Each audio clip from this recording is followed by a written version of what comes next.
You're listening to Ernestly Speaking, the only weekly podcast that covers friends, foes, and anything that goes.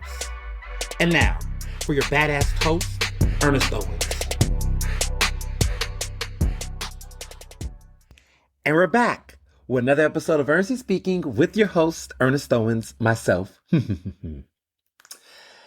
It's the season 11 premiere, the Audacious season 11 premiere of Ernestly Speaking.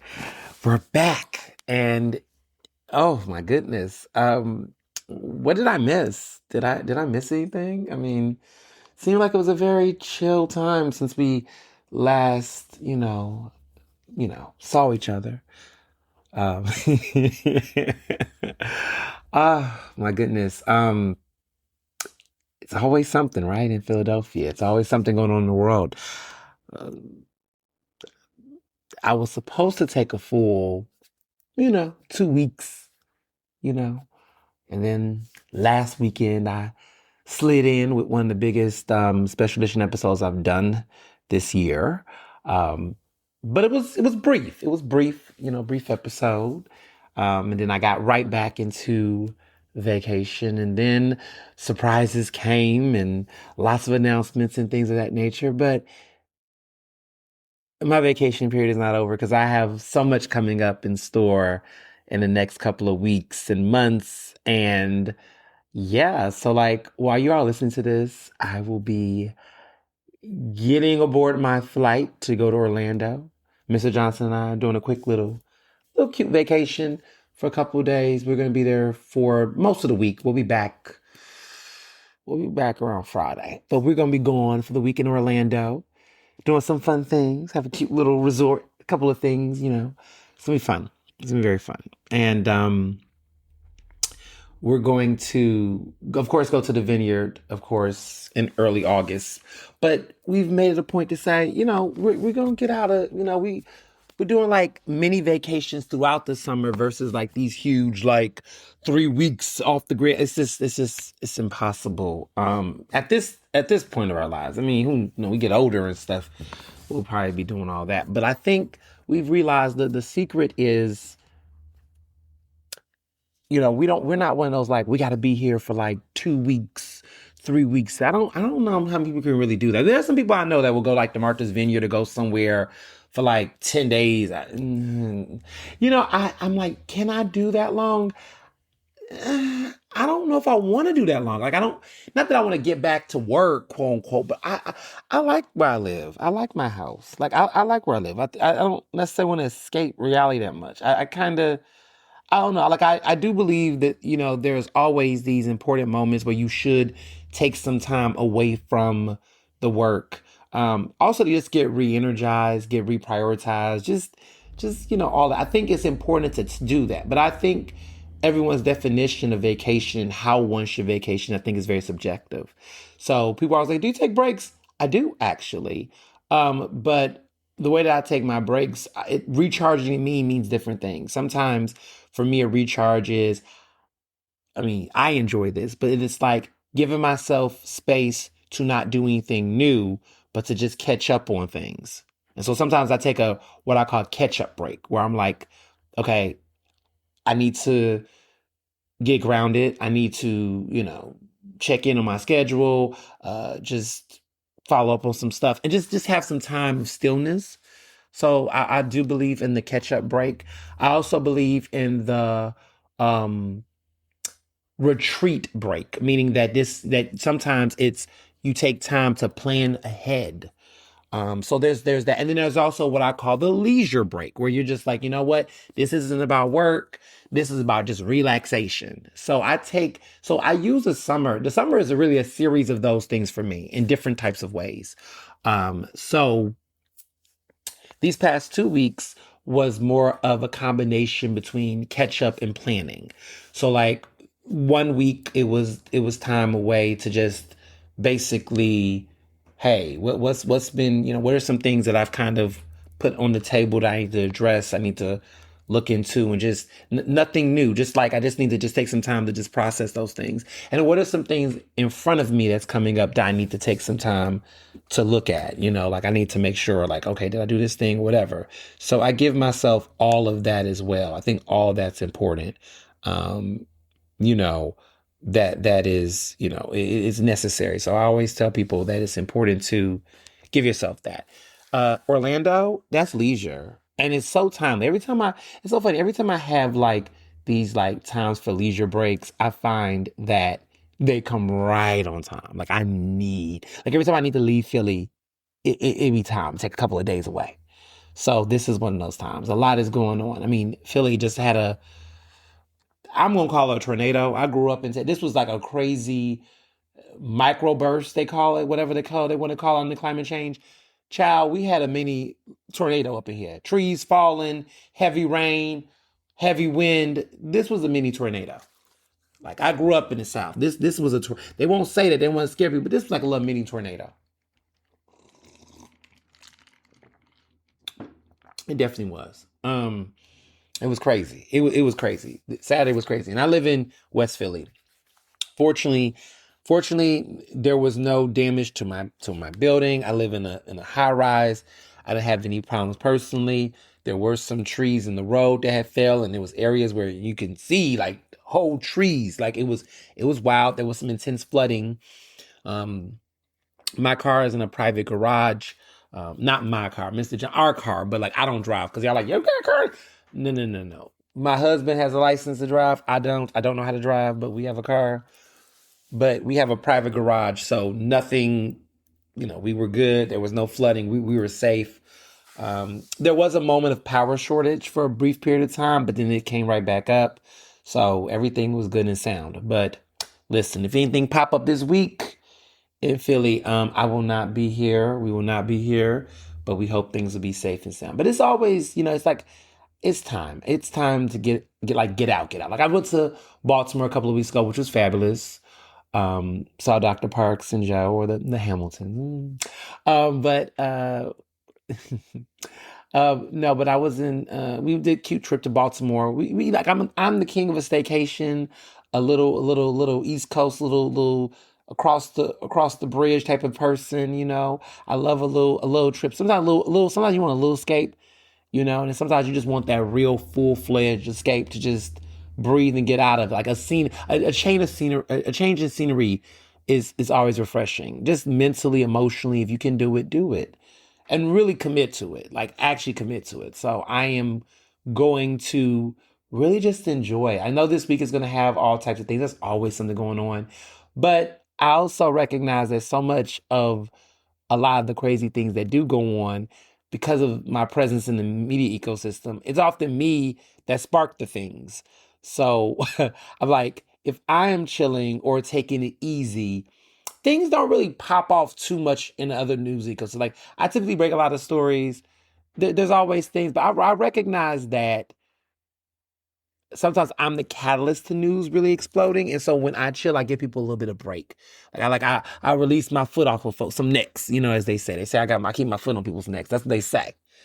The term is a little gruesome, but little tap there, little tap there. But I'm going to enjoy some time, intimate time. No lip brothers, no lip, just me and Mr. Johnson. Just going to enjoy some time, in a different time zone, and really just have a good time. Because I definitely deserve. And I think sometimes it's important to give yourself that, like giving yourself that ability to have leisure.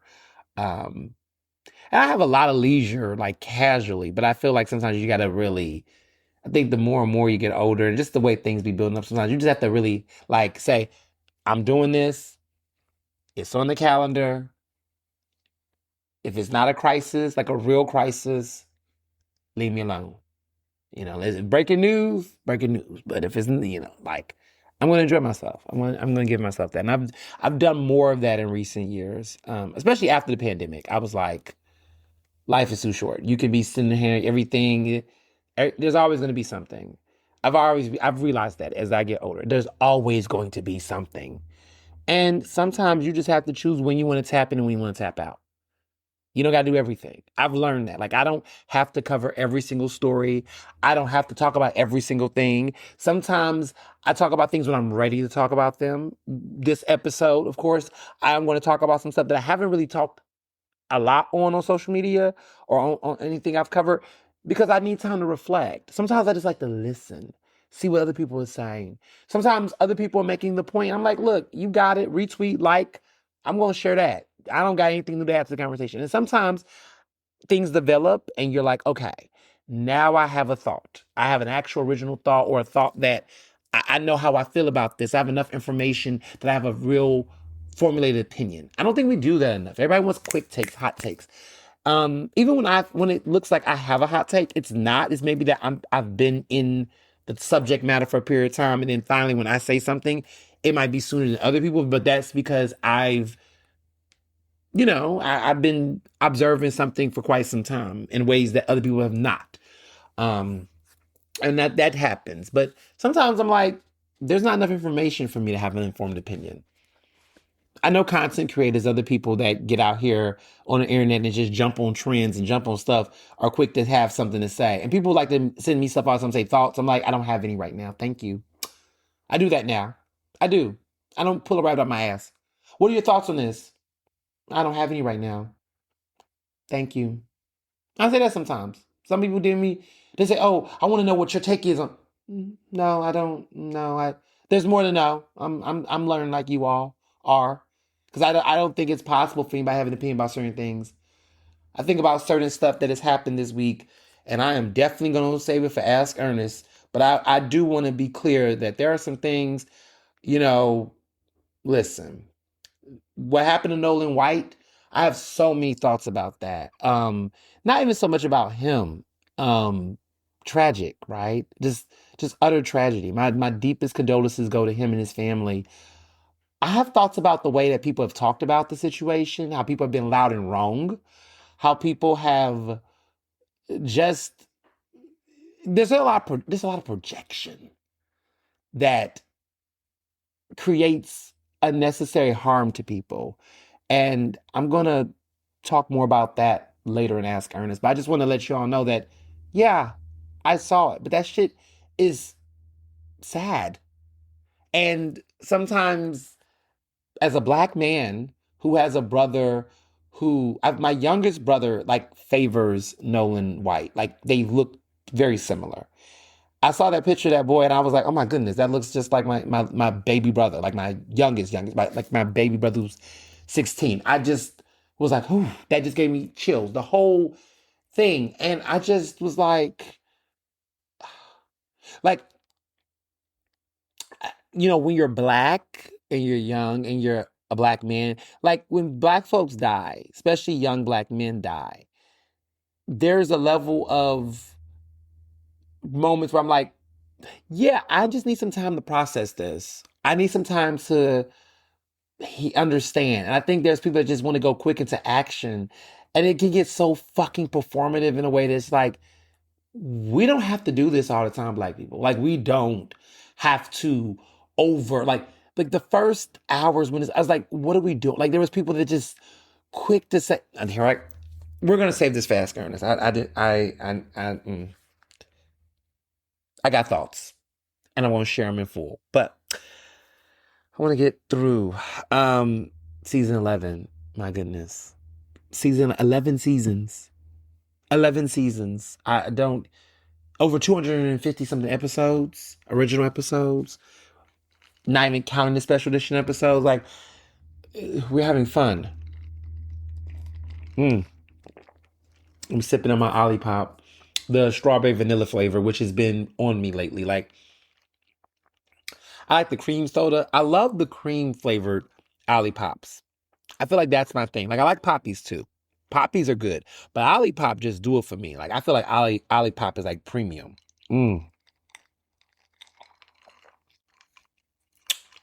That is good. That is a really great drink. It's a good summer vibe, But anyway, it's been a very action-packed time. This summer, action-packed. I am teaching 2 virtual courses for CCP. I did not do the first half of summer classes as intense because I was like, I need to after spring semester, which was very much, I had a bunch of courses, I had to overload, which I love. I mean, I love my students, but I was like, the first half of summer, I was like, I want to June. I just want to just enjoy June and just relax. I didn't need to teach. I was like, I want to break, but I definitely want to do the second half of summer because typically it is not as robust, and also I like to get myself a little bit in the groove of fall, and so I do a little bit of teaching just to brush up and also experiment with some new material. That summer allows me to do that, but not the whole summer. I will not do a whole summer. Well, I don't plan to do a whole summer, let's just say that. But also, I don't do like 4 courses. I did 2. And so I'll do 2. And also, too, um, it's virtual, it's asynchronous. So the lesson is already done, the stuff is already there. All I do is just grade, which is cool. And I also do office hours, virtual office hours to my students. So it's been cool. So the first week just passed. So I'm settled in. The students are turning their assignments, a good flow. Seem like everybody on the same page. It's looking good. I'm feeling good. So far, so good. So I love doing virtual asynchronous because I can actually like vacation like in a way where I can be off the grid. Like sometimes in summer there, because the sessions are shorter, you really can't take off any like full days off in person because the students is more intense. Like the classes are longer. In-person classes during summer sessions are longer because you have a smaller session, so you really can't miss any days. So it's kind of cool to do asynchronous because you really can be virtually anywhere and just make sure you keep up with your grades. So that's that. But yeah, it's we're in that part of the summer where we're in peak summer, as they say, but at the same time, a lot. Wanted to say shout out to all of you all for listening to a special edition episode. Um, I told you all I will only do it if you all were going to listen. You all definitely did. You took it to the charts, baby. We was in the top 125, 130, or whatever Apple Podcast for news. You all did your big one. It was a lot of listens. It was worth it. I was like, I could not have not done that episode. I mean, I was available to, mind you, and I did choose, but it was something that, yeah, it was epic. It was epic, and there's a lot of aftermath, which we're gonna get into. We're gonna get into later in the show, but there was a lot of aftermath in that situation. Um, there are some people I am not talking to anymore. I'm not gonna get to names, but there are some people I'm done. Like I'm done. And what I mean I'm done, like I'm like a well done steak, which is a steak I will not eat. So if I say I'm done, like well done as a steak, that means that, oh, he's not putting it back on his plate. That rhymes. But real rap, I'm not putting that back on my plate. Like I'm done. Um, yeah, there's some people that just really was disappointing. And some of you all seen the stuff online. Like you all have seen some behaviors and things.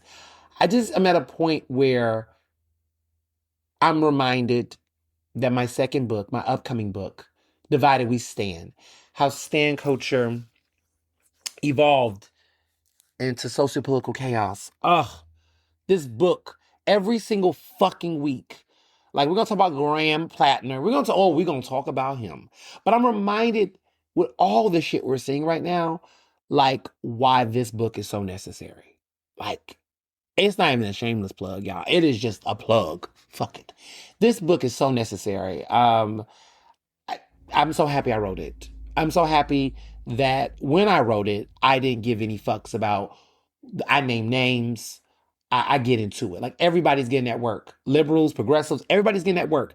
Because I'm reminded how much this political stand culture, this ecosystem that we're in of information, and like people are just fucking hypocrites, and also just so intellectually dishonest. Like there's no legitimate like integrity anymore, like no real sincerity from any side of the fucking aisle. To be honest, every aisle, like everybody is fucked. Like I mean, the base of folks, not everybody clearly, but the people, like this issue is a disease. The delusion, the inability of just being able to acknowledge facts, to actually recognize legitimate harm, to demand accountability, even from people that you might have rooted for at one point in time. Like the delusion, the standum, everybody is fucking the fuck up. It's it's disheartening. And it's the older I get, the more I am reminded why people are so politically checked out. Like we all should be voting. Absolutely. Vote, vote, vote. Yes, vote. Do not vote. But oh my goodness, I can understand why people are like, look, here's the fucking vote, but I'm not going to a rally. Or they're just not enthusiastic about any political candidate. It's like, I'm going to vote for this person, but I just don't give a fuck about nothing else. I can understand why there are people who are like that now. I can't be like that because the work that I currently do as a journalist puts me in the space. But I have to be real with y'all. When I'm not covering this stuff, these people do not, I'm not impressed. There's a couple of people that I'm like, you know what? They're doing the damn thing and I'm feeling them. Y'all know who they are. Mondani, Westmore. I'm impressed. I'm impressed with the energy, the personality, that they're bringing to the table. They're trying to get shit done. There's some people that I just feel like you're just here. You're just here. Why are you here? Why are you talking? Why are you yelling? Like, no names in particular, no shade, no shade. It's just, I'm at a point where I can understand.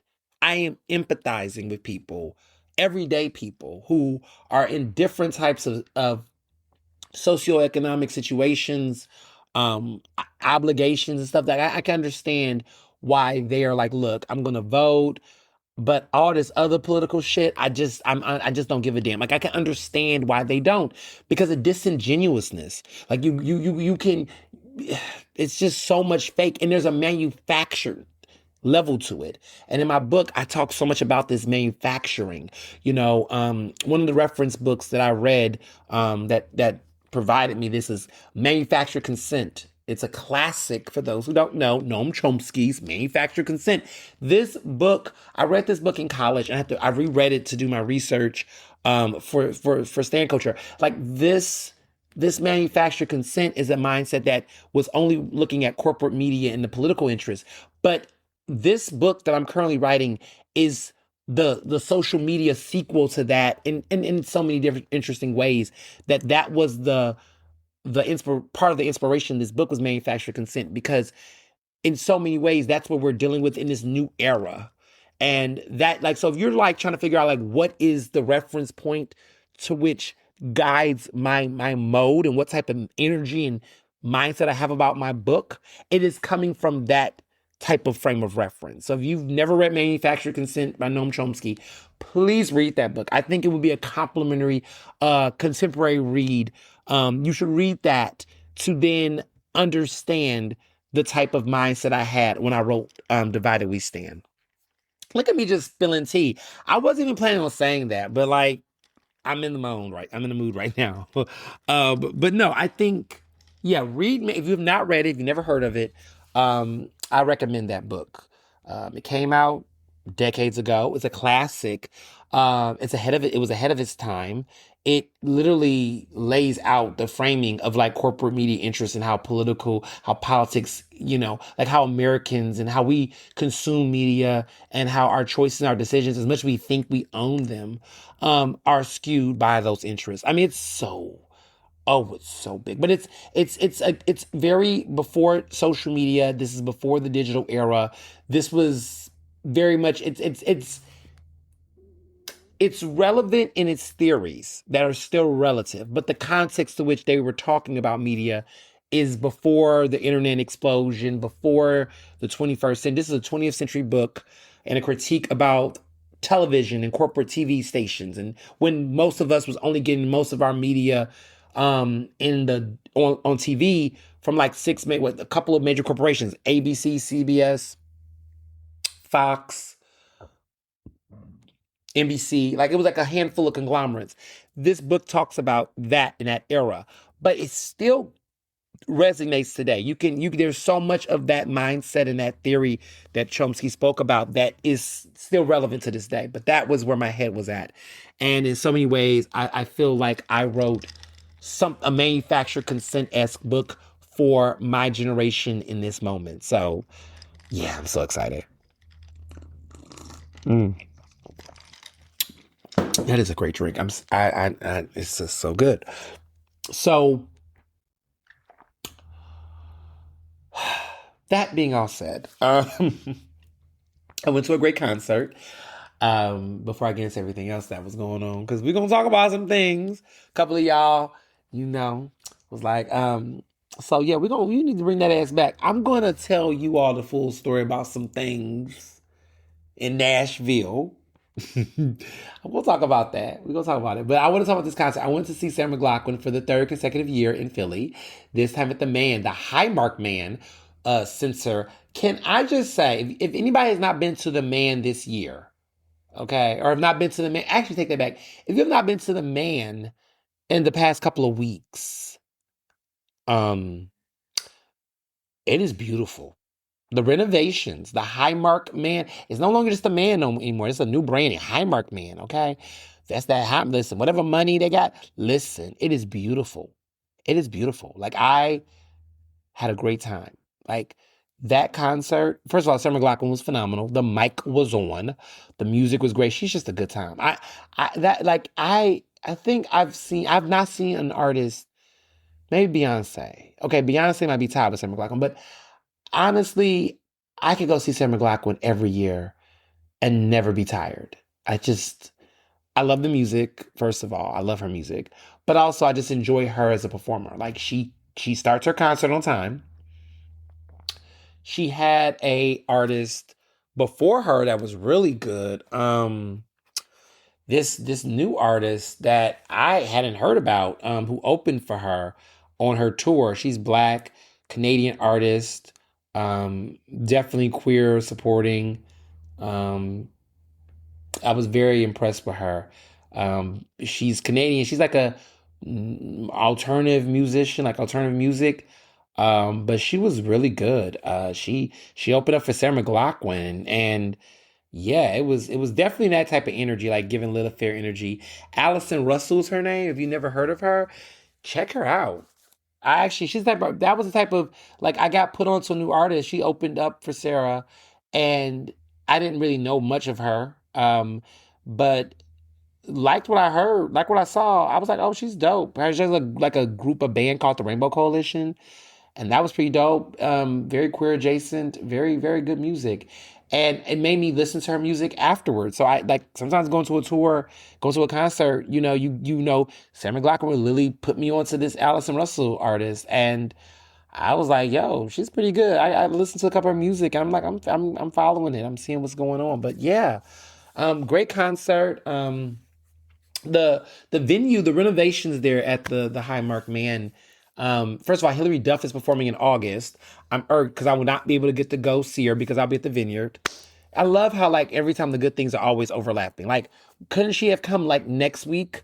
Like, Hillary, you could have came next week. Ain't nothing happening next week over here.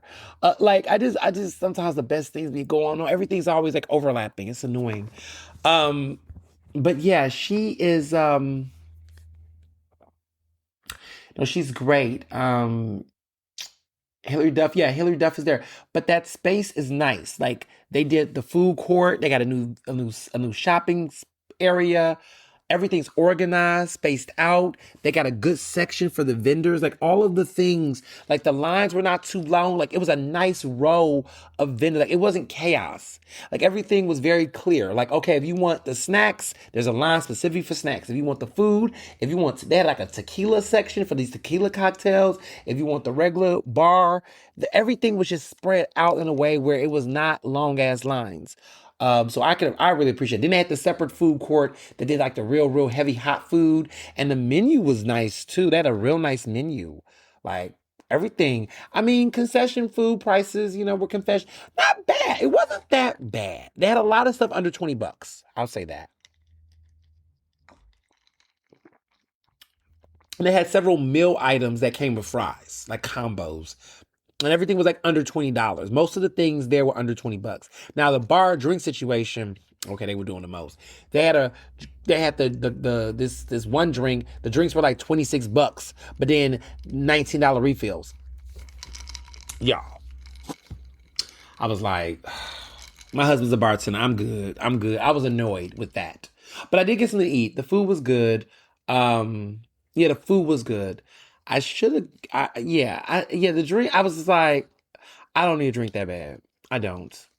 I didn't. I don't drink beer. The beer was cheaper, but I don't drink beer. Like, I wasn't impressed. I was just like, that just feels like, you can, but you're just like, you know what? This just.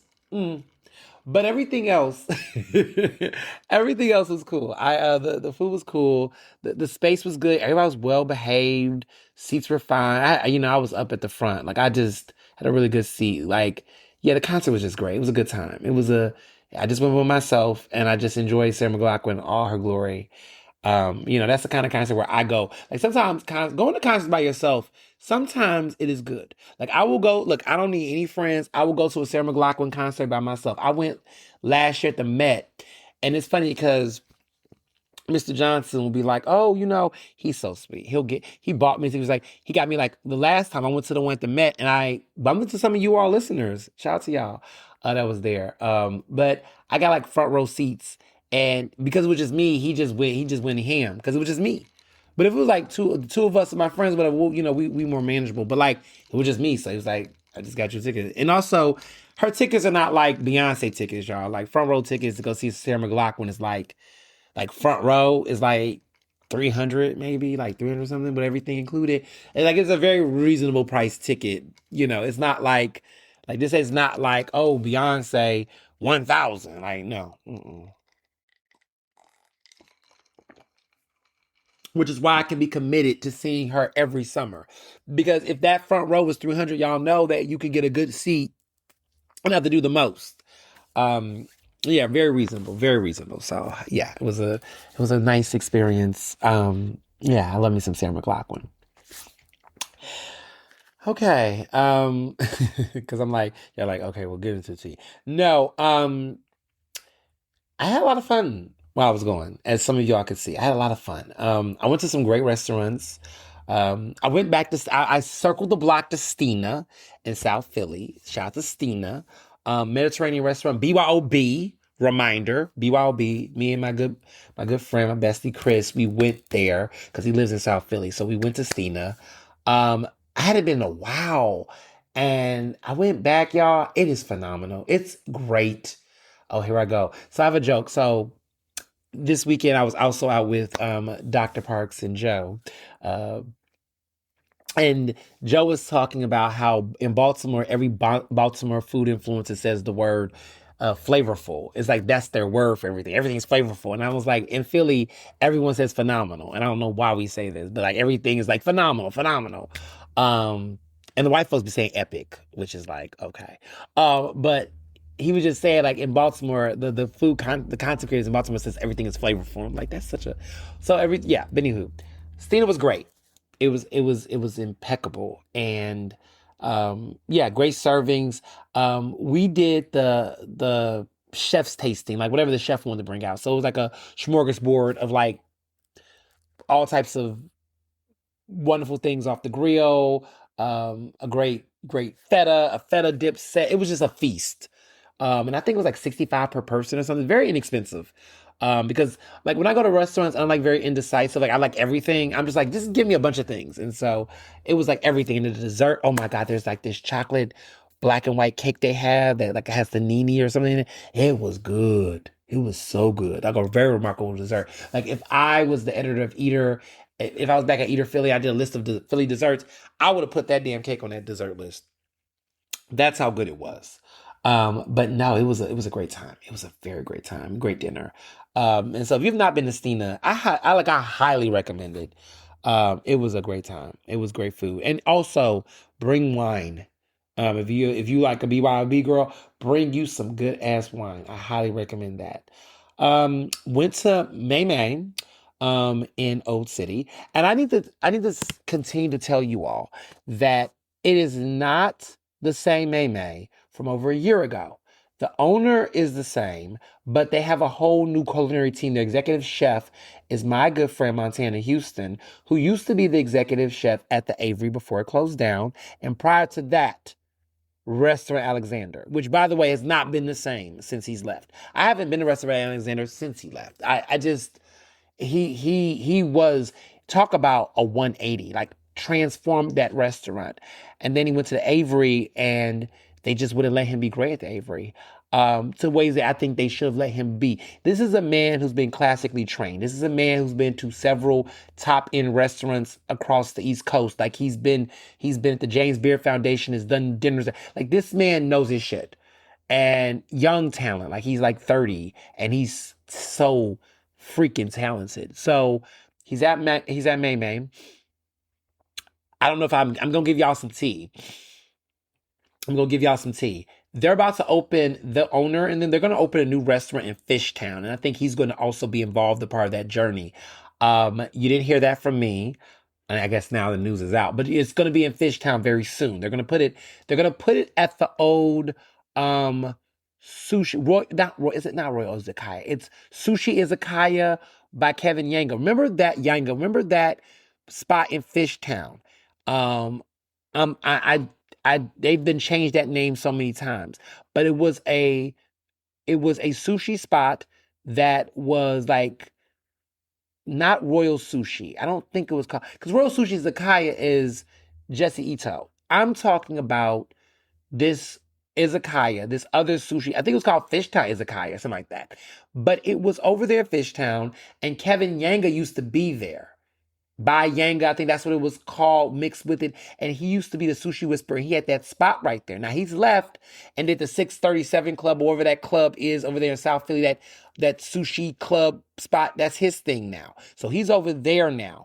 But before that, he was in Fishtown, that spot he had that was like a izakaya, like omakase situation. I think it was like sushi azakase, Fishtown omakase, whatever. Y'all know, folks that know is like, yes, Ernest, I know what I remember that place. Well, that place shut down. Ever since Kevin Yanga left, it ended up flopping after he left. Well, the owner of May May in Old City is about to go over there and put something over there.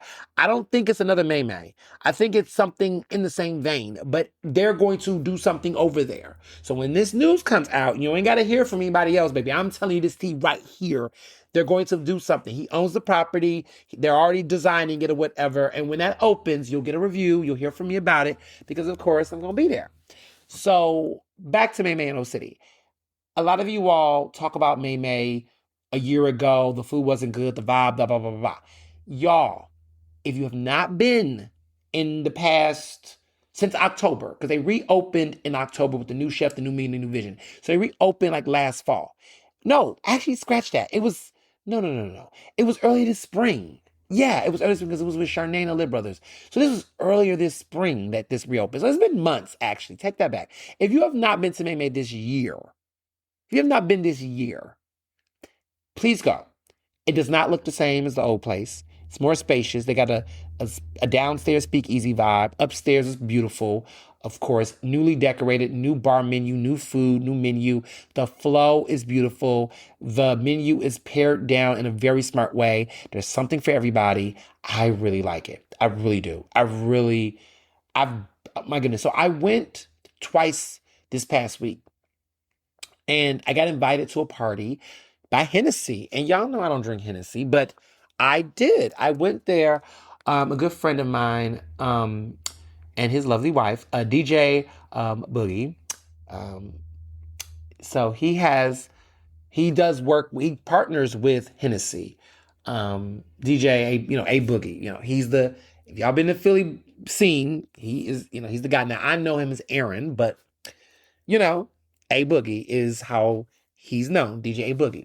So he does work with Hennessy and had a party. I got invited to it. It was last weekend. And I was like, let me go outside. Let me see what's going on. This was the day after the 4th of July disaster. And I just was like, I just want to go out and just have a good time, because I've been away from some of the like loud stuff in the city. Part of it is because it's by the city and the politics and I don't. But like I was like, you know what? Let me go outside and see what's going on. Let me go outside for one night. So I went to this Hennessy party at May, and it was fabulous. It was a good time. It was saw so many familiar faces. Some of y'all that listen to the podcast was there. I saw one of my students there. I was like, oh my goodness. But listen, it was a good time. It was in the section. I was with my bestie, one of my homegirls, Jen, who is Charnay's sister. They're both attorneys, both went to Penn. She's AKA too. She's older than me and Charnay. Charnay and I went to school at the same time, class 2014. Her sister, big sister Jen, is also an attorney. And she's AKA, she went to Penn too. And she's much older, but sweet, lovely, and she is A Boogie's wife. So if you've gone to parties, you've seen her. She's full energy. I love her. She's just everything. So it was a great party. Very great party. Great food, great drinks, and I had mixed cocktails. I did not do any Henny shots. That Henny XO as a mixed cocktail. I see what they're doing. Brown liquor free cocktails are diabolical. Like I had a sidecar. Was it a sidecar? It was a sidecar, but it had like a nice. It was very fruity, but it was also, that. Listen, okay, Hennessy. It's cute. Cute. They do some cute like free mixed drinks. I never was crazy about Hennessy because I felt like people just did the most. Like people just made Hennessy, like they hyped Hennessy in a way that just made me just be like, oh, this is so annoying. But Hennessy XO, like that Pure Right don't do anything for me. Everybody's like, oh, Hennessy Pure Right. Y'all so hyped about that Pure Right because this is so not on the market. I'm like, okay, I guess. I mean, I guess. But I do like the Hennessy XO as a mixed drink. But I'm not doing Hennessy shots, and this is not a thing. I felt like a top that night. If you know, you know. Oh, that joke. Mm-mm-mm. Um, Anywho, let me stop. I need a sip. I choked on this ice. Pause.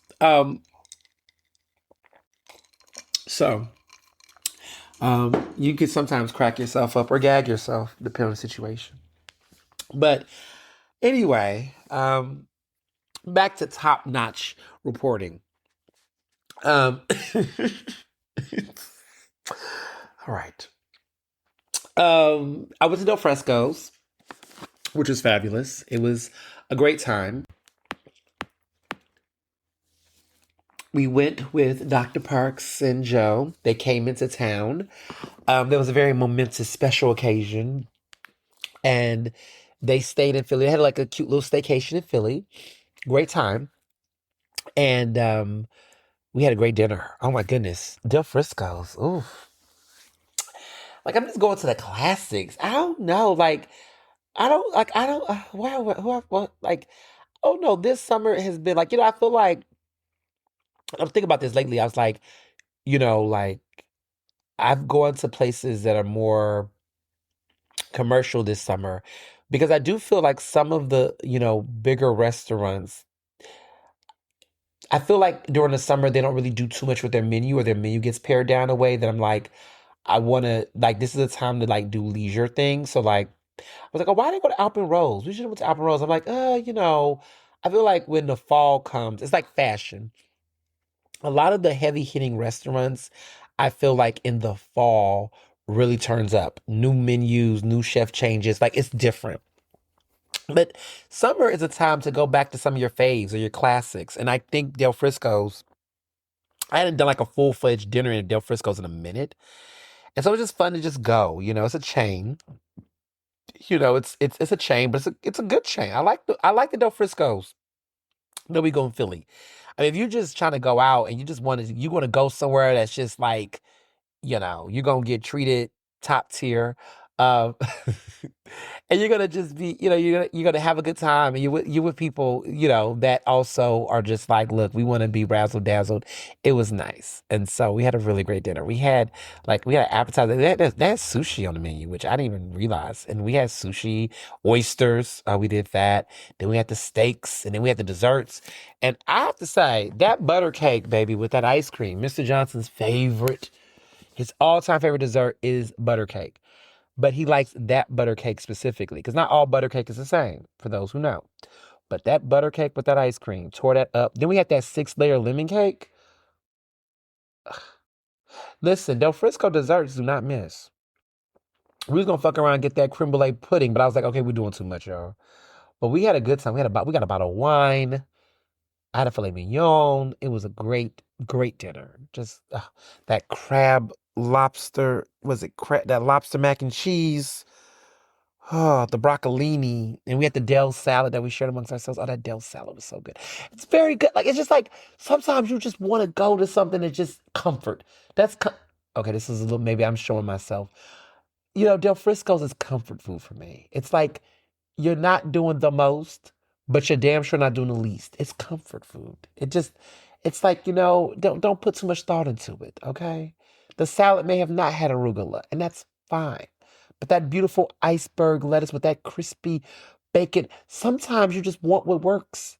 No excuses, no justifications, And I think the one thing about dining out, I tell people, you got to know what you're going there for.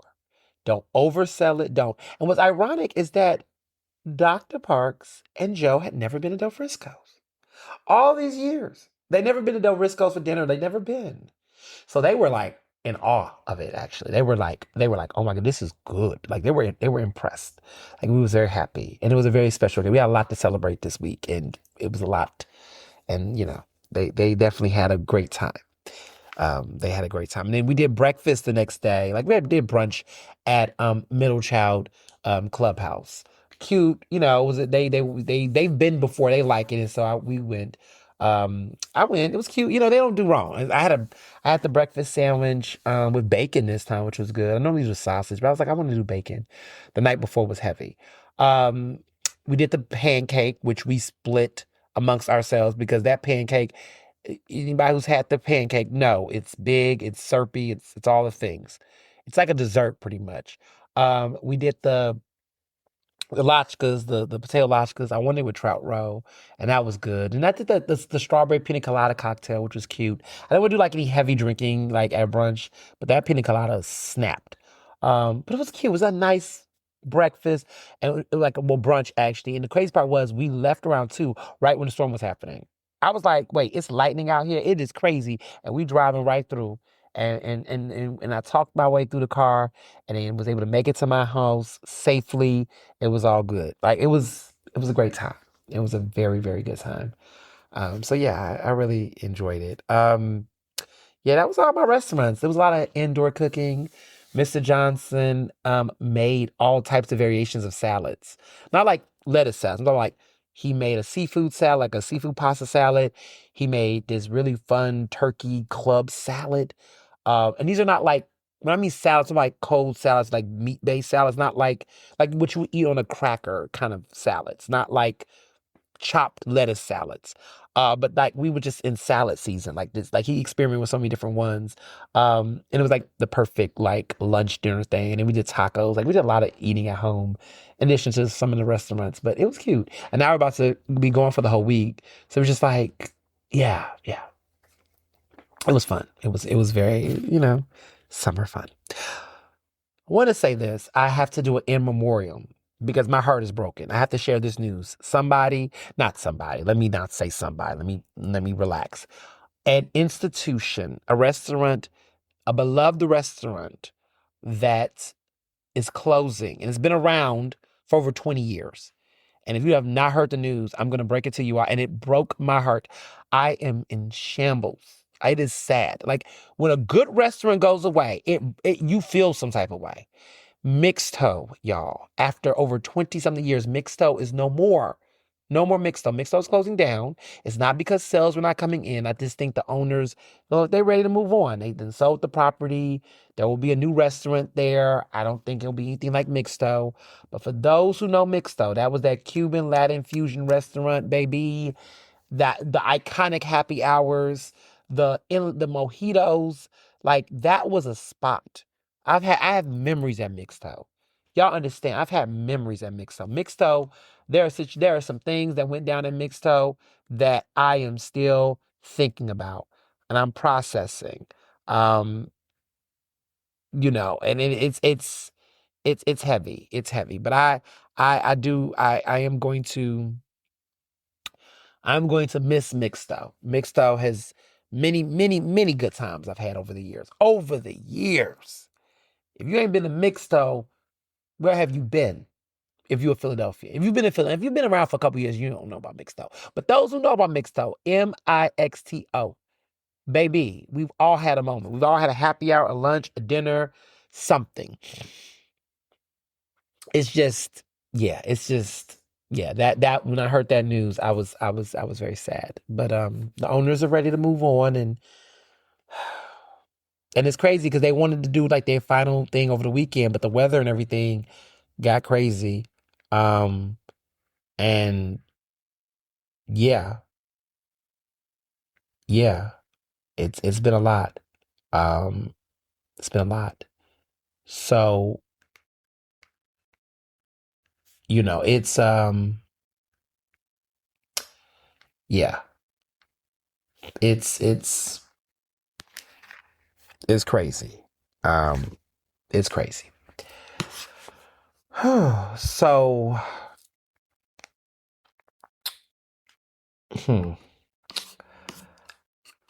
let's get into it. Let's get into the news. Been a busy, productive week. I don't like to use the word busy. I like to use the word productive because productive is different. There's a very difference between being busy and productive. Busy just means you just doing things, right? Productive is being busy with purpose. Get it? Busy is just motion. Motion with could be no direction. Busy just gives me frantic, overwhelmed, whatever. Productive is working, doing a lot, but with purpose and direction. So when people always say, you've been busy, I always say productive. I always say that. Being productive is very different from being busy. I know when I'm busy. I've had busy moments. And it's annoying.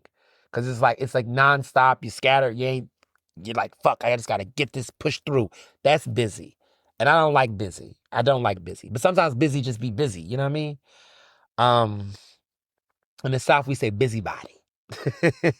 There's a song actually by a rapper in Houston called Paul Wall. And the song, he's a white rapper, but he got a southern accent. You wouldn't know if you listened to him. But if you saw his face with the grill, you'd be like, okay. But I grew up listening to him. He was a part of this record label called Swisher House. Mike Jones and all them, Slim Thug, when Slim Thug had some decency. But it was a lot of them actually. Lil Flip, it was an era. But Paul Wall had a song called Busybody, and he was referring to a girl. She's a busybody. So when I hear the song Busy, I'm like, busybody does not, like when people say you be busy, I'm like, that's the insult. But he was talking about busybody in a different type of way. She was a busybody. I'm not a busybody. I'm not busy. I'm productive. I'm a pro. So yeah, I taped 2 episodes of Fatal Attraction, the new season. I'm not going to tell you the subject matter. But both of the episodes I am doing, I'm not going to name the cases, but I will say 2 things. I will give you all two clues. One is based in Philly. The other one is based in Atlanta. Both of them are murders that deal with queer people. So I lent a lot of my expertise on the subject matter for it. One involves a very high profile case that was in Philadelphia. There is going to be some very familiar people in that episode. So if you are in Philly, when that episode drops, you're going to know exactly what episode I'm talking about, what case I'm talking about. It is a queer case. It involves a Black gay man. Will not get into the details, but it will definitely be. It was one of the, like when I taped that episode, it was probably, it was emotional because I knew of this person, not too close, but I was aware of them, and I definitely knew their family members. So this one was one of the more like heart tugging episodes. It is definitely going to be that. So when the episode drops, you all will definitely know the case. A lot of you all will know about it. It was definitely one of those like moments where I remember when that story happened, I was calling people like some of my single friends, see, I'm talking too much, but some of my single, I was like, yo, watch out. And I'm just going to leave it at that. I'm not going to tell too much because some of y'all are like, oh, I know what you're talking about. If you DM me on Instagram, if you get it right, I will confirm. But if you don't, I'm just going to say, don't worry about it. Don't do, but if you know, you know. The gay, anybody who's black and gay that listens to, if you know that story, y'all know the story. We ain't gonna get into it on the show right now because it was emotional for me to even do it because I was like, damn, this is like, whoa. But the community knows the story and they are doing it, and the family cooperated, because that's the thing about Fatal Attraction. Like, they don't do a show or anything if they don't have cooperation from people involved. They really handle these stories.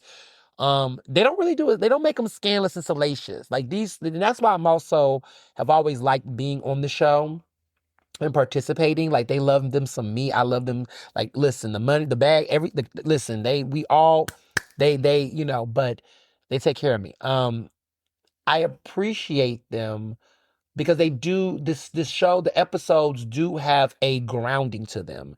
They're not like the typical cold case files. I can understand why a show like this has gone on for so many damn seasons, because it's such a very, they handle it with sensitivity. They're focused on black cases with black people. They handle it with a level of awareness and education. And I will say, watching the show, not just as somebody who is, on the show as an expert, but to be able to watch the shows in general, there's a lesson, there's grounding, and it's also just informative. And I think this show is going to have that effect on people. It's definitely a conversation that needs to be had in the community. When the episode comes out, finally, when it do, we'll talk about it more and talk about some things. But yeah, and I did another story, another Atlanta case, as well. But yeah, it was a very interesting time, very interesting episode. You know, So there's that. So okay, let's talk about it. What do I want to talk about? Where do I want to go? Which one first? We'll start with the lighter news, even though that was heavy, and then we're gonna get into the thing that just broke the internet. So it's official. I am officially a member of the Recording Academy. Yes, yes, y'all fave. I am a member of the Recording Academy. So, the Grammys, the Academy, the members that vote and select and be a part of the music and music cares and all of that stuff, the Grammy Museum. Yes, I am an official member of the Recording Academy. I'm a professional, I'm a professional member. I am a recording artist in the sense that I am someone who, covers the music industry through my podcast, through radio, through things. But I also do audiobook narration. And, working on my second book, working on the audiobook. So, I am working my way up the ranks. But this is something that, as you all know, for quite some time, it's been a goal of mine. So not just go to the Grammys, not just be a part of that experience, but to be able to be a part of it, right? In a way of influencing the trajectory of art and talent and audio people. Because audio, listen, to be clear, recording artists are not just the people who sing and musicians. They're the engineers, the songwriters, the audiobook narrators, anybody with vocal voice talent in this space, to be a part of that conversation. I'm very grateful that I got admitted, class of 2026. So get ready to see me at the Grammys. Shout out to my good friend, John Pierre, who is a member of the Recording Academy and nominated me. And Suzanne Christine, who's a musician in Philadelphia, she goes by Sudat. She also nominated me as well. So you have to get like 2 nominations. And you also have to have credentials and all the things and stuff. So first you got to get 2 recommendations. So they did these recommendation letters for me, which was very grateful. I was very grateful for. And then you have to, of course, the application process is very intense. Like you have to provide like so much material to confirm that you are who you are and what you do and all the things. And so I did that. Then there's an application fee, all the things, but I am officially a member, and I look forward to, influencing the trajectory of music history, I'm also a member, as you all know, this is my second, membership into a high esteem institution. I'm also a part, as you all know, of the National Academy of Television Arts and Sciences, which do the what? The Emmys. And I am a regional vice president of the Mid-Atlantic chapter. So just out here being a member of all these academies. These are dreams come true. This is a dream come true. So Emmys and Grammys, like I'm just yeah, I'm feeling good. That was some great news. And what's crazy is that on that same day, so I got that news on Thursday, last Thursday. So decision day, I knew the decision day for the Recording Academy was on July 9th. That was on Thursday. I knew that was decision day. They told me, they said, listen, if you get in or don't get in, you're going to find out that day. So it's like college admittance day. Like, it's like, you're like, oh, did I get accepted or whatever.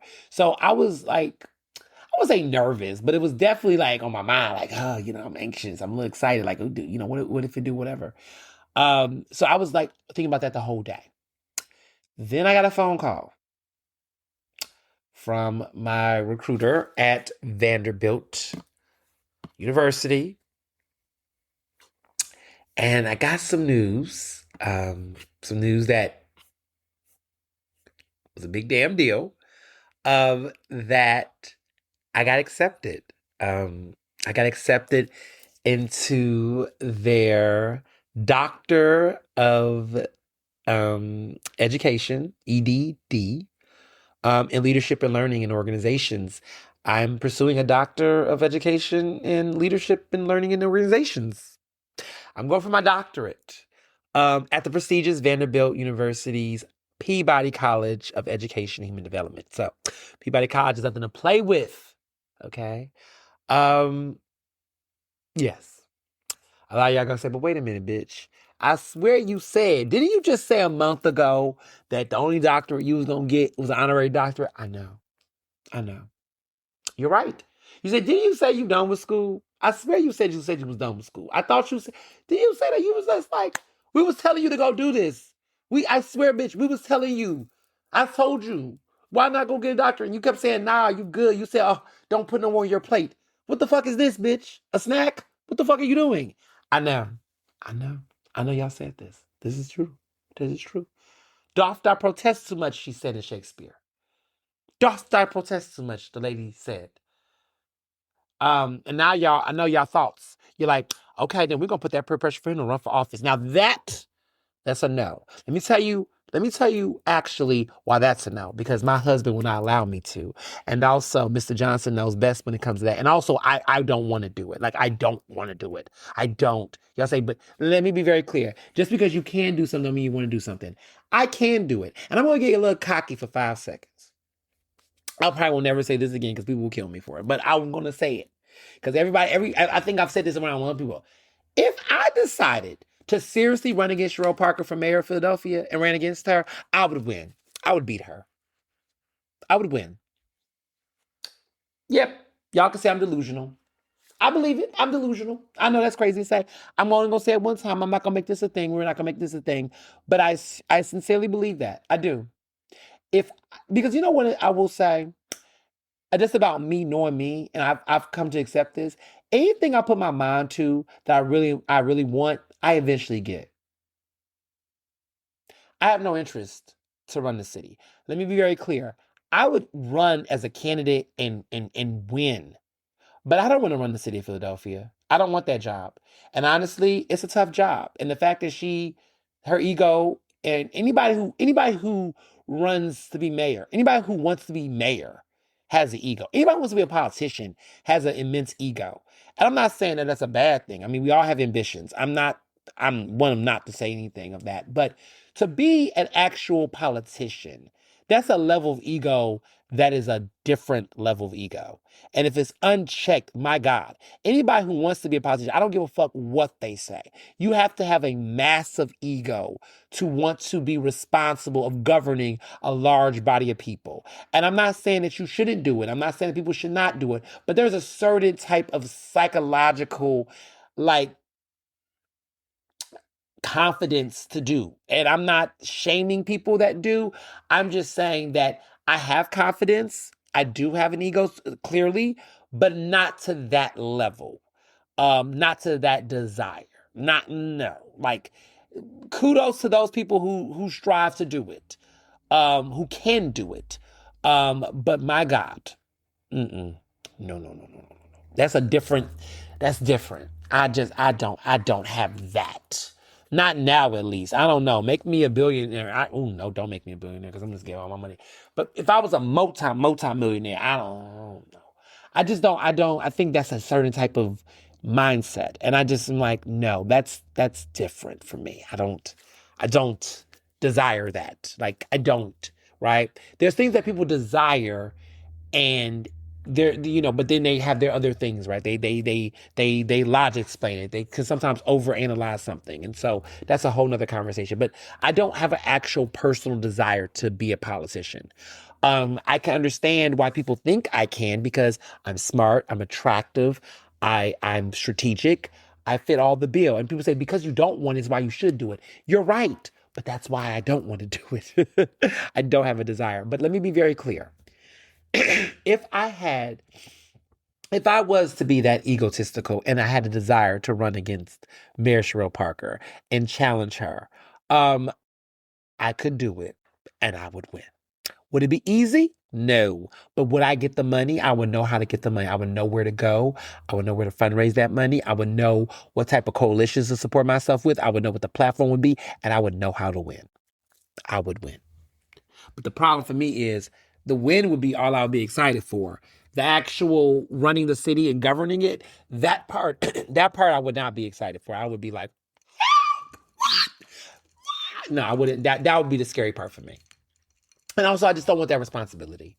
I don't. People that want that, y'all can have that. Like that's a certain type of level that I don't have. I don't have that. I don't want that. I don't want that. Because let me be very clear.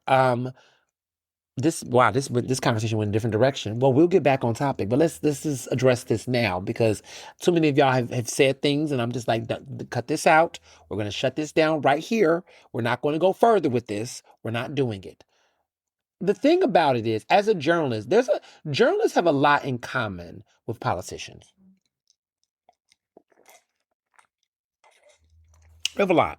We have a lot in common. And what I mean by that is that we have a lot in common in the sense that, well, let me be very clear.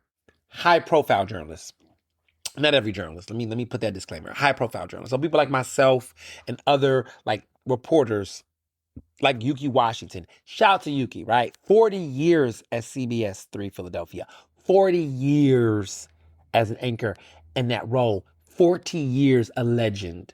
I was so happy I was able to just text him and just be like, I love you and you inspire me. And he responded back like, oh. Like I could just text Yuki Washington.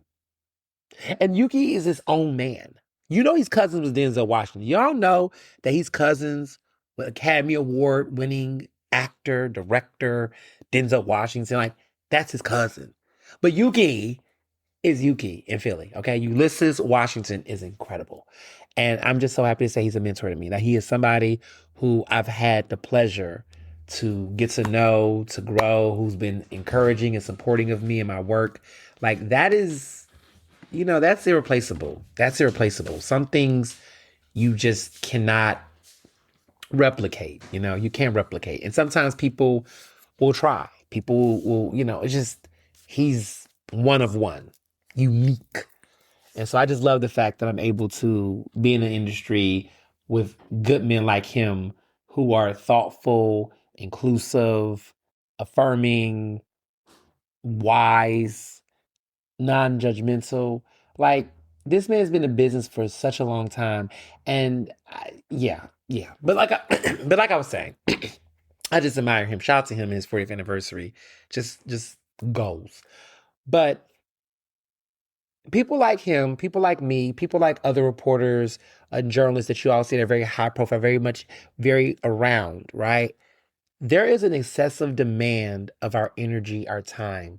Like people like cling to us. And I get it, right? To solve issues. And I have to tell people every day, I'm not a therapist, I'm not a social worker, I'm not a lawyer, I'm not an elected official. Like I have to tell people that sometimes there's like expectations for me to help provide services. I'm like, and I can help. When I can help, I do. I really do. Like I try to not leave people in the dark. Like I actually try to be thoughtful and tell people things and not steer people in the wrong direction. Like I try to actually do, but sometimes it can be a little chaotic. Like people will come in my DMs or inbox me or email me and tell me some of the most horrific stories. I'm like, oh my God, this is heavy. And I can't, like, it's like, this is a lot. Like, I actually think you should report this. Like, I can't keep this secret for you. Like, you should report this. This is a serious crime. Like, somebody could, really get in trouble. Like, I get all types of stuff. And, I sometimes, I recognize too that people are vulnerable, right? And I don't want to exploit anyone. Like, I'm not in the business of you're gonna dump all your emotions and you're gonna tell me some things and then I gotta report and I gotta I'm not going to do that. Like, sometimes some stories you just have to, like, there's been people have come to me with some stories. I'm like, this is too heavy. I think you need to talk to law enforcement. You need to go to the hospital. You need to report this to Child Protective Services. Like, this is not something you should just be telling a reporter. But I recognize that it's people, when you've built a level of trust and people trust you and people see you as somebody who's a change maker, people can be, they can be a little bit demanding sometimes and requiring. And so you're dealing with that attention. And then in some cases, people are quick to be disappointed by you. Like, they hold you in such high esteem. So when you decide not to cover something or to talk about something the way they want, people will be mad and take it personal and and demand, and it's intense. And so I think I celebrities are not politicians. I don't they're but when I think about public servants in that way, I do feel like I share that with politicians, like like really high profile journal. Like, people expect you to know things, people expect you to respond to things, people expect you to say something. You're out and about in a public way. There's expectation to be knowledgeable. There's a way in which people comment and critique your appearance, how you dress, how you look. Like, there's a lot of parallels between politicians and high profile journalists. Like, we are considered a resource in a certain type of way, and people see us all the time, and it is very much public facing work. So I do get a lot of that in a way where people do feel as though I'm a politician. They come to me and ask me about something and ask me for solutions. And I'm like, yo, I'm not supposed to legislate. Like, what? But I get it. I do get it to a certain extent. But because of just how demanding it is to be a journalist doing this and having to set that boundary, because the difference between us and politicians is that politicians, y'all pay for their jobs. Okay? Taxpayer dollars pay for their salaries. Uh, Taxpayers don't pay for what I do. Like, I mean, consumerism, like, you buy a product, that, but taxpayers don't fund my salary or my livelihood. Companies, organizations, like my work, like in some ways, I'm a private citizen in a way. Like, I'm a civilian. Like, I'm not a elected official. So, like, there's certain ways that sometimes people will talk to me and I'm just like, yo, chill. You don't need a response from me. I don't gotta respond to this. The fuck? Like, sometimes these are the things I really want to say off record. I'm like, why are you talking to me like I did it? Why are you talking to me like you elected me? Why do you want a statement from me? Go ask that state rep. Go ask that mayor. Go ask your city council member.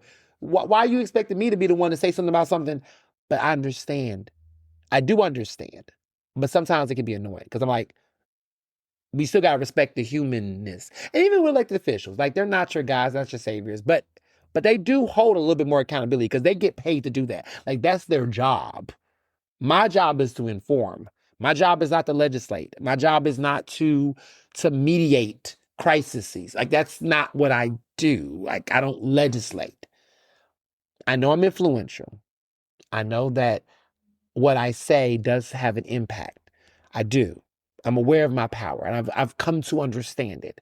But I also am going to be realistic with myself, not to burn myself out, not to exhaust myself. I've seen so many journalists that I love. Some of y'all have ran these people out their business. Y'all know that, right? Some of y'all have gotten so possessive that y'all done burn people out and have made people retire or change jobs. I made a decision a long time ago in my life. I was not going to let people do that to me and have that. So I set boundaries very quickly. People are like, why is all your comments not open? Because I don't got time for y'all to get into the cat fights and threaten people and do the violence. I gotta monitor and make sure. I don't got time for my mental peace. I'm not going to let people get in my comments and disrespect me, disparage me, threaten me, troll me. I got doxxed a couple years ago by Sean King. Some of y'all remember that. I had a man who, literally a white man that was a mummer, years ago. Some of y'all remember this, who was around, that literally reported me to the police department, and the counterterrorism unit of the Philadelphia Police Department interrogated me for an hour based on a Facebook post I made that actually, matter of fact, was just the most bizarre shit. But I've had situations where my page almost got taken down and shit. No, I'm not opening my comments. If people got something they gotta say, you can say it to my face. You can call in on WRD. You can get in my DMs. My DMs are always open. My inbox is always open. I get hella hate mail in my inbox on a regular basis on various issues. On various issues. Okay. What I said about Graham Platner, these white leftists showed they fucking ass and cut the fuck up behind that. Oh, I get it from everybody. Okay. So I recognize that, look, if people got something they got to say, you can, there's always opportunity. Like people are like, open up your comments. Or you, bitch, you talking, go talk your shit. Let me get you together since you want that smoke. But I'm not letting my comments be open to be disparaged. I'm not going to have to keep monitoring, right? I barely read the hate mail. I'll be like, delete. If it ain't saying that the substance, delete, report, blocked. Like I'm not, no, you're not entitled to my space in that way. Now, public officials, right, politicians, their official government pages, you're not supposed to be like, they're not supposed to be like suppressing access. The people do that though. Now, if it's threatening, hateful stuff, I can see that, like profanity and stuff, sure. But if people are making fair critiques and stuff, you're not supposed to delete that stuff. You're really not supposed to if you're a government official. But there are people that will say crazy stuff, say, why you don't got your comments open? Like you got all this, sweetheart. No, I don't. No. You don't get to come see. Like that's not how this works. It's not. It's not. But people get parasocial relationships where they feel like they're entitled to every aspect of you. I see y'all do it with celebrities, which is crazy. Like oh, you don't want to take a picture? No. Or I want to come up to somebody in the street, or somebody eating, and you want to go up and talk to them. No. And I've had to do that. Like I'm walking, minding my business. And somebody be like, oh, I got a bone to pick with you. No, you don't. And I get my ass in my Uber and I go home. Like we don't. No, we're not. I don't know. There's times where I've created a space of privacy. I've established boundaries. There are times where I go to private events. People are like, oh, no. A lot of the events I go to sometimes are like for media and industry events. There are some times where I do go to public facing events because I do need to interact and be with people. And when I do, I know, okay, I need to be social. Is my social battery up to going out? So if I go to an event, like when I went to Ruth's Picnic or I go to some of these other things, I know there's going to be a bunch of people that's going to come up to me and talk to me and want to talk and take a picture of it. And I know that. And so when I go to events, I am very friendly, very receptive because I know if I'm not in a good mood or I'm annoyed or I'm just tired, I need to take a nap, I will not go. I will not go to a public facing event. They'll say, oh, why did you come to this? You know why? Because I was tired. I want to take a nap. I was writing. I didn't feel like it. Shit. That's why I didn't feel like it. I was watching a show. I was watching Love and Hip Hop and I just wanted to watch the replays and I was in my pajamas. Oh, you know what? I was on the phone with one of my besties and we was talking shit for 2.5 hours and shit. I didn't feel like going. And so I've been able to create those boundaries. So when I do go out, if I go out and I'm at a public event, oh, I want to be there and I want to take a picture with you and I want to say hi and I want to give you a hug if you're into hugs and I want to have small talk and I want to because I recognize that's something I learned from Oprah. Oprah know her shit. Oprah put me on game. A couple of good mentors, but when you go, Oprah knows that when she goes out to certain things that you know she's in high spirits. If she's not feeling good, she's not in a good mood, she's not going to go out. So when I see some of these celebrities, these actors that go to stuff and they just be annoyed or they be looking like whatever, why you go outside? Or why you decide to go to that part? Like why do all that? Why be a dirt jerk? And I know that people are entitled to your space. I get that. People shouldn't. But like, you know who you are. You know what I'm saying? Yeah. So I've been just very mindful of it. Like if I go to, I make it a point that when I'm outside, I'm outside. When I'm not, I'm not. Or if I am going places, I'm very mindful about the crew I'm with and where I'm at and what events I'm at and all of that. It's thoughtful. So for example, I go to Wine and Spirits, I go to Whiskey Fest or whatever. I go to Whiskey Fest.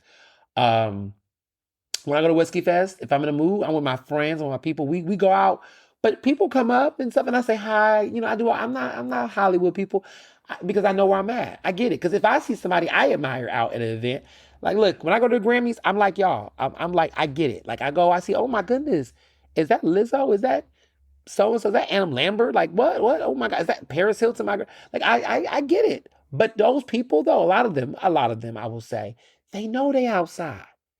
I'm at the Clive Davis party. Mm, Now, some people may not want to take pictures, and I get that. But like you out with people. You in a public space, you can say hello to people. Be friendly. Have some manners, right? So I recognize that, you know. But that being said, my digital platforms and my personal platforms, I have the right to monitor them the way I need to curate them and make them a safe space. Years ago, years ago when I used to have my DMs, my comments open, people would get in comments and disrespect people a certain kind of way. Sometimes I get a little high in the comments, but sometimes I let it be. Because there's sometimes, I'm not going to say any names, but there are some people, as you can imagine, some of y'all know, that will get in the comments and act in bad faith and say some things. And I can't say certain things. I won't say. I won't go low. But some of y'all will get them together in a way where I'm like, you know what, that was a fair argument. I didn't have time to do it because I got other things to do. But I appreciate some of y'all who say, you know what, I got time for you and me, and y'all say what needs to be said. And y'all know I'll be a little petty. I'll be liking that. I like that comment. You said what needs to be said. Cause I don't be having time. I don't be having time. And also, I know some people get, sometimes the comments is currency. Some people get in the comments, they want to be messy for somebody. There is a particular person, we're not gonna name names, y'all know who it is, but she's a troll. And there's this, ooh, sometimes I think people do the bidding of political people a little bit too hard in a way where it gives off op behavior. And it's like, we all see what you're doing. We all see right through you. Just because nobody wants to address it, maybe you're not that relevant or important to be addressed in that way as much as you think you are, but we all see it. We all know what it's giving, and we just have learned to just watch how that shit implode. A lot of times I've realized the trash will take itself out, and I see a situation that has nothing to do with me, but I see a situation where I'm like, this is going to snowball into a certain thing. And I'm just gonna let that. I'm gonna watch it happen. When it do, let's go back in the next couple of months. We're gonna see something. I'm watching something play out a certain way, and I'm being quiet. I'm watching it. I'm just watching it. But when this shit hits, I'm gonna be like, so remember I told y'all blah blah blah blah. That's what that was about. And y'all gonna go, oh yeah. So yeah. But all that to say, this experience, what made me get into a doctoral program? Uh, what was it? What was the change? What was the moment where I was like, you know what? Let me shoot my shot. Let me do this. I went to a lot of graduations. I saw a lot of my friends graduating, and that was an inspiration in some ways. That was inspiration in some ways. It was not the full, but it was an inspiration in some ways. There was a lot of people in my world that was speaking it onto me subtly, not necessarily like trying to peer pressure or anything like that, but it was like subtle things. This semester in particular, my students would just kept calling me Dr. Owens. And I kept being like, not Dr. Owens. And they would just like, you're so smart. Like, you can't, why won't you? I didn't know. Like, you act like you have one. You're so smart. I'm like, no, no, no, no. And just multiple situations, it would happen. I was at graduation in May, and Mr. Johnson was sitting right next to me. And he said to me, I could see you doing this. I could see you getting that cap and gown like in that way. I was like, oh, we've had this conversation. I said, I'm not, I can't do this. And I was, in many ways, I realized I was talking myself out of it. I was like, oh, I don't know. I don't, you know. He said, you should think about it. Like, you could definitely do it. I was like, but the way he said it, it was just that affirmation of just being like, why not? Like, why not? But it was from somebody I trusted, somebody clearly I love, right? And there was just these moments throughout my life that was just always spoken to me, like almost like a manifestation. And I guess in many ways, I was quietly building myself for the opportunity without thinking of it. Not really, truly, was not on my stack of cards per se. But I said, you know what? Let's do some research and let's like think about it, right? So I did my research. Um, heard about this program in particular. And that was the thing, was specifically this program. Like this specific program at Vanderbilt, Peabody College, was, I think, made for me. Like, they thought of me. It's an executive program. You have to have at least 10 years of work experience, I believe. I think at least 10, maybe less, but I think it was like 10 for the executive program. And you have to have had a master's degree because you can transfer your master's credits to the program. So they will the masters, all the credits they will count towards, and they will count it. So they counted it towards my credits. So they were transferable. And other things fell into place. I really took the time to understand the difference between a PhD and an EDD. I knew the difference for a while, but understanding why doctor of education, not PhD. PhD, and I think that's what it was too. Like PhD is very research driven. It is very much, you're doing this dissertation that's focused on a theory and you're analyzing. I would rather do that with my books in a different type of field. This program does not have that type of intense research in that way. There is research and there is those things, but it's not in that type of vein, like of theoretical approaches and pure, like it's not that type of space. And I was like, okay, so this is not a PhD program. Like that was not, and I think so much of my mind was like, I don't want to be in that. That's very time consuming. And also, that's not where I see my career. But EDD, the leadership aspect of this program, the focus on those transferable skills, and also my growing pursuit in higher education. Like, I really love being a professor. I really love higher ed and what I can do to it, and how media and education, how it intersects between the stuff I'm doing. I really love being on college campuses. I really love teaching. I really love like expanding opportunities for people to not only learn, but go into the field. This is that. This is expansion of that in addition to everything else I'm doing. Um, and it just works. And so I said to myself, there was an early decision deadline. So this is even crazier, y'all. There was an early decision deadline that was due Memorial Day. By the time I made up my mind, like, yo, this program was for me, I literally had like 3 days to apply for this so I could get a scholarship, because I wasn't trying to come out of my pocket and pay for. That was also a thing too. Like, I was like, money, like, I gotta pay. Like, I don't want to, like, I just like it just was so weird, freakishly weird, or just serendipitous, like how it all played out. Like, I had like about 3 days um before that Memorial deadline. So I contacted like some trusted, like close mentors to me. And I had to get like 3 letters of recommendation. Writing sample was the first chapter of my first book. That was a flex, y'all.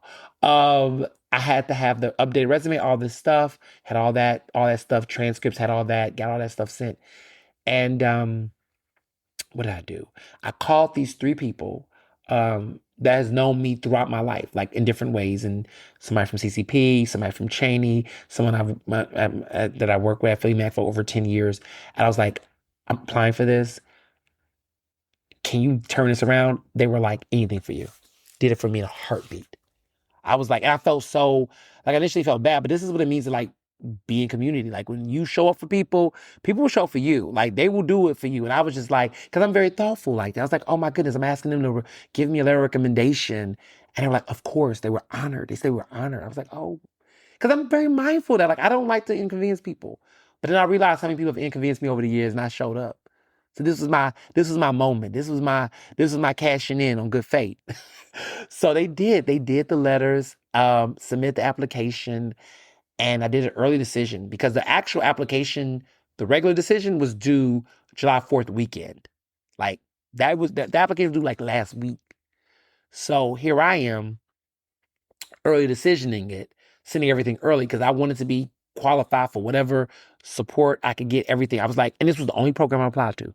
It was the only one I wanted. It was the only one that made sense, that fit my schedule, that had a really good timeline. It was the only one, and it was the only one I wanted to do. And I made that very clear in my personal statement, okay? Last Thursday, I got contacted. They told me I got accepted. They told me everything. I was like, oh my gosh. I screamed. Okay. I didn't tell anybody. So don't take it personal. I did not tell my husband. I did not tell my mama. I didn't tell anyone. The only people that knew were the three people that I asked for letter of recommendation from. I did not tell anyone. It was like something I kept to myself. And I think sometimes it is okay to have a dream, to do something spontaneous, take a risk, a calculated risk, and keep it to yourself. You deserve it. Like you may have a dream in your mind, a thing, and you don't want to put it because you know what it is? I didn't do it. It's not that I didn't think people was not going to trust it or believe it. I didn't want people to be as nervous for me. I didn't want people to be because you know when you do something, everybody be texting you like, this shit, go, don't make me more fucking anxious and nervous. So I always like my friends, my close friends, family. It's not that I don't tell them about things because I don't want them to. I just don't want them to get on my nerves, like real rap. Because they'll just be wanting for me, and I'll be like. And I've done that in the past with certain things. And I just be like, this is too much. Y'all are overwhelming me. Leave me alone. So my whole mindset was, if I got in, I would tell everybody. If I did not, I would just be like, okay, cool. I wouldn't even sweat it because I believe in what's meant for me is what's meant for me. What is meant to happen is meant to happen, and that's life. You know, that's my mindset. My mindset is that things happen for a reason. So I just wanted to, whatever it was, I was gonna take my swing because my mindset was, if it happened it would just be great, wouldn't it? And if it didn't happen, it'll be okay. And I didn't want people to be disappointed or bummed and feel like they got a hug. I'll just be, I'm not I'm emotional, but I'm not the mushy type. Like I don't want the, oh, leave me alone. Let me just go in my room, get it out. Cause I'm that type of believer. Like I'm the type of person that if I get disappointed about something, like a situation or rejection, I will need a day. Give me a fucking day. Give me a fucking day. I just need a day and a good bottle of champagne. No, I just need a day. And then I promise you, the next day, things get better. I typically go over stuff because also, you know why I don't harbor on stuff is because also I look at how much I already have. So I operate from a space of gratitude of like, I have so many other things. I don't need more. So if this would have not happened, honestly, I don't even think this would have been a whole day. Honestly, it would have probably just been like a moment because I would have sat with him and been like, damn, would that have been nice? But then I would have been like, okay. Because guess what else happened that day? I got accepted to the Recording Academy. Now, if I would not gotten the Recording Academy and I would have been rejected, then I would have been like, this is a day. But then I would have said, you know what? I'm about to go to Orlando next week. So look at that. Look at God. Like, so I just think sometimes for me, I don't harp on like rejection or things not happening a certain way because I always feel like everything's for a reason. I may have not understood the reason, but I would have been okay with it. So I've had a life of lots of rejection. People forget that. People will sometimes be like, oh, you're so lucky. Number one, bitch, it's fortunate. But also, I have had a lot of rejection throughout my career. And for those who are my close friends that know, like I get stuff all there's stuff that shit I experience that shit in real time, right? There's things where I'm like, why am I not getting an interview with the mayor? Like that's fucked up. But it ain't the end of the world because I realize what I'm dealing with. Or you know, certain opportunities like that I just feel like, yo, like why not? But then I'm also reminded of how many people say yes. And I think sometimes, and this is just advice, just in general, anyone, it's like we live in a world where sometimes we harp on the things we don't have. And sometimes those things are necessities. So if I am not losing a necessity or something essential, I am not going to harp on it too much. Because when you start losing essential things, like people in your life, friends, family, real things, right? You gonna know when it really hurts. I'm never going to lose sleep over things that I want, but I don't need. When I lose the things I need or the things I really truly care about that are essential, that hurts me. But if I lose things that are things I desire or like and are non-essential, I will never like let that get on me or take that from me in a way. You know, and I've learned to operate with that because in life, you're going to have a lot of rejection. I get rejected on stuff, but then also you get a lot of beautiful blessings. And so I like to savor the things that I do have, right? So if that did not happen for me, if I'm not getting accepted to the program, I would have been a little bummed a little bit. That's real for a day, possibly. And then you know what? I would have got up the next day and said, and I'm still enough and I'm still good. And it was cool and it was great. And I moved on. I was prepared for that. You got to be prepared for that. You got to be prepared for rejection. You gotta be prepared for it. Upset, disappointment with things. You gotta be prepared for it. But you don't gotta reside in it, you know? Um, and so in that situation, I was like, look, I didn't want other people to be thinking about it. I didn't want all that. I wanted to say, look, I'm gonna apply for this, do this, fingers crossed, stay excited. If it happens, it's meant to happen. When I got that phone call, y'all, and they told me, I yelled so loud. I was so excited. Mr. Johnson thought that it was a recording academy. So he was like excited because he thought it was recording. He didn't know what was going on. So then I called my mom. And while he was in the kitchen, it was all three. Well, my mom was on the phone, him. And I shared the news to both of them at the same time. And they were so excited. It was a great time. It was a great conversation. It was a great conversation. It was. Um, it was. Cause yeah, yeah. That was, yeah. Um, so things happen, interesting enough. When I think about things that are being manifested. My grandmother, who's no longer here, she passed away in July. Her birthday is actually in July. She passed away in July. Um, she passed away in 2013. So it's been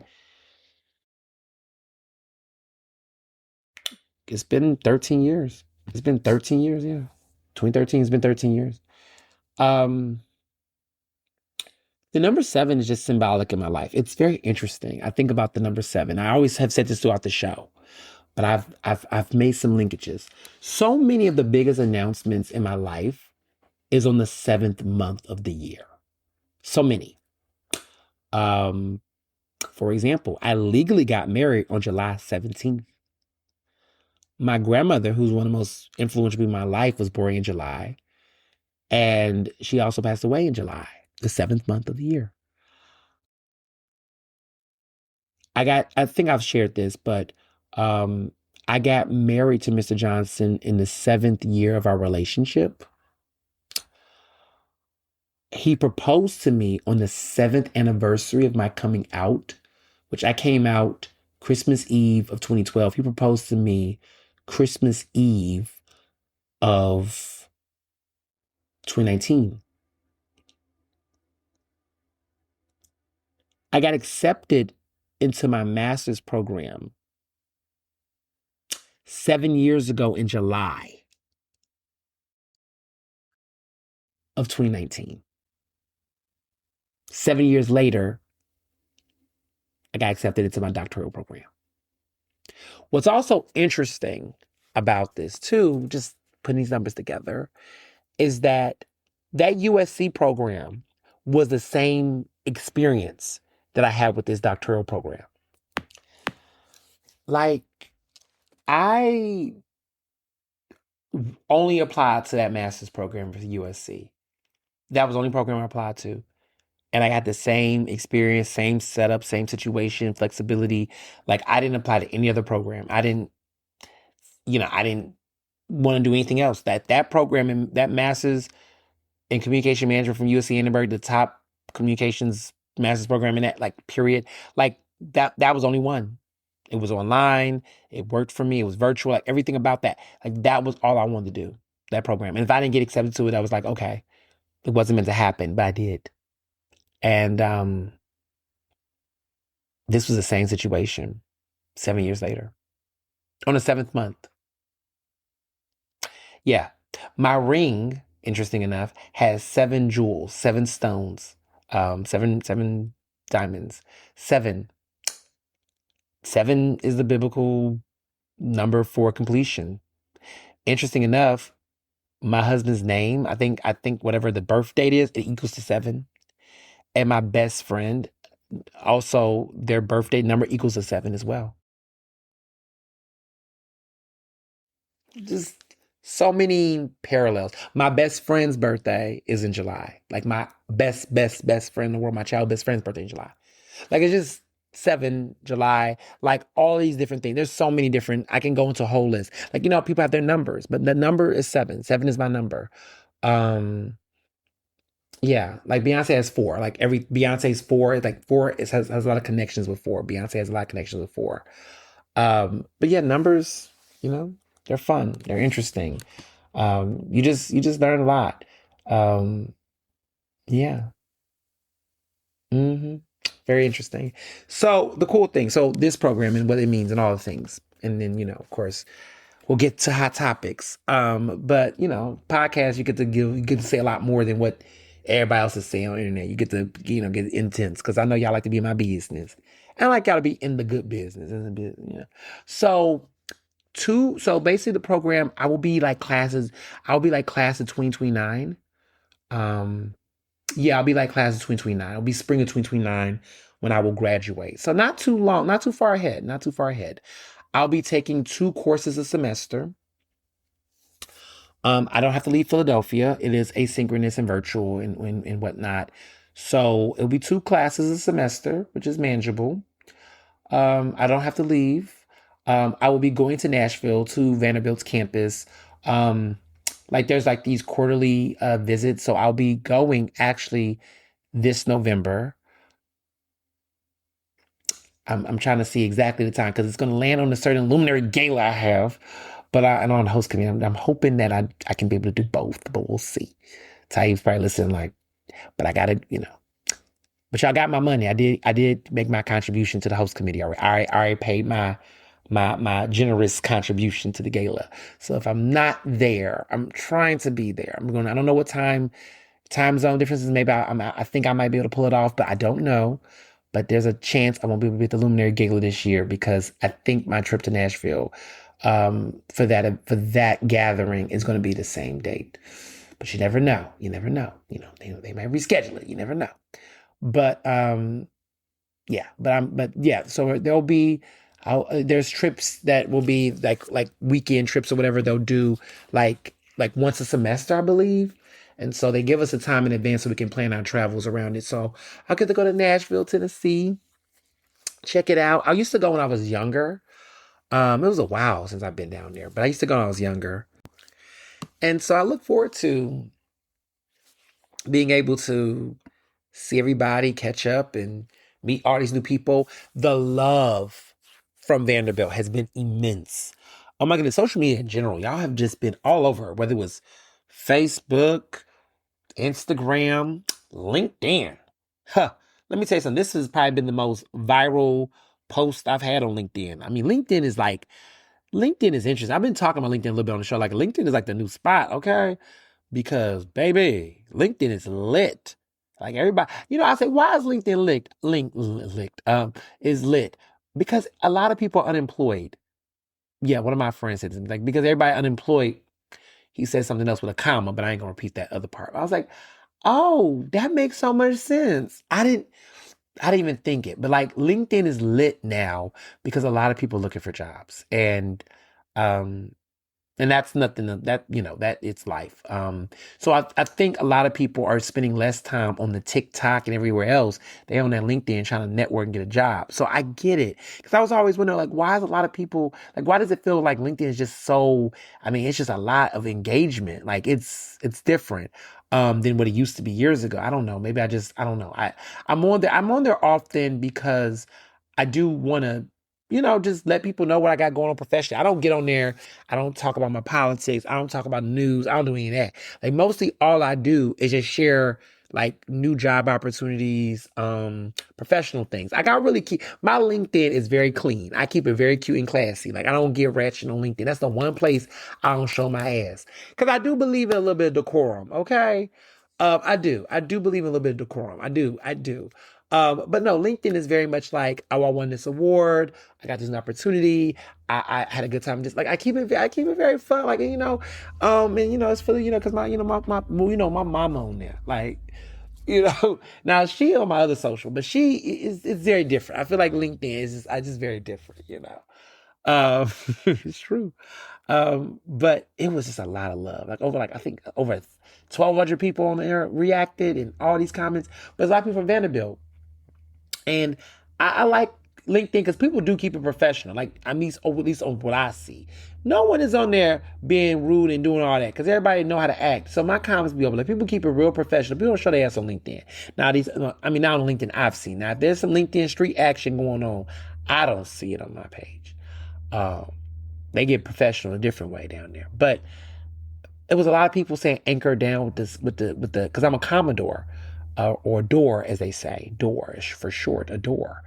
But Commodore is their mascot, and so I'm a Commodore, a Quaker, a Trojan, a Commodore. Um, I'm all three. I got my bachelor's in the East Coast. I got my master's on the West Coast. I'm getting my doctorate in the South. Dr. Ernest Owens. I like it. I like it. I do. I do. At a time where people are getting fake, doctorates, we gotta, I like it. I like it. I'm excited to learn more. I'm always, it's so funny. Like I think about like my years, and I just think about like one of my students messaged me and said, they would just tell me they were proud of me. And I was like, well, thank you. One of my former students, they was just like, well, I asked them, I was like, oh, I appreciate that, all that. And they said, because, you proved a lot to me that you can be gay, you could go in, you could curse, and you could shake shit up, and you could still be. I was like, well, first of all, let me be very clear. Shake shit up? It's like, oh, my bad. It's okay. But I said, let me be very clear. You can do those things once you've established some things. I said, don't go out here popping off and you haven't taken care of your business. Take care of your business, build yourself up, and then pop off. Don't be in a situation where you unemployed, you at your mama's house, and you on the internet popping off. No, no, no, no. Take care of your business. Get your situation together. Have a job. Have you some fuck you money. Save you some money. So if you decide to quit, you got somebody to lean back on. You know what I'm saying? Save you some money. Get yourself together, and then you could pop off. But I tell them that because they get inspired, and I'm like, listen, Ernest, I was not born overnight. Okay, it took time to get to this point. Quietly building, as they say. Somebody messaged me and said something to me, and I'm not gonna say their name or nothing like that. They was just like, but they mentioned this. They said to me that I am known. They said to me for the plot twist pivot, is how they described it. And I said, plot twist pivot. I like that. Every season in my life, I think about 7 years ago. 7 years ago, the summer of 2019 was a very interesting time in my life. Again, 7 years, y'all. It's always a pivot, right? A plot twist pivot.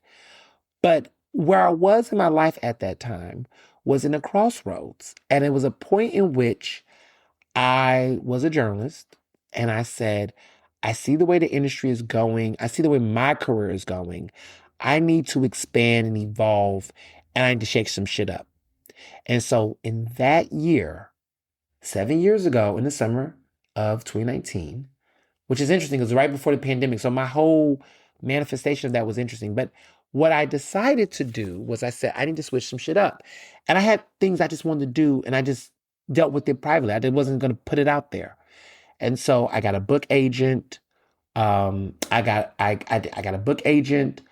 I got into my master's program.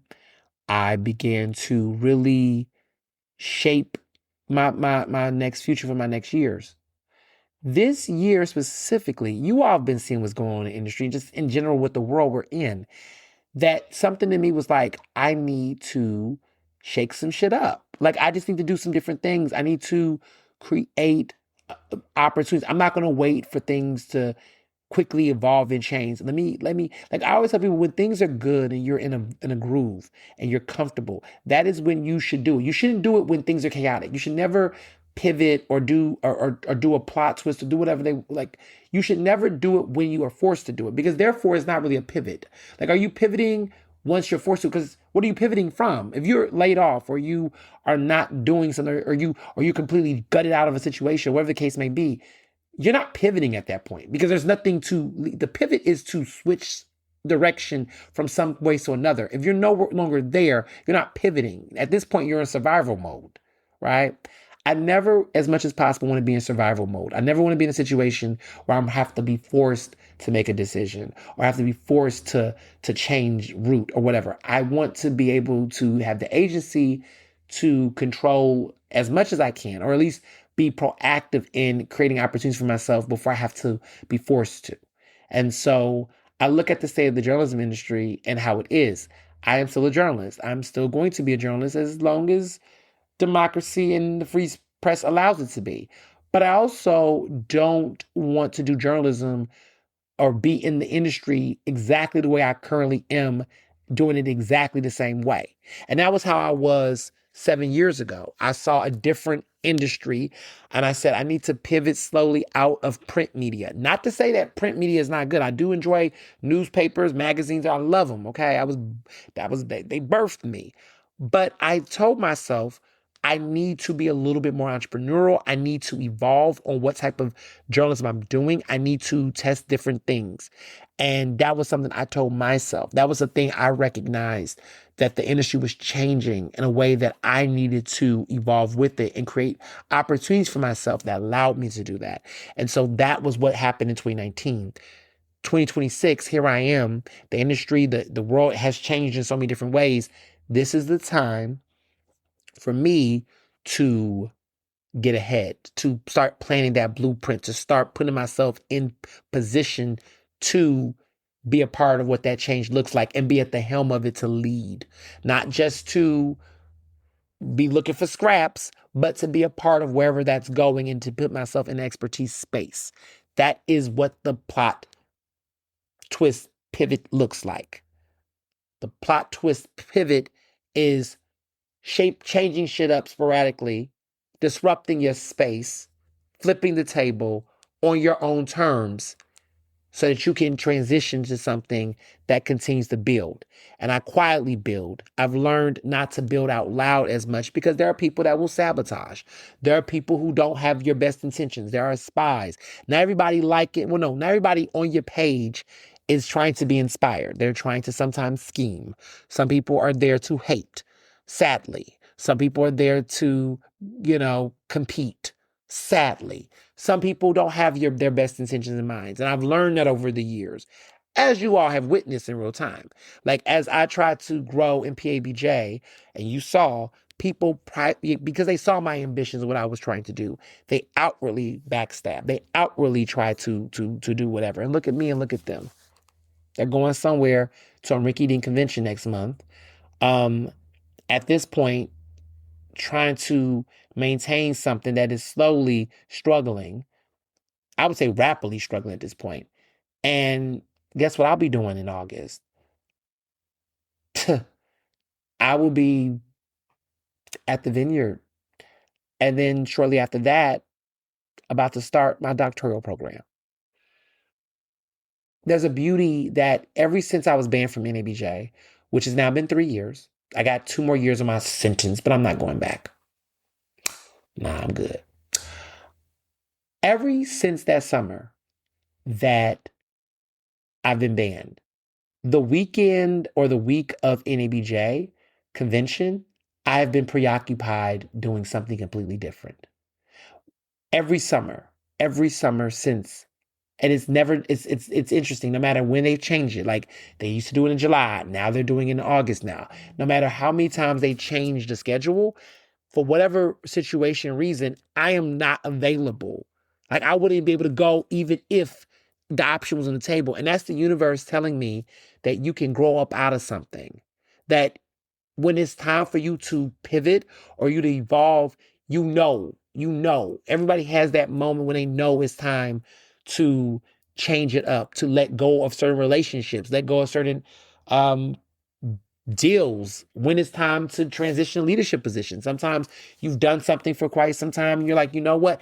It is time. It is time to pass the torch. And so to be clear,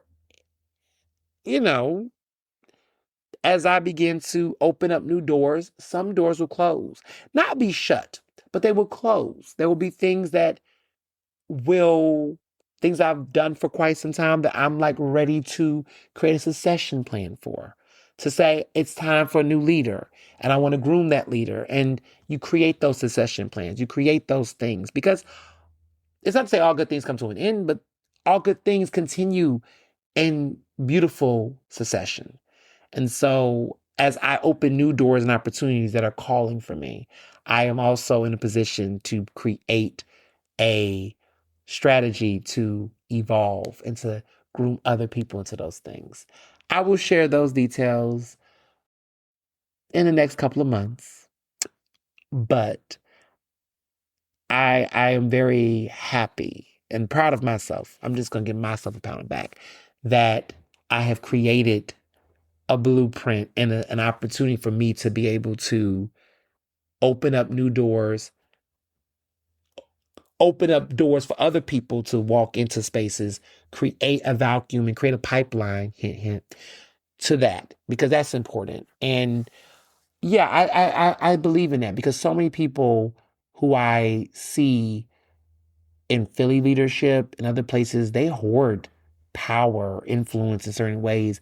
And I don't believe that power ever gets let go. I think power, it transfers. You transfer the energy in places that are also neglected that you care about. Everything can't be in one space.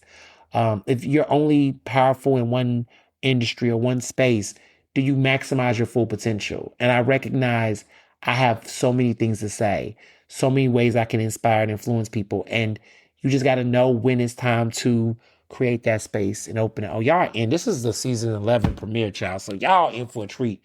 Because I didn't even know I was going to go all the way that. But when you feel it in you share some things. So, but I also recognize I can't just be announcing everything. But I just say that I am in a very, very good space, a great space, actually.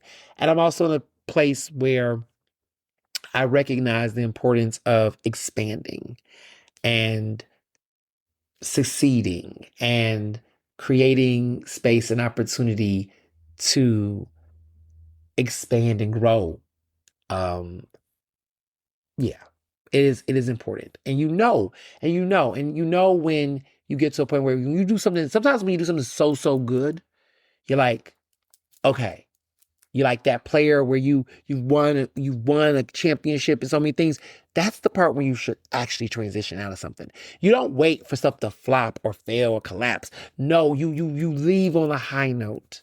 Ooh, I'm talking too much, but I'm not going to say much more, but you just always leave with a bang and you always give new opportunities, things to do. And you master things and you find the value in certain stuff and you know when it's time and you know when you should open new doors and create new opportunities. And I'm not talking about my journalism career, if that's what y'all talking about. Okay. I'm not talking about my journalism career. That there's some, I need to see some, I got to see some things go down. I'm not talking about that. I'm talking about something else. It's connected to journalism though, but it's not journalism. It's not the work of journalism, but it's in the space. Oh, shut up, Ernest. Stop talking. Be quiet. They know what you're talking about. And they going I'm not gonna confirm or deny anything. That one I will not confirm or deny any of that. If y'all was to say, are you gonna no no no no no no no no no no. We're gonna keep we gonna ride. We're gonna ride. I turned 35 in October. Um and I that will mark. Why am I? Okay. Anyway, more to come on that those things. But anyway, I'm just saying I'm excited about being in this doctoral program. I'm excited about being part of Recording Academy. I'm excited about just creating new opportunities to expand my talents. I'm excited about the rest of this year, the fall we're in now. We're in the third quarter of the year. And this part of the year is fun because it's the second half of the year. And things are gonna really light up. We got a midterm election. We got shit, we got some surprises. Shit, even recording this podcast right now, like there's some major political shakeups. We're coming into a new season with some major shit going on. So yeah, so let's get into hot topics. So Lindsey Graham, I guess we can now say the late Lindsey Graham, U.S. Senator from South Carolina, 71 years old. Interesting enough, 2 days after his 71st birthday, he was born on July 9th. He died on Saturday, 71 years old. Brief and sudden illness is what they've said.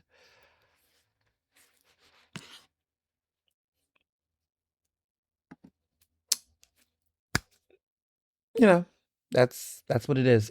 Trump says in his passing that Lindsey Graham's death is a, quote, big blow to the Save America Act, which is the Safeguard American Voter Eligibility Act, which has been the controversial law that he's been trying to get Republicans to get on board with. For those who know, he has tried to suppress this infrastructure bill from happening because he did not want the infrastructure bill to take place. And there was some problems there. Now we're seeing other issues. You know,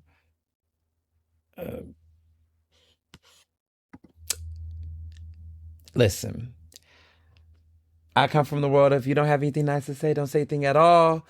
I don't have anything nice to say. I'm not going to be fake. I'm not going to be Cory Booker. I'm not going to, I don't know, memorialize someone who wouldn't have done the same for myself and others. It's just, I just, prayers, sorrows, I mean, look, Lindsey Graham has lived a life where it's online. A lot of people are saying some very not so kind things about him. But when you live the life the way that he's lived, it's very hard for people to. I mean, at the very end, he was committed to supporting policies that further denied people their rights, liberties, and freedoms. He didn't even believe that institutional racism existed. And the list goes on. He flip-flopped on his morals and his principles. It is what it is. I just thought it was interesting that Trump would use Lindsey Graham's death to try to still push that Save America Act, which hasn't happened. And now there are people who think, well, maybe will people feel guilty to do? They're not. A midterm election is coming. That bill is loaded. It's problematic. It does not, and I believe, in my opinion, unconstitutional. And yeah, he tried to stop a bipartisan bill for housing infrastructure to happen, and it still passed because they had enough of the votes. But Trump really wants this to happen. It's not good at all. And for those who have not heard enough about the Save America Act, pretty much this is a proposed federal legislation that is supposed to be mandating proof of U.S. citizenship to register to vote in federal elections. Like, ridiculous. Like, this is disenfranchisement. And people on both sides are like, nah, you don't really want this. But this is a desperate attempt, in my opinion, by the Trump administration to influence the upcoming midterm elections, because it's projected that he will, rightfully so, lose a lot of Republican support in Congress. So there's that. But yeah, that's all I have on Lindsey Graham. In other news, there is Mitch McConnell, Senator Mitch McConnell, who is also in a state of unraveling. He's been hospitalized. People have not seen him in weeks. There's been rumors of, his state of mind. Some people have said that he's brain dead. Interesting enough, his wife had went to China, kind of like abandoned him. It's just not making sense at all. And there's just been a lot going on that regard, because it's like, is he alive? Is he not alive? I mean, well, as of right now, he is considered alive, but it's been up in the air. It's gotten to the point that even CNN, who's benefited off of, MAGA voices on their platforms that they have funded and have enabled, they're even taking a distance from some of this. So Scott Jennings, that's the guy who's always on CNN, the Republican, the Trumper, unapologetically. There's been a lot of misinformation. And he lies. This guy, Scott Jennings, who's been on Abby Phillips' show, he lies. He lies a lot. But in an interview with Jake Tapper, he said, quote, "I've been in touch with the staff. In fact, I was speaking with some of his senior staff today, and I know he was actually meeting with some of his staff late this afternoon about a few issues going on over at the Senate." That's what he said. Pretty much trying to, there's growing rumors that the senator is brain dead, or, quote, a vegetable. He's in a vegetative state, which means that pretty much he's breathing, but he's not at all conscious. Like, he's basically alive, but not able to fully function in a way in which he could even do the job. But Jennings had said this, and truthfully, it sounded to me like somebody who was preparing at some point to go back to work. Now, whether that means go back to work soon or go back to work eventually, I don't know. But I do know he was meeting with his staff today and getting some briefings on a few issues. Jake Tapper did not push back on those claims. Did not even, he questioned why McConnell's team would not release a video of the senator that would prove if he was okay. Because we haven't seen any videos. We haven't seen anything. We don't really know what's going on. We've been getting piecemeal reports.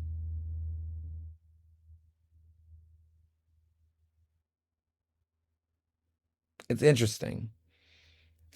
Laura Coates even went as far on CNN to ask Jennings why he did not press McConnell for more answers about his health when he appeared on her show. Just a lot of red flags. Just a lot of red flags. So much that CNN has had to come out and basically, because a lot of people have been wryly criticizing the claims. There's been a lot of GOP insiders that have tried to say they spoke to McConnell this week.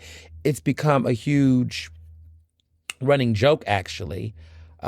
People are saying, they met with him. They had a 20-minute conversation, all this rhetoric. And people have it's been a running joke. So the joke around Scott Jennings was that he said last week, he said, "I spoke to my old friend Mitch McConnell this morning, the senior senator from Kentucky.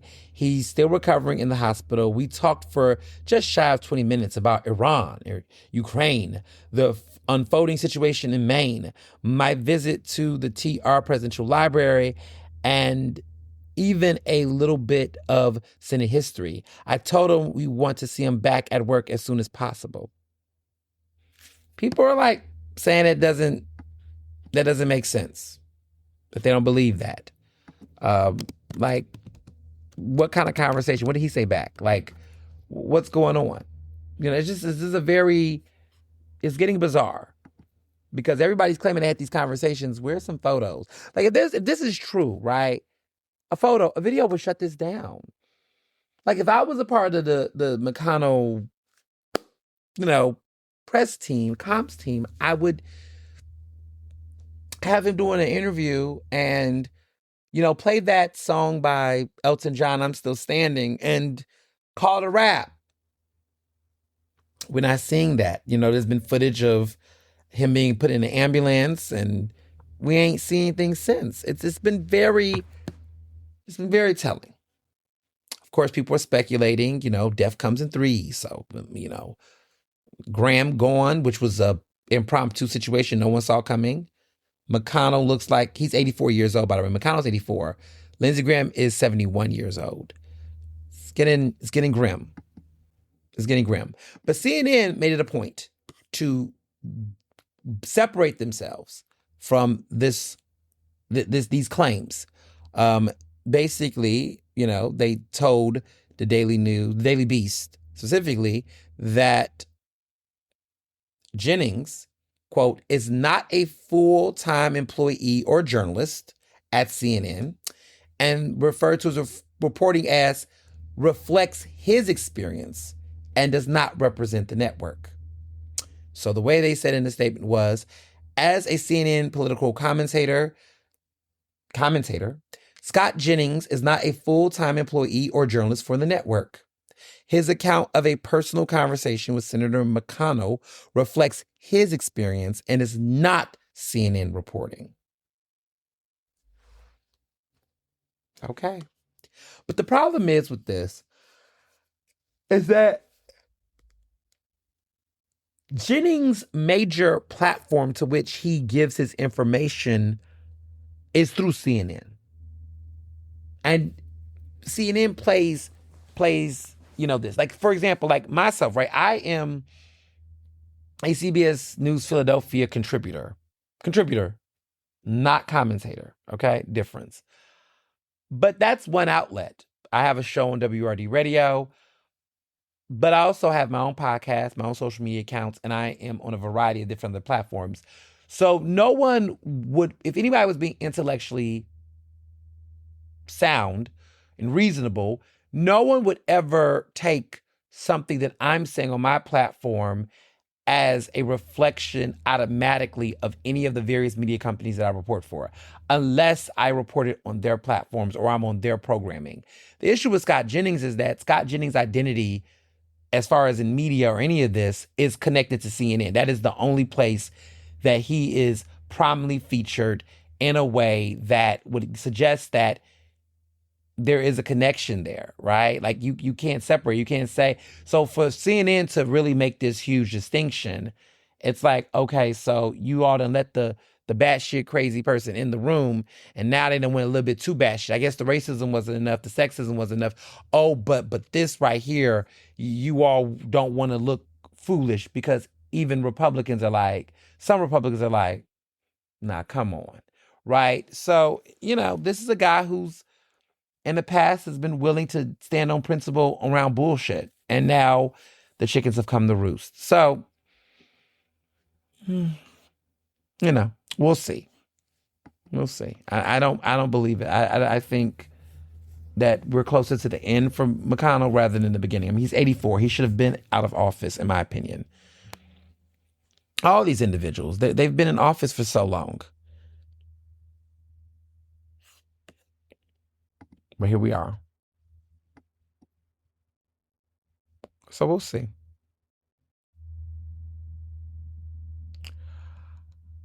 Well, moving along. Democrats, I would argue, is a little equally disappointing in their own right. I have some thoughts. I have some thoughts. But before I get to that, I want to specify and clarify some things about that bipartisan housing bill. So there was a 10-day clock. The housing bill is now law. It became law without the president's signature. His decision not to sign reflects a growing rift between him and Senate Republicans. That is from reporting from the New York Times. And they're referring to the fact that he said, quote, and I mentioned this earlier, but he said, quote, I will not sign the housing bill, which has been fully approved by Congress and sent to the White House, in protest, he said, in all caps, over the fact that the United States Senate is not capable of passing the Save America Act. So the inaction was symbolic. They had the votes. But this is the first major legislative effort to address the nation's housing crisis in more than 3 decades. and the president will not sign it, did not sign it. The bill is known as the 21st Century Road to Housing Act, which was supposed to, and still give congressional Republicans a nice little victory ahead of the midterm elections, because they're really trying to blunt the Democrats' attacks over rising costs. Because at the end of the day, I want to be clear, and I say this, that Republicans have all chambers of our current American legislative branch, right? All the branches of government, they have them. They have them. They have the legislative, the judicial, the presidential, or in other words, executive branch. They have the executive branch, judicial branch, legislative branch. They have the Senate. They have the House. They have the Supreme Court. They have the White House. All of that is Republican controlled right now. And for all of that power, y'all, has anything changed financially? Are we winning right now? Are prices lowering? Like, what the fuck? I don't understand. I don't understand. Wasn't the whole argument that they need to have that red wave? That if they had the power, that's all they needed. So you got the power. We haven't seen this much like of a takeover since Obama. Like, I think Obama was the last time we saw like the entire, they have everything. They have everything. And they still cannot get the cost of living down. What have they been doing? Like, what have they been doing? Like, you all, like, I don't understand conservatives right now.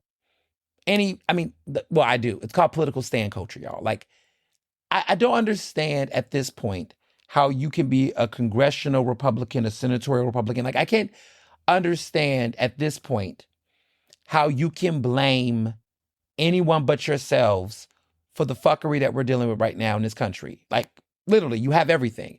Like, you can't blame Hillary. You can't blame Biden. You can't blame Kamala Harris.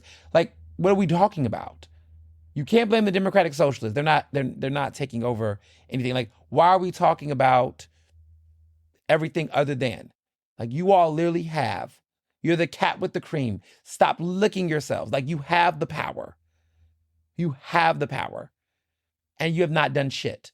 And they deserve to lose at the midterms because you have been given all of this power for the past, 2 years.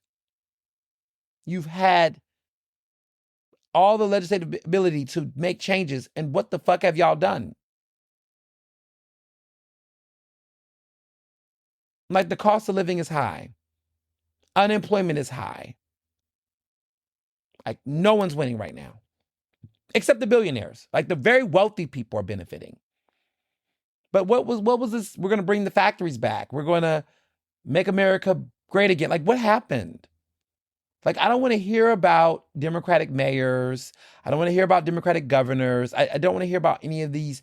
Like, okay, Supreme Court has killed the ability for trans people in sports. So can we move on the sports? You can't keep using these scapegoats to distract people. DEI is done. You killed it, right? You killed affirmative action. So you can't blame the blacks, right?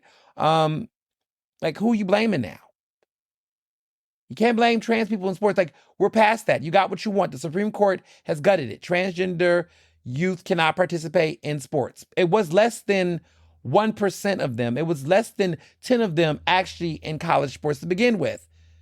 It was 1% of 1% of 1%. Like, you literally did not have a legitimate claim. But like, now, Democrats want to appease Republicans. We don't got to talk about these topics anymore.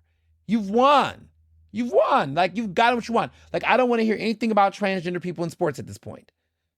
It's fucked up. Let me be very clear. I don't support this, right? But the Supreme Court has made the decision. You have won. Like, move on.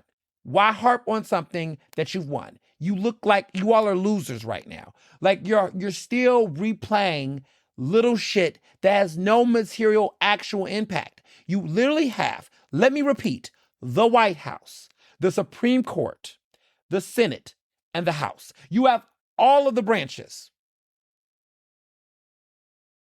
What are we complaining about? What are we complaining about right now? You have everything. Democrats can't get shit done. They can't get shit done in the House, in the Senate, in the Supreme Court, in the executive office. Like, we can't get shit done. You all can. So if you don't like something, you all can fix it. You could. You could. If you don't like a bill, a policy, you got ideas, right? Fix them. But you're too busy hyper obsessed on immigrants. You're too busy trying to rig fucking elections. You're too busy focused on nothing. And to the point, I will say, congressional Republicans are like, look, Trump, you got your seat. You're in lame duck mode. We're about to lose even more. What are you fucking doing?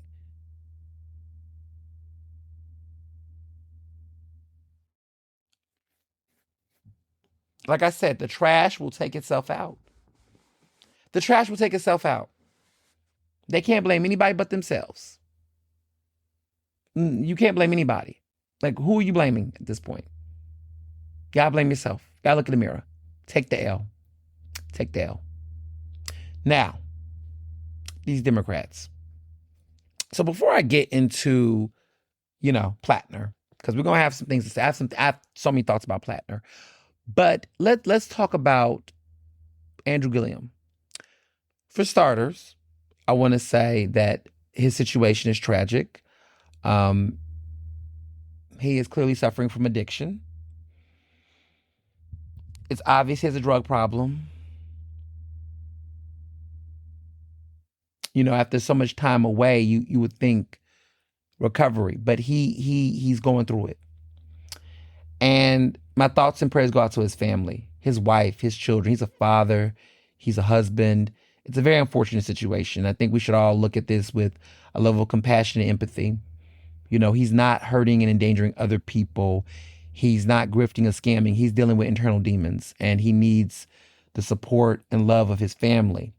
But with that being said, I think what's really important to note is that we got to take people out the spotlight respectfully. Like, the spotlight and the attention can create pressure. And, he's been on the show, the podcast Native Son, and, Angela Rye, everyone on that show. I think now is the time for him to really, he needs to get help, and he needs to stay out the spotlight. I think when we see certain public figures that deal with addiction or deal with these personal struggles, a lot of times people think the remedy is putting them back in the public eye. And I don't think that's the case. I think some people do need to take a step back. I think some people just need to work on them. I think his political future at this point isn't happening.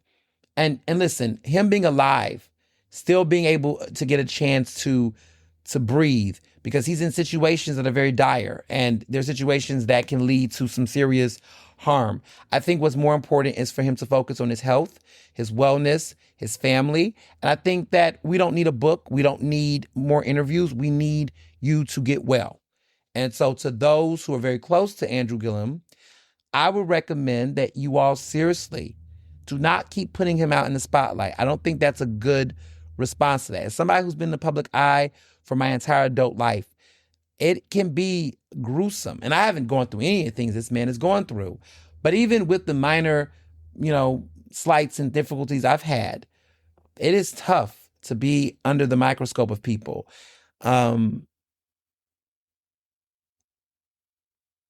I think he should take a break. I think he should really just go into private life and he doesn't owe us another interview. He's not a public servant anymore. He does not serve in public office. I want this man to stay alive, be healthy, be well for his children and his wife and his family. We don't need to see you. We don't need the interviews. We don't need the attention. Get well. With love. That is my thoughts on that.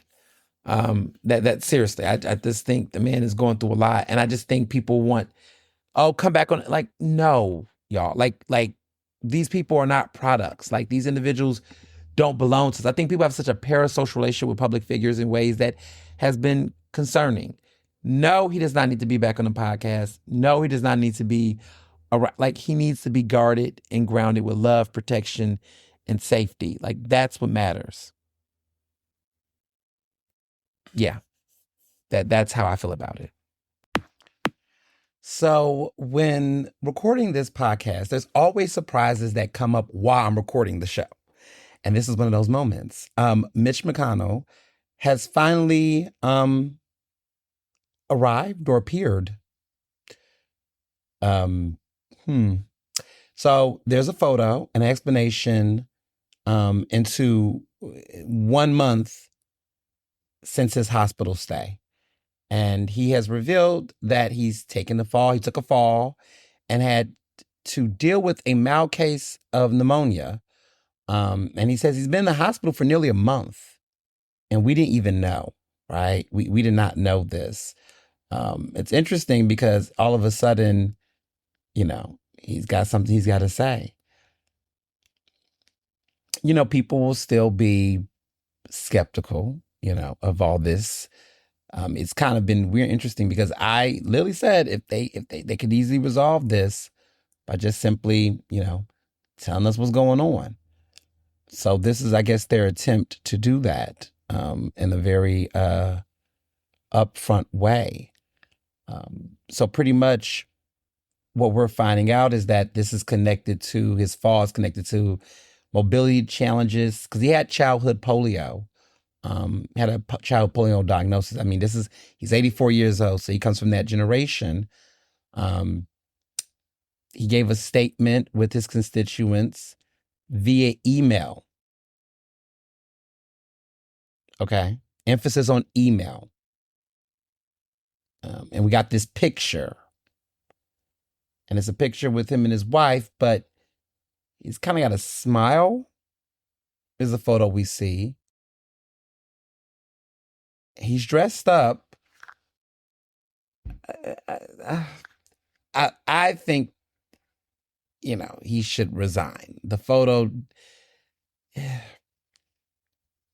it's interesting because we got this long message. But yeah. So in the statement, he says, "You're right to expect your representatives to work hard for you. And part of my decision to retire at the end of my term this coming January was being honest about the demands of Senate work." But he said, and I'll keep you posted on the progress of my recovery. Until then, I'm so grateful for your prayers and well wishes. Now, this was a lengthy statement. A physician wrote that he was admitted to the hospital 4 weeks ago after falling at home and sustaining minor injuries. Determined that he had no fractures, cardiac abnormalities, stroke, tumor, or hemorrhage. That's what they're saying. He doesn't have any of that. Early in his hospitalization, he developed pneumonia, which responded rapidly to antibiotic treatment. The doctor doesn't give their name. The remainder of his hospital stay focused on physical therapy and strategies to reduce his risk of future falls. He has been medically cleared to continue fully participating in his intensive physical therapy program.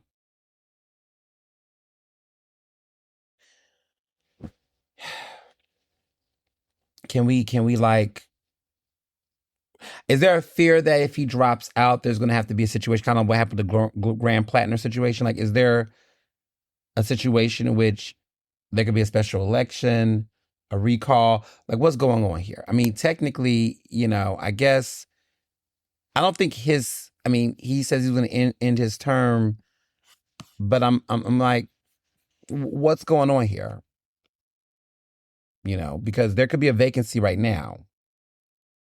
Why are we waiting? Apparently there's like an odor.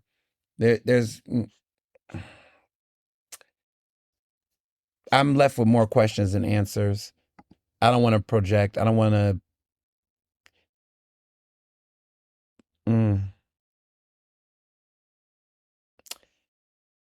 To be clear, these Senate seats, his Senate seat is 6 years. He assumed office January 3rd, 2025. That was after the 2024 election. This is a 6-year seat. Y'all know that, right? The Senate seat is 6 years. Um, he's not going to make it. I don't. I mean, let's just do the math together. 5 years. Okay, he's got left in this term. 5 years he has left in this term. He will be, well, first of all, his birthday is February 20th. So he would be around 89 years old when this all wraps up. The term. I didn't say his life. Yeah, I don't. What are we doing? So he kept the seat Republican. Is he expecting a special election?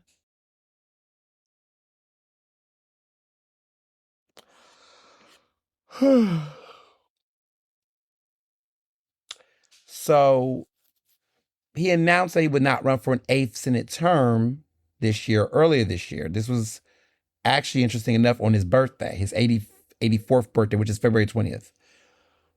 He announced he would not run for an 8th Senate term in 2026.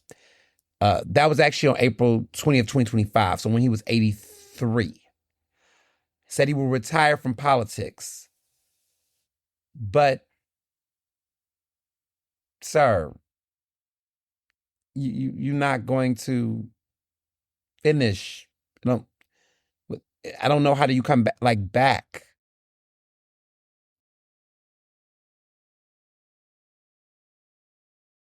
I mean, he's currently the longest serving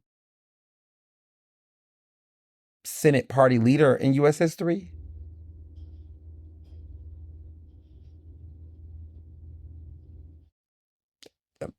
Okay.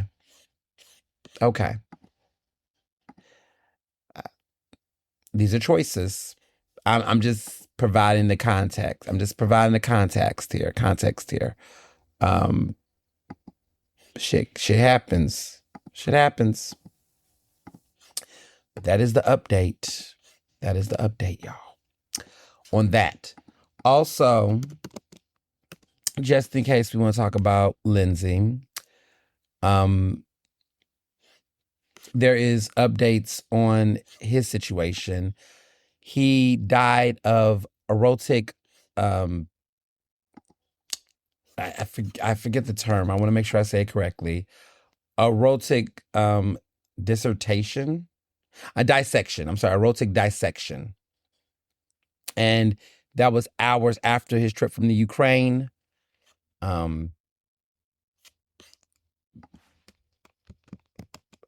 Again, another situation. This is a interesting situation. It is. This is what is coming out. So this is preliminary findings, is what a medical examiner said. It was erotic dissection due to atherosclerotic cardiovascular disease, is what they're saying. That was, this death certificate is pending until all toxicological and microscopic testing are finalized. And at that point, the death certificate will be updated to reflect the cause of death and appropriately classify the manner of death. Even though the chief medical examiner is currently saying erotic dissection due to cardiovascular disease. So this is the updates. It happens sometimes in the midst of recording a podcast in real time. So we try to get the show as up to date as possible, for folks. But shit happens in real time. So as you can see, as you listen and you get an update, so you know how close to the clock I do when I record these episodes sometimes. But it is what it is. Now to Graham Platner. Okay. Here's the thing. There's been so many takes on this. So many people have had something to say. Long story didn't short before I get into the read of this whole situation.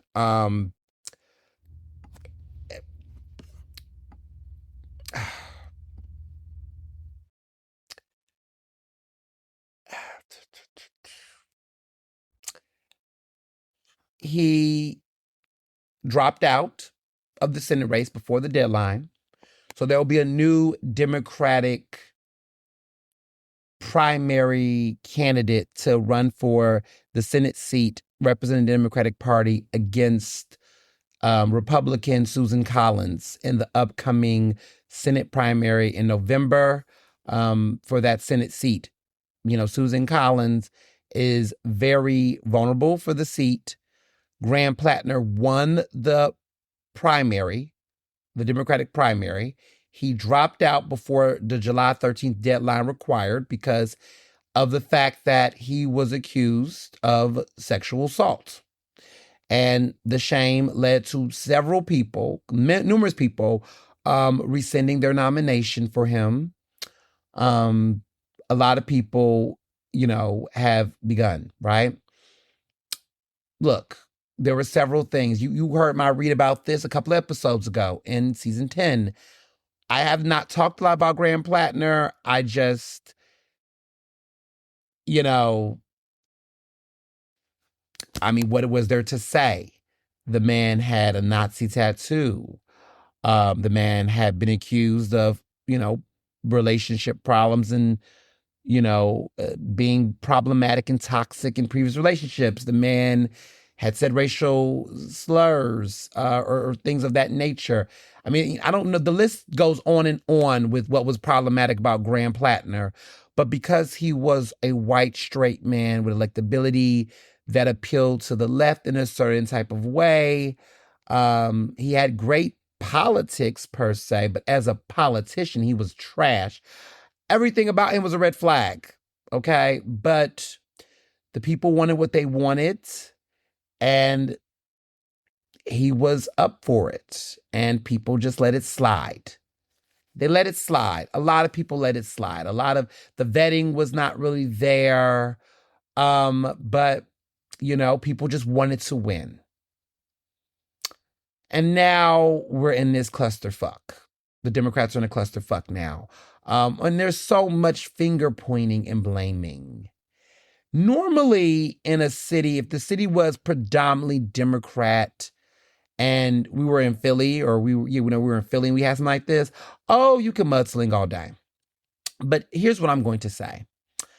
I see fault all across the board. Establishment, put your fucking finger down. You are in no position to point a finger or blame nobody or walk around with your chest held high. Maybe if you actually listened to the evolving base of the Democratic Party right now that does not really care for these AIDS-PAC-backed candidates that actually want to have someone with a spine and a backbone, and maybe if the party did a better job of propping up a candidate that they can vet that would hold different values and beliefs so that people within the party would not prop up, you know, assholes and problematic jerks like this guy, but have a good policy and platform, maybe there wouldn't be so much of a conflict that put people in these positions.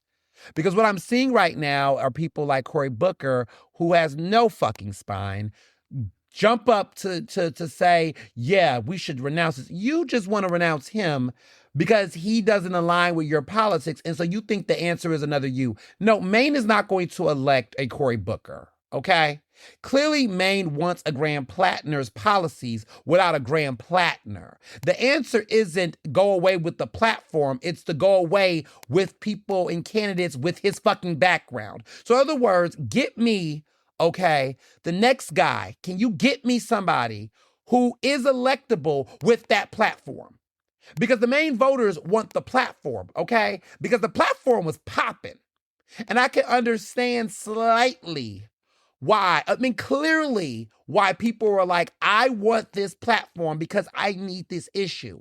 The problem is that we got to understand we don't sell our souls for a candidate that's piss poor morally and ethically. But we've gotten to the point where, because we've seen what has happened with Trump, that Republicans have said, look, I don't care if the man is a that's why Republicans shouldn't even be talking about Graham Platner. Please sit down. I don't even know why they're talking. Please sit the fuck down, Republicans, because y'all can't even, just mind your business. Mind your business. Susan Collins, please don't. Because Brett Kavanaugh, girl, shut up. Don't even do the moral card. Y'all done lost the moral card. This is an issue with the Democratic Party right now. They got to figure this out. but y'all don't say nothing. Because if you go there, we look at the material. Look at the material. You could just look at Donald Trump and go, girl, bye. Please don't. Right? So back to the Democrats. The Democrats came and do this finger pointing. There's too much material here. There's too much material here. And there's this talk about the white left. Oh, whew. Oh, y'all want to talk about the white left? We want to talk about the white left now. Interesting. Oh, because we can. Because I've done it for years and people told me, here's the thing here. There's a lot of disingenuousness across the border, okay? So I don't know where to start because everybody's wrong. And this is why my book, Divided We Stand, needs to happen because stand culture got everybody fucked up. Now the fight is inside the house and everybody's loud and wrong. And let me explain why everybody needs to just shut up on this. Because now a black voice is going to speak, okay? The black left needs to talk real quick because y'all done got this all the way fucked up. So let's talk about the centrists, the moderates. Okay, y'all people, right? Please be quiet about Graham Platner. Please be quiet. Because the reality is that you're not happy that Graham Platner is out because of his unelectability. You're happy because of the fact that you were scared that somebody with a platform like this was going to force you all to have to be a little bit more left on your issues, as you really should.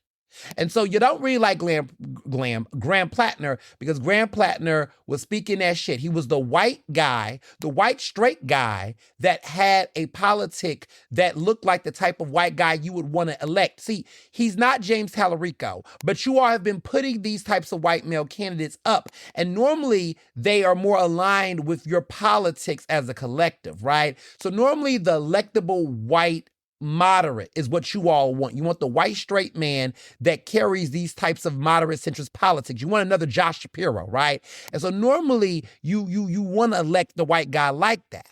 Normally, white guys like that do not have progressive politics and platforms like Graham Platner. That's what makes him unique, right? Because you really wanted that kind of guy to peddle your moderate shit. And normally a Graham Platner would look like that and move like that. And that's typically what you've been trying to force feed. He was special in the fact that he looked like electability to you all, but his politics and his platform was a type of politics and platform that you would consider not electable for your corporate PAC money feeding, supporting that is middle of the road. That is why y'all don't like him. Okay. So let's be very clear. You're happy he lost because of the fact, or well, not lost, but you're happy he's getting canceled. And let me be very clear. He should be canceled on his own behavior, but that platform is not cancelable. That platform is strong. That platform should be what y'all should be running all up and down, to be honest, because what he was about to do in Maine was about to shut this all down. So I will say that clearly that platform is electable across, even in places like Maine, and he would have won. Okay, so people can learn the wrong lessons from the right situations. So y'all are learning the wrong. Actually, sorry, y'all are learning the wrong lessons from the right situations. That's the wrong lesson. The wrong lesson isn't we need to. Because this is what the centrists are going to tell you, the moderates are going to say. They're going to say, we need to support a guy who's different from him. Let's be very clear. We need someone with the same platform and ideology. We need somebody with a different background record. Okay? Don't switch it. Because I know what's going to happen. If you put up a candidate who is a complete 180 from what Graham Platner is, and you put somebody that's not like him up, then you're going to lose in November. Because you're going to turn off the stands, okay? The dirtbag left, the white left, they will vote, and they will not vote for whoever that person is. They will either not vote or they will vote for Susan Collins, because at the end of the day, at this point, what's the difference? Literally, because Susan Collins is considered a more moderate Republican. She's not really considered an extremist. Even though, she's the type of Republican that will sit across the aisle and go have lunch with Josh Shapiro. Like he's, the type that will get eulogized by Cory Booker, right? Like that's the type of Republicans that these centrist Democrats like. They like them. They think they can walk across the aisle with people like that. even though these people are voting for policies that will kill us. But they think that there's some common ground to be found with people like Susan Collins, right? So they like those types of people. You know why? Because those people give them permission to have hypocritical corporate PAC money politics and support things that are not what the people actually want and desire. So they like having these types of people around. Low key, they don't really want to. I have a sense that they're not really interested in taking Susan Collins out. I think that they kind of low key would be okay with Susan keeping her seat. They're more interested in these radical, extreme Republicans because they fear that if Susan Collins lose, that other Democrats that actually model her type of politics, retail politics, will be challenged in their upcoming seats. Because you better watch out, because in 2028, you might see a situation where you're going to see a rise in Graham Platner-esque type of candidates. Not, let me mean policy-esque, ideology like Graham Platner's are going to run against moderate Democrats for Senate seats in 2028. That's what they're really scared about. Two things can be true, and I see right through the bullshit. I see right through it. I've been wanting to say this because some people have been messaging me and texting me, and they're just gloating. They're just so happy that Graham is out the race. And I'm like, why are you so happy about that? Because you understand that, are you happy about, like what are you really happy about? And I know what they're really happy about. They're really happy about the fact that this guy who was on the number one fear list for AIPAC, right? That normally they can be Islamophobic and they can blame a person of color, somebody who's Muslim, but they couldn't do that with Graham. Graham was the one that they couldn't fuck with. And so to a certain extent, they were low-key, was just hoping for his downfall, praying for it. Not because of his own conduct that should have already taken him out, but because of the fact that they couldn't find nothing to beat him. So when this woman came forward, and we were supposed to believe women, and I'm not questioning this woman's account. I think Graham has so many flaws. It was he should have been gone, right? When I was questioning, when this woman came up forward, this was an opportunity, right, to say, okay, enough's enough. And look, I'm not going to discredit this woman's account. I'm not doing that. It's time to go, right? So he left. But now the work begins. And what I want to say before I get to the left, because I got something to say there too. Everybody's getting it. But what I want to say is that what the Democratic Party is, you got what you wanted. Now, what are you going to do with it? Don't fuck this up. Go put the right person in this seat and do right by those main Democrats, because the main Democrats made it very clear. Like, he overwhelmingly won that seat. I think 67%. Like, there was no question that they wanted him. You need to get a candidate clearly with a better background check, but will mirror Graham Platner's platform. You got to do it. If you get somebody else that is on the far left, the far end of the spectrum with that, you get a Josh Shapiro type, you get somebody like that, or a Cory Booker type, it ain't happening. You're going to lose. Because voters are going to be like, what's the difference? They're not going to be fired up. They're not going to be excited, and you're going to drop the ball. Okay? So whoever is running, there's multiple people that's trying to step up and run. Please get the person the closest to Graham Platner's platform. That would be the correct answer. That's the correct answer. Because if you do not do that, there are going to be some voters that's going to be discouraged. There's going to be some voters that's going to feel like they're disenfranchised. They're already out here with their conspiracy theories about it. I'm not going to entertain those conspiracy theories. I think that Graham Platner was just too fucking flawed to begin with. But at the end of the day, what it proved is that is how much Democrats are sick of these centrist moderate candidates, that they were willing to go the Trump way. The universe had better plans. Because I do think that the Democratic Party would have lost its moral code if we would have just started saying, look, we're going to do anybody by any means necessary. The desperation would have put us in a situation where everybody was just going to drop their moral compass. Like, everybody was just going to do it. Because if Graham would have made it through all of that, what moral grounding would Democrats would have had in other races trying to run against Republicans? Like, the bar was going to be on the floor. So I wasn't for that, right? So this brings me to the left, specifically the dirtbag left, the white left, not everybody, clearly not the black left, since we got to make these color coordinated distinctions. But my issue with this is that Bernie Sanders endorsed him, other folks had endorsed him. It is what it is, okay? Y'all knew he was wrong. y'all knew he was wrong. Y'all did not care. And you cannot run against moderates and play the moral card on issues like Palestine and other issues, right? But then prop up a person that has some major red flags. Because if a centrist would have had that Nazi tattoo, you all would have been running with it. You are literally calling everybody Nazis, right? You're calling Republicans Nazis. This man has a Nazi tattoo. I'm sorry. That's just like, what are we talking about? What are we talking about? The man has go, right? Other issues, other red flags around racism in his past. Like, you all, like, who are you? This man is not, like, as a black person, what? What are we talking about? I don't accept that shit from centrist moderates. Why would I play those games on the left? This y'all king? Like, what are we doing here? Right? Especially when there's been several great black progressive candidates over the years that have tried to run for seats and we were told they were not electable. But that was electable to you all? In many ways, you should be happy that Graham did not make it because no one would have never let that rest. Okay? The platform was flawless. I liked his platform, but I did not like the man.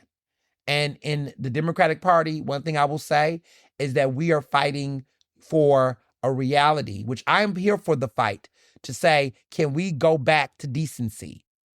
Graham Platner was not a decent man. He was not. And all these people that is out here like creating all types of narratives to justify, child, do I need to roll the tape? Do I need to roll the list?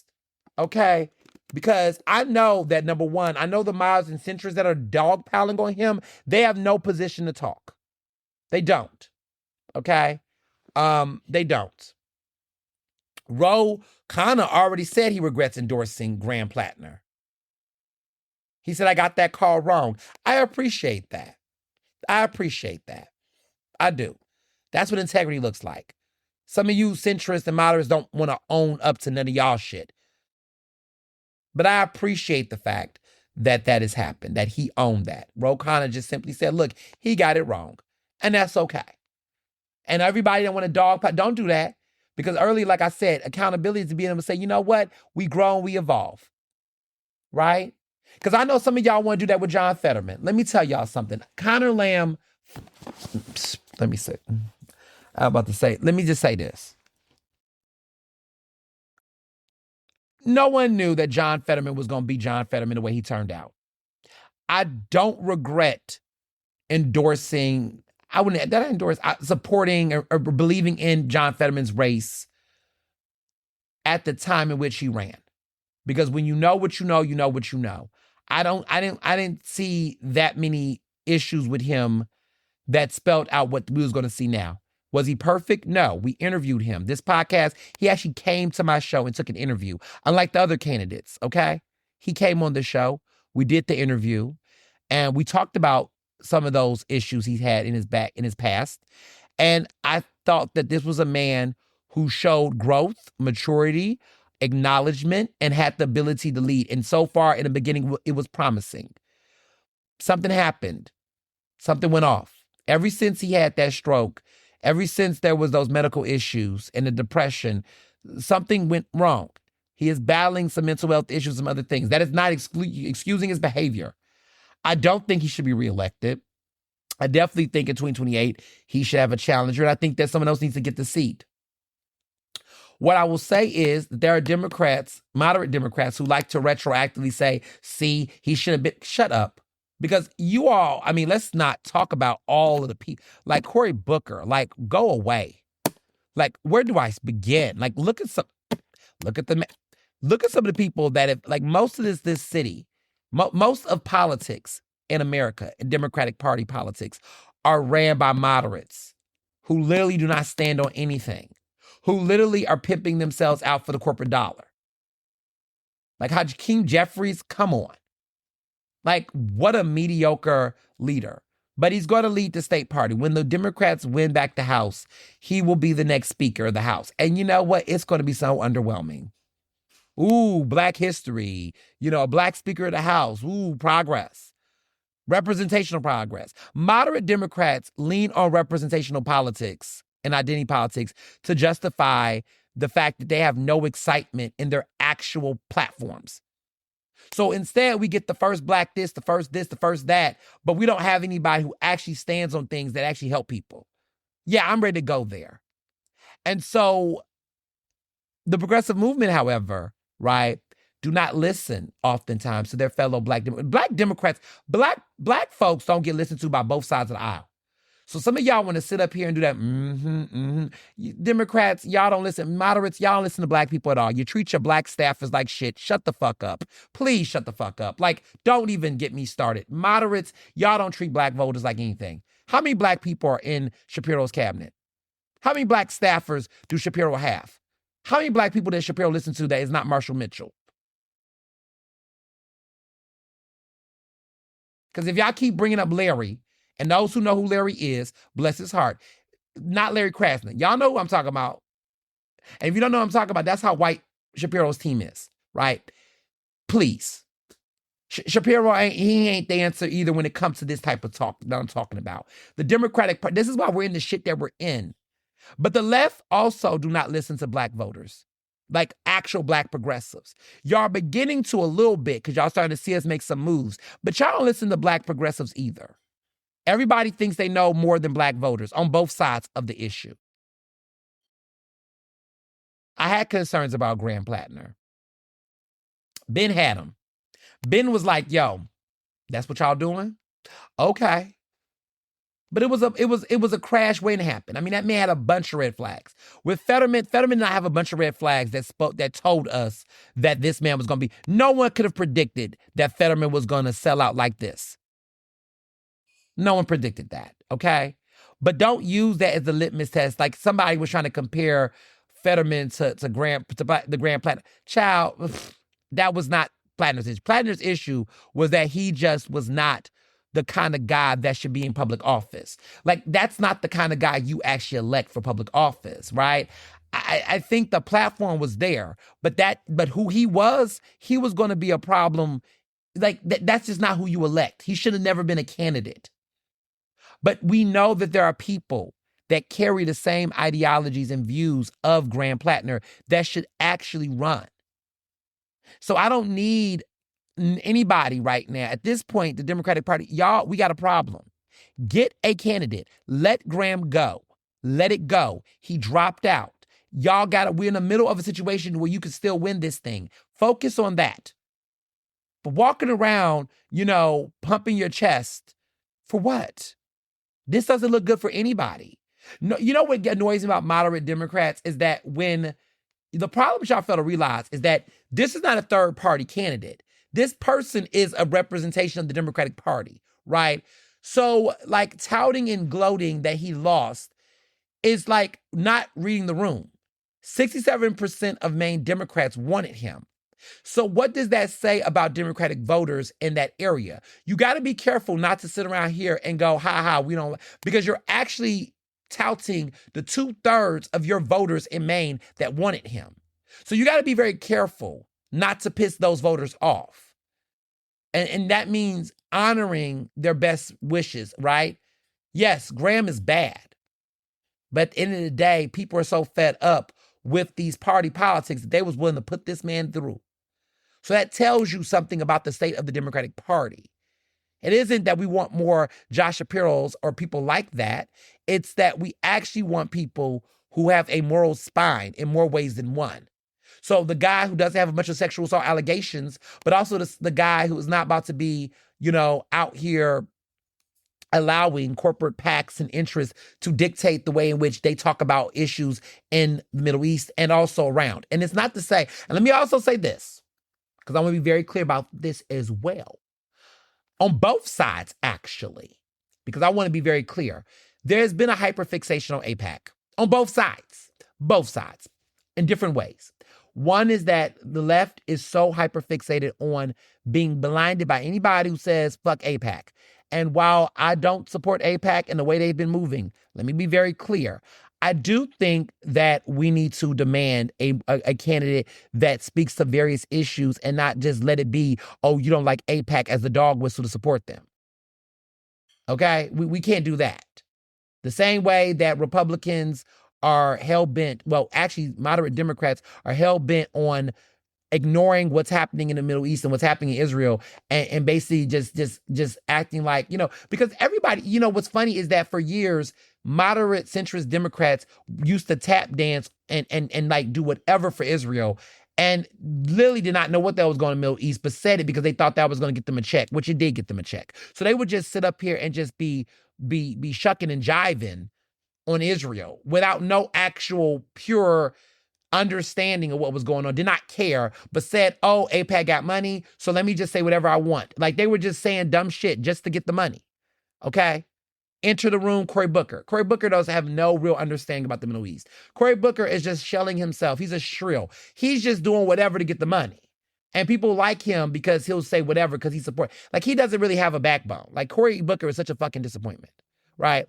So Cory is that person on the extreme of like saying whatever about Israel just to get the money, just that he will never critique them. He's going to say whatever because he wants the fucking money. He's a sellout, right?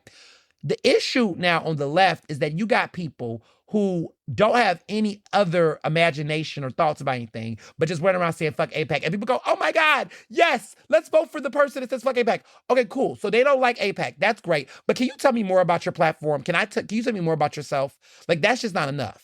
Because this is pandering, y'all. Like, both sides have gotten to the point of pandering. So you got Candace who just says, I don't support AIPAC, and everybody just gives a standing ovation and go crazy. Okay. They don't support AIPAC. Wonderful. Good. Okay, check off. But like, what else? What else, y'all?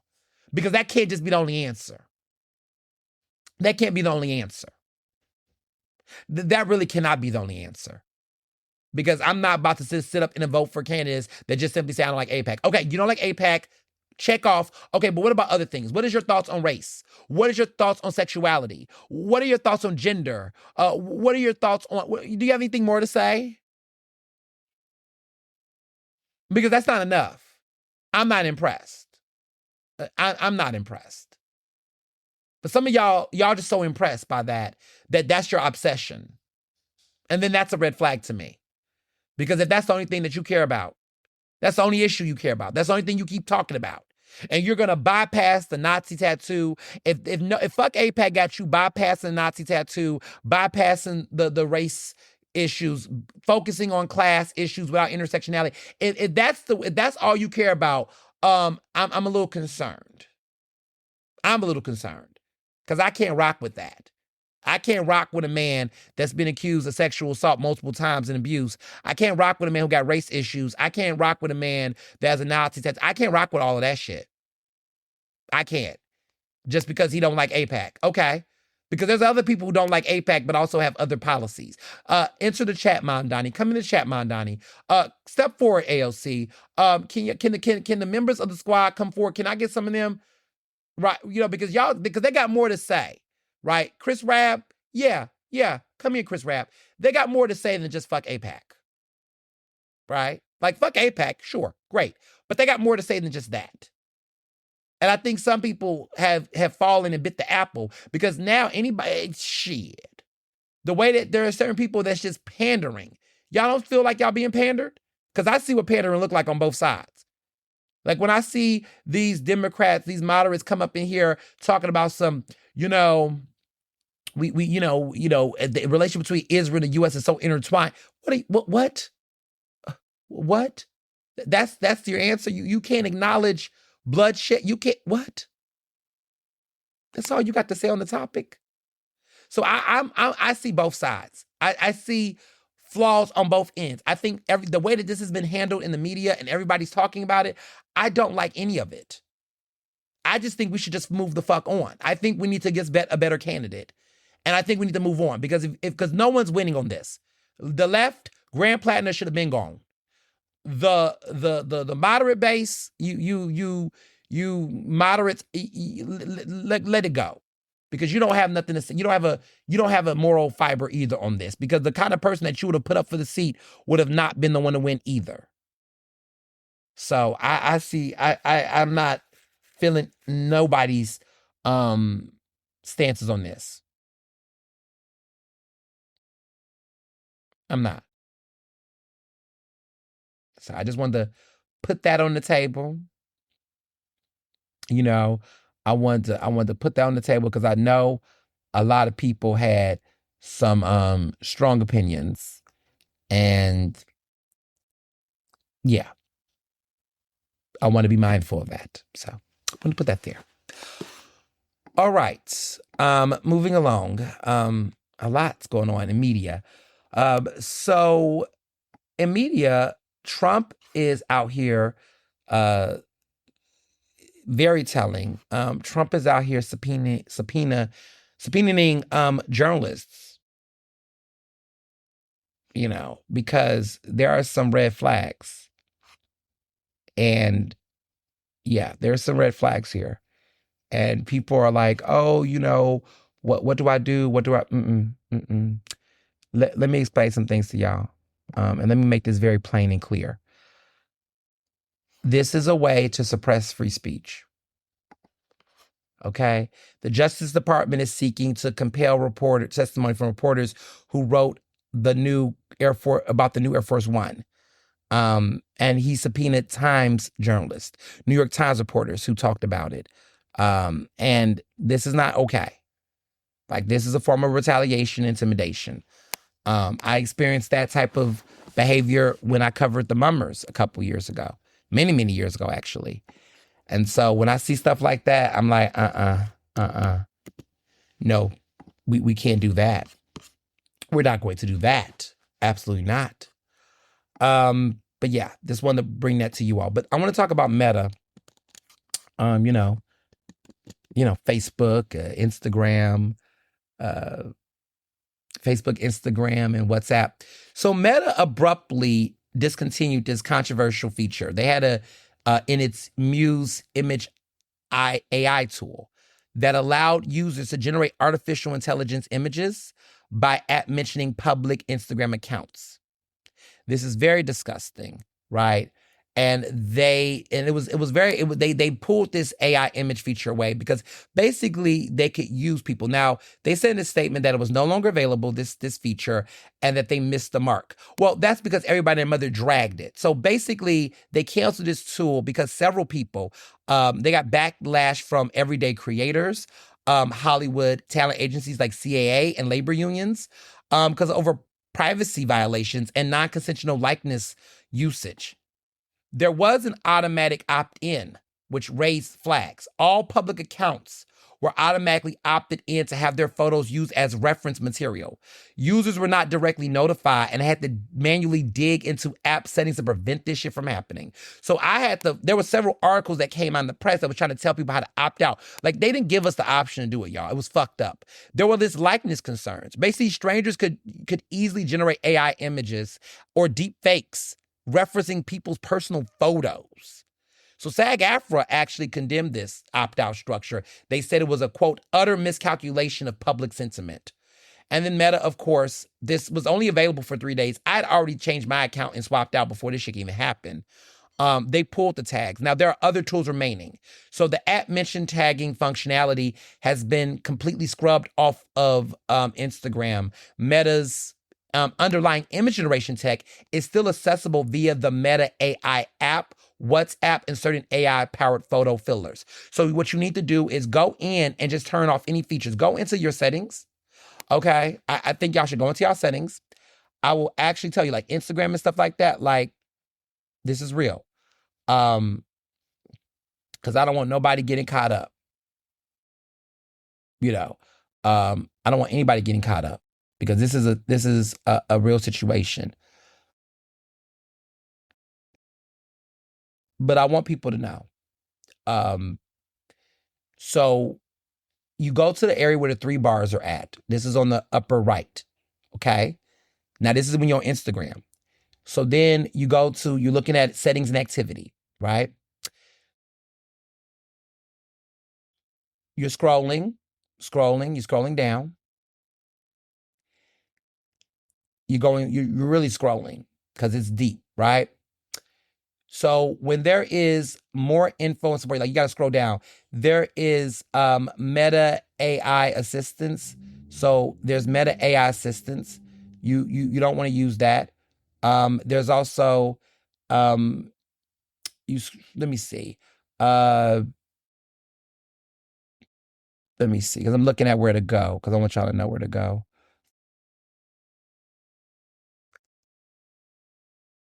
So there's account type and tools. And so when you go to account type and tools, you can be able to look at certain features that you can now switch out of. There's all types of tools you can do for that. There is also, I think they scrubbed it out where there was a specifics of AI images. So it looks like that's good. But you should also just look at your account and like play around with it. Look at certain things and features to look at those accounts to know what to take out. But just look at your features in general, what your settings are, and make sure you go through and just do some deep digging. But they did scrap the AI image. So I don't see that feature because when I've swapped and opted out, there was a section for Meta AI, but they took that out completely. So you don't even have to opt out or anything. It's completely out. So pretty much you should be fine. But I would recommend you just check your general features in case you're too public.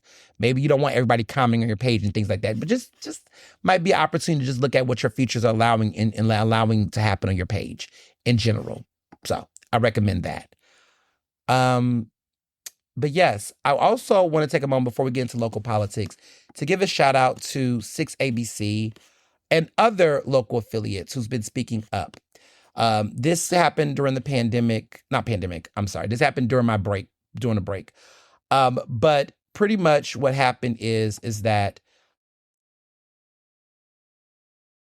local TV stations, the FCC, basically, which is just the Federal Communication Commission, FCC, which governs like media and all those things. They have basically come hard after the broadcasting license of Disney's 8 owned and operating local TV stations. And they're basically trying to come after The View. And in this process, that means that Action News is a part of that. It's a part of that brand. Unlike other media outlets that have practiced appeasement when bullied by Trump, 6ABC is urging viewers to write to the FCC and go on record in favor of the station's fundamental right to participate in public discourse. And 6ABC has been running an ad talking about this. And it's important for people to know this. Local TV stations are being targeted because they're broadcast. They actually broadcast. FCC commissioner is named Brendan Carr. He's trying to put pressure on Disney to get rid of folks like Jimmy Kimmel and people who are using satire. And these are the ways that they're trying to do it, is by putting that pressure. But this is a form of censorship. And that tells you something when they try to, silence you in this type of way. This is what's happening here. So if you are a big fan of 6ABC, join me and other people in signing on. Look this up online. The Philadelphia Citizen did a piece about it for people what they can do. There's something to do, which is contact the FCC. There is 6ABC and ABC is doing this campaign all across their various affiliates. But they're being targeted, and they're being targeted because they're trying to actually silence people. They're trying to censor, and it's just not a good look. It's not a good look. So I will tell people up and down all around that we got to do something different here, for sure. So I want to just put that out there, in media literacy. Now, to our local politics, right? A lot of y'all know what's up. Local politics is going down. I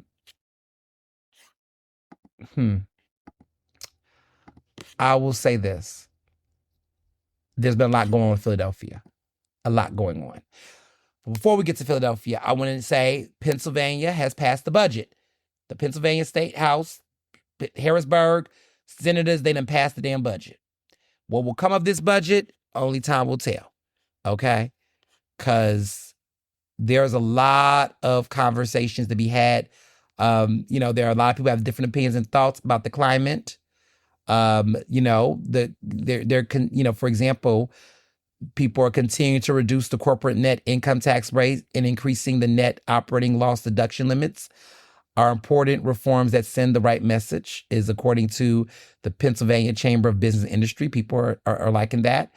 But they're also talking about the fiscal foundation, pro-growth policies that expand the economy, attract investment. This budget is $50.8 billion budget. It was representing a 3.7 increase from last year. It does not include any tax increases or new revenue sources, which is leaves the state's $8 billion rainy day fund untouched. So those are some of the highlights. There are going to be no new taxes or no new revenue sources to do that. There is they're not pulling from the $8 billion rainy day fund. So that's what looks good so far. But you all know with budgets like this, there's going to be something in the weeds. But as of the time of recording this podcast, the budget has been done because there was a delay. But the Republicans came back to take care of the budget over the weekend. So now we have a budget, y'all. Okay, that's great to know. Now to Philly. Goodness, where do I begin?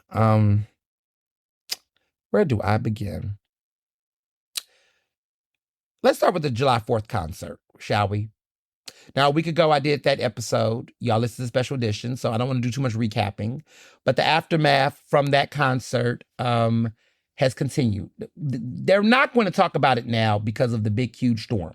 We have the microbursts, 4 microbursts, which I talked about early in the show, but the microbursts, these fast winds that took off, that has caused a lot of damage in West Philadelphia. I am safe, as you all know. But the damage now, through time, the aftermath has been strong.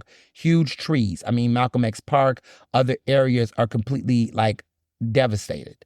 Parts of Southwest Philly, West Philly took a huge hit.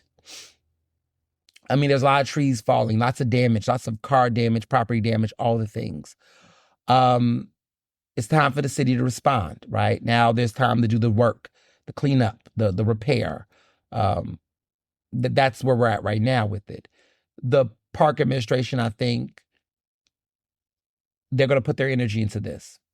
They spent all last week talking about July 4th concert, trying to justify it, trying to explain it, trying to, I think for the most part, they're going to channel their energies onto talking about this. In other words, this abrupt storm has now, their energy needs to go there. There's been a lot going on with that concert. For starters, Mike DeMaine, who was the CEO of Welcome America, and also he was also running the the FIFA Fan Festival simultaneously at Lemon Hill. He's now left Welcome America. He stepped down right after, last Monday, right after the concert, which, of course, Wawa they didn't produce it. The city hired a whole new production team, a new group to do all the things. But anyway, that being said, we still don't know about Christina Aguilera. There's now been conversation about whether Christina Aguilera, how much is she refunded? Is she getting our money? All the things. They have not confirmed the extent of which Christina Aguilera is getting paid. I believe she will be getting paid, but we don't know if she's getting the full amount, how much. That has not been disclosed to us. She's the only act that did not show up, did not perform due to the weather. She did a video on her Instagram talking about, showing her rehearsal videos and how much she would love to have the opportunity, but we have not gotten a verdict or any updates as of now. The city has been trying to do a lot of image repair, justify the live shows, the concerts, the free concerts and opportunities. They're even taking advantage of what went down with, Leon Thomas performing at the FIFA Fan Festival. I was like, yeah, but that wasn't taxpayer dollars. You can't take credit for that. That's not the same thing. But they're just doing a lot of image repair and damage control. It's not been looking good. They've been suppressing a lot of the comments of critiquing the administration and critiquing them. Leah Acko, who's the press secretary, who's a hot ass mess at this point. She's a hot ass mess in the role. I mean, I'm just being honest. Like, there's reports of her blocking people from the page, deleting comments. And if you look on the page, it's just nothing but positive, quote unquote, favorable comments. And I just feel like let's be very clear. Like, this is a government page. The people need to be able to speak. Why are you censoring? Like, I get if people are using profanity, but like, they're deleting people that are asking legitimate questions, expressing their disenchantment. Like, this is not how this works. And so it's giving, let them eat cake vibes over there at the park administration. It's like, you're having these parties, and like I said, the universe is interesting because now we don't want to hear about these concerts, okay? We want to see rapid response and results on making sure people are okay. And so that's my takeaway from this issue. What I will also add is that, I want to put something there. I put a disclaimer, and y'all know for years I've talked about this, but I wanted to get the record straight. I just felt like I was tired of the lies. And I put up a post last week that just really put an end to this narrative of like, oh, where was this smoke for the white mayor for Kenny? And I just said, you know what? I'm going to do my greatest hits on Kenny. Like, what I mean, my greatest pieces where I critiqued him. Not every piece, because I would have not had enough in the carousel. But I said, you know what? I'm going to literally I'm going to dead this conversation, and I'm going to address this once and for all, and then we're going to move on. And so I basically did an autopsy. I did an audit on my own critiques, just to let the people know. And so some of the greatest hits I shared, I just basically said, and this is what I said: I'm officially debunking disinformation regarding critical coverage of the park administration. Quote, where was all this smoke when the white mayor was in office? That has been the common narrative aimed towards those who have critiqued some of the decisions of Philadelphia Mayor Sherelle Parker. Some of her biggest supporters have often trolled the comments of those online and have even messaged me similar commentary. I have told them to simply do their research, so I did it for them. A quick online search took me down memory lane when I found a body of deep dive reporting and critical analysis of the Kenny administration by yours truly. And then I shared a reach. So, I don't use AI, but so I just I did Google, and Google will just automatically, I put in something, and I put in Ernest Owens critiquing Jim Kenny in the search. And automatically, Jim and I put up a summary and said, during Kenny's tenure of as the 99th mayor of Philadelphia from 2016 to 2024, Owens frequently used his platform at Philadelphia Magazine and other outlets to hold the administration accountable, particularly regarding civil rights and diversity. Major points of contention included first bullet point, civil rights and police accountability. Owens called for the resignation of Mayor Kenny and former police commissioner Danielle Outlaw, citing gross violations of civil rights following the city's aggressive response, such as tear gassing to local racial justice protests in 2020. Next bullet point, diversity and leadership. Owens frequently criticized Kenny's administration for its shortcomings in addressing racial inequities, pointing to a lack of meaningful diversity within top city leadership roles and city commissions. The final bullet point, gun violence and public safety. Owens repeatedly challenged Kenny's handling of Philadelphia's existential crises, demanding more aggressive, transparent action plans regarding the city's gun violence emergency and the opioid epidemic in Kensington. And so here are some of the headlines of my greatest hits with this. These are headlines that I wrote. In June 26, 2020, the headline read from me, Mayor Jim Kenny should resign after the city's gross violation of civil rights. In March 2018, I wrote a piece that said, Philly's soda tax. When will Kenny or council fix this hot mess? In April 2019, I wrote, no joke, Kenny thinks overqualified Black people are cause of city's diversity woes. In August of 2020, I wrote, I'm tired of Black leaders being brought in to clean up white people's messes. In January of 2021, headline, new report makes it crystal clear. Kenny and Outline both need to resign for violating human rights. In February of 2021, I wrote, Kenny must do more than acknowledge Philly's gun violence emergency. Oh, in July 2021, I wrote the headline, Mayor Jim Kenney doesn't care about Black people.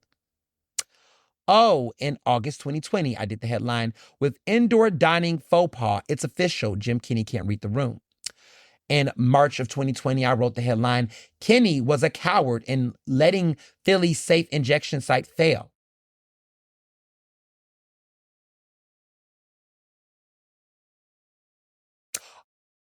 Oh, I'm sorry.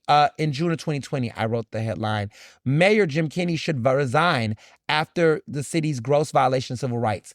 So I've been keeping that energy. And there's so many more stories and memories. But those are just some of the greatest hits, right? So in other words, the energy was kept. Some of y'all might have been asleep until now. And that's not the listeners of this podcast on a regular basis. But it's okay. Just do your research before relying on people who do such for a living. That's all. So I wanted to make it very clear that the energy was kept over here. And I did not. I was not quiet. I was very vocal the entire time. So we might not want to just weaponize identity politics and just keep accusing people of misogynoir and all kinds of things. I mean, we just got to be able to,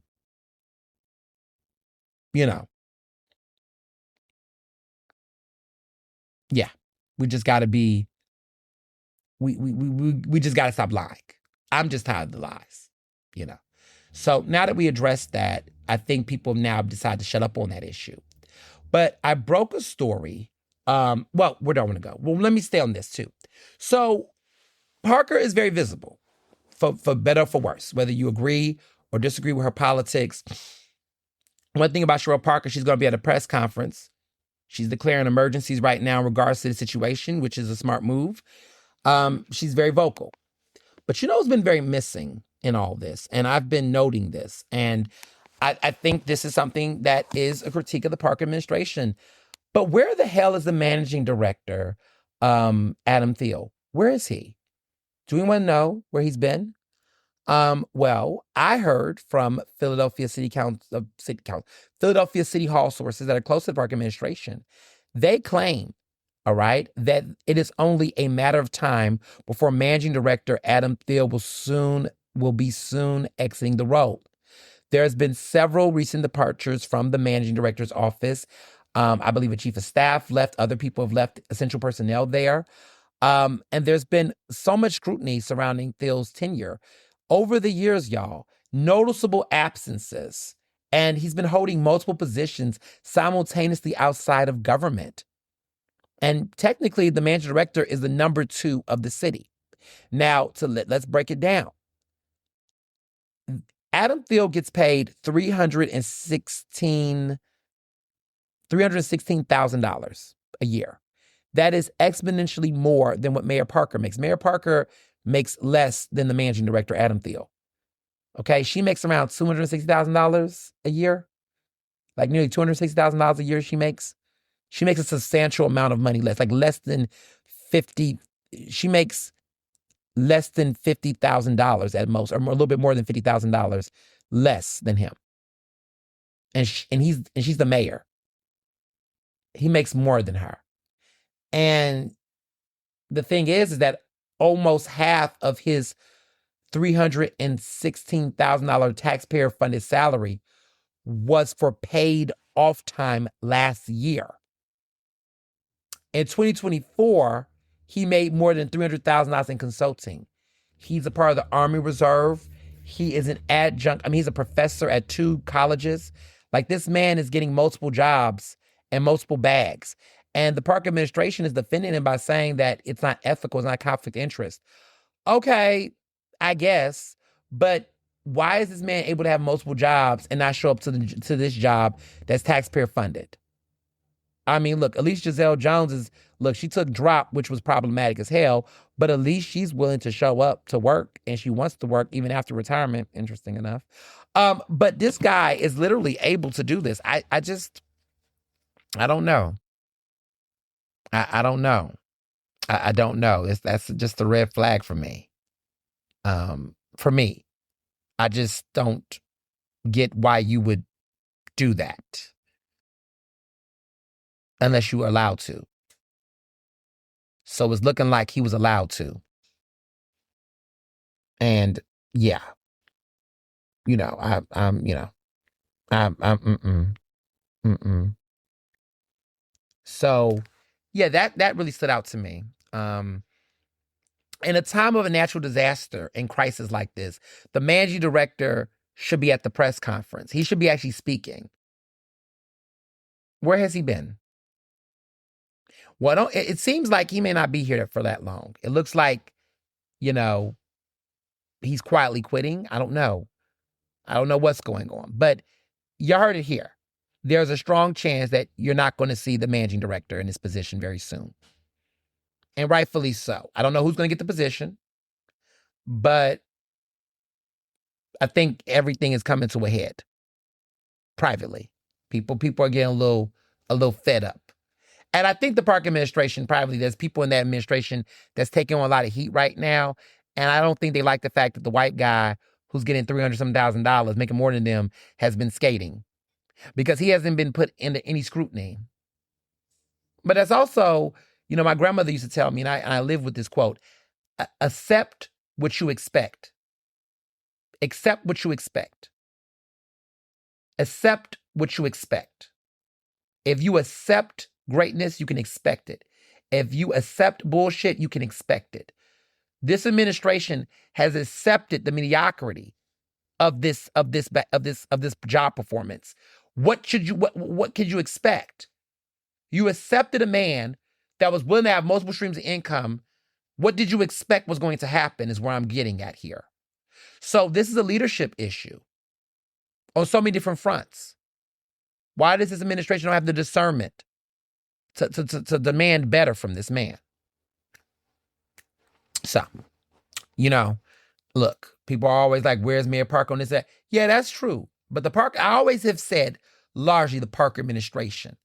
Because the Parker administration, it reflects multiple people working in those positions. It's not just Mayor Sherrell Parker. But leadership comes to the head. And in this situation, this is what stands out to me. A lot. Lots of red flags there. But just saying. So, I want to go back real quick because a lot of you all, I know, are going to ask this question. What is going to happen with the Wow Wow Welcome CEO position? Like, does that mean, are they going to get someone new? What's going to happen? What I can tell you, I can't name names, but what I will tell you is that there are two people that are potential front runners or people of interest. It's a Black woman and a Black man.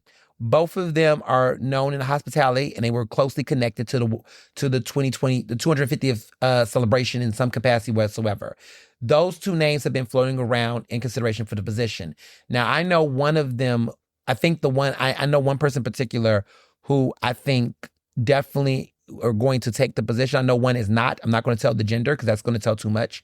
But I will say to you that there's a strong chance that the next CEO of Welcome America will be Black.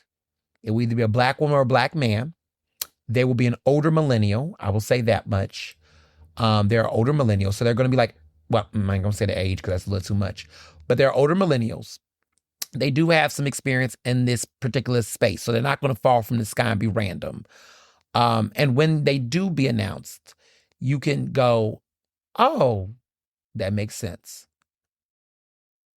But I want to also add that whoever takes on this position, you know that the leader of the Welcome America board is pretty much members of the Parker administration. So they will deal with the mayor. They will deal with the city representative, Giselle Jones, and similar folks of that vein is a part of that board and representation. So they would have to deal with the mayor. They would have to deal because they are a part of that board of leaders. So, if you're wondering why certain people might be brown-nosed certain people, they might be vetting for that position. Won't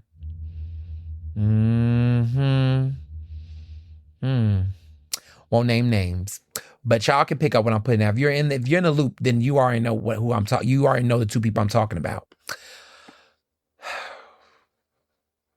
Okay, I don't want to speak too much on it. So what I want to talk about lastly before we get to Ask Ernest is that there has been some major changes. I broke this story last week about the drama going on with the fire department.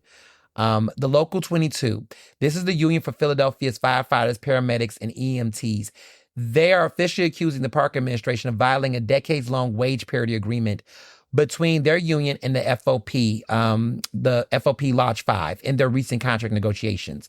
So let me explain this, right? So Pennsylvania Act 111 or 111.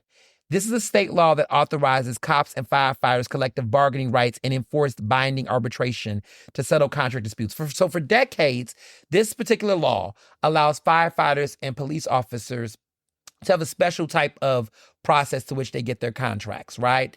In this deal, they are granted benefits because they're considered essential workers and a certain type of essential staff.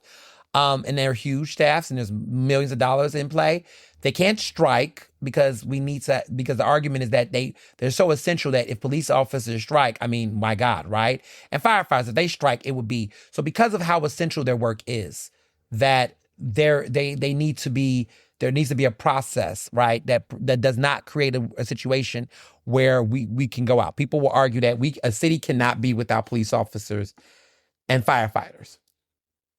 I'm not going to get into my political thoughts about that. That's not the point. We're going to stay on topic here. But arguably, major American cities and municipalities cannot be without police officers and firefighters. So because of that, there cannot be a situation where you want in any situation for them to go on strike. Like, there should not be that. So there is a arbitration process that ensures them certain benefits and abilities to negotiate and work to get the contracts they want. And so that is often why police officers and firefighters typically are given good contracts, because they are so essential to our survival that, and this is the logic. I'm not saying this is the logic that you don't want them striking.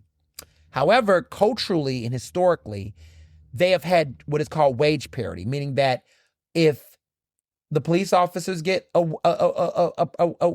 raise, firefighters get the same percentage and vice versa. That's typically what happens. However, things got a little dicey this time around.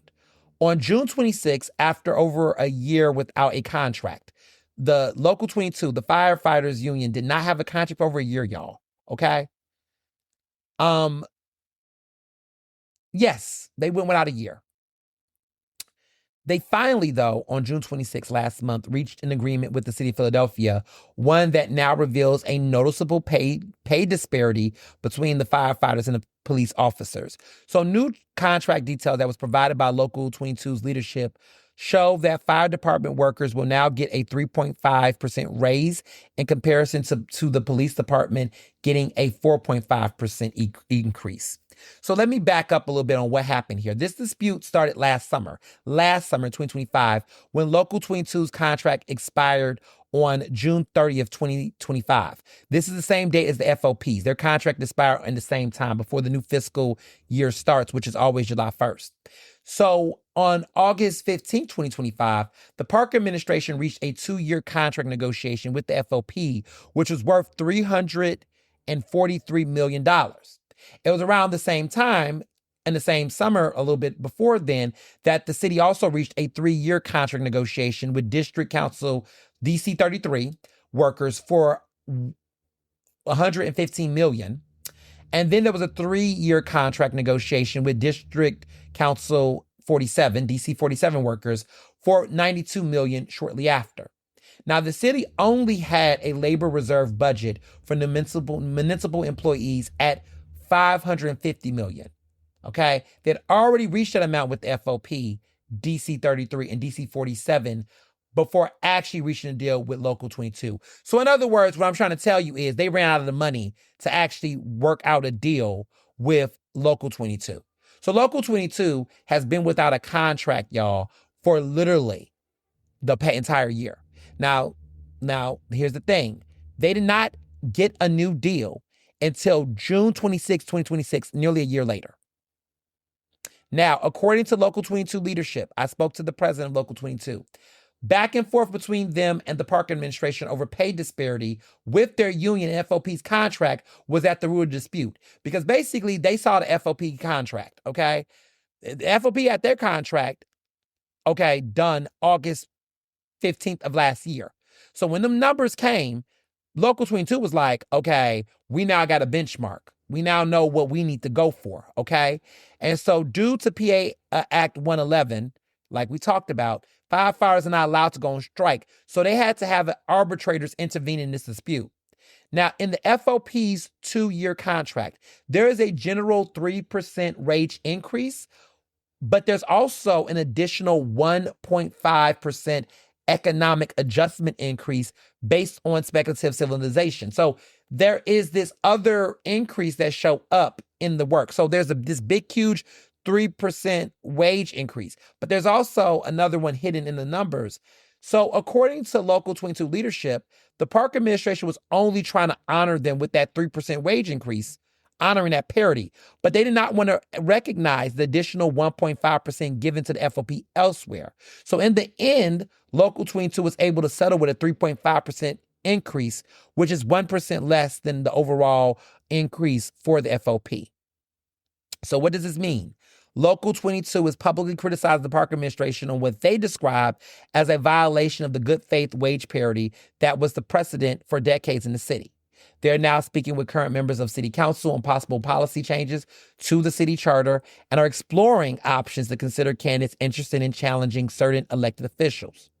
Now, their official Instagram page has an increase in engagement on their public criticism of the park administration. That Instagram page with Local 22. After I spoke to Local 22 president, let me just be very clear that I did not see, I had only saw initial criticism, and I thought that it was pretty open criticism that was fair. Then things got a little weird. A lot of weird, actually. A lot of weird. They collaborated with this black Trumper, did a collab post that had the map of Philadelphia and these dots, and we're talking about areas that were not safe. And people felt like it was feeding into some right-wing conspiracy and some rhetoric. It's been a little problematic. There's been reporting about it and about the way their social media account is taking a far left. And they've actually alienated certain people that was following them on the union support, because two things can be true, right? But like, damn. So like, look, we all know the police department got their issues, but now the fire department got some shit going on. It seems like the firefighters are not the problem. It seems like their union leader was just doing too much. And so it's raised some red flags. But like, what a distraction from the overall advocacy of what this moment means. And what a mess. What a mess, y'all. What a mess. Yeah. To just what the fuck across all the ponds, y'all. Across all the ponds. So those are all the things. Those are all the things. Now, in regards to this week's Ask Ernest, let's talk about Nolan Xavier White, this young black man who is now dead under mysterious circumstances. My heart goes out to his family, to him. He was missing, then he was found, his body was found. There's a lot of speculation into what's going on. He's 18 years old. It's tragic. It's tragic. Let me just say that. What has been very painful, well, let me start with the good before I get to the bad and the ugly. It's been nice to see celebrities step up to support this family. Tyler Perry, despite all of his other problems, because he's got them, he has stepped up to financially support this family in the grieving process with resources, paying for funeral. Colin Kaepernick, who just continues to stand on business and take a knee on business, right? He has stepped up to support autopsy to look into this young man's life. Lots of other celebrities are donating. Byron Allen put up $100,000. Like, folks are stepping up, and it's been good to watch. It has been good to see. And it's nice when our community we're just getting better at it. And so I just want to name folks that are doing that. Al Sharpton, of course, is in the presence. Ben Crump is in the mix. People are coming up and showing up, and that is, a lot of times you won't see that, but that instant rapid response of people coming together is just a beautiful thing. So I want to just acknowledge that. But what has been very painful is these goddamn content creators and folks that are jumping on this, and the rapid response is, let me have a quick hot take.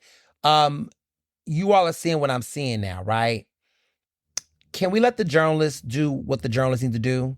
Can we let the advocates do? But this new group, this new band of folks that are just jumping into this, it's been quite disgusting to watch.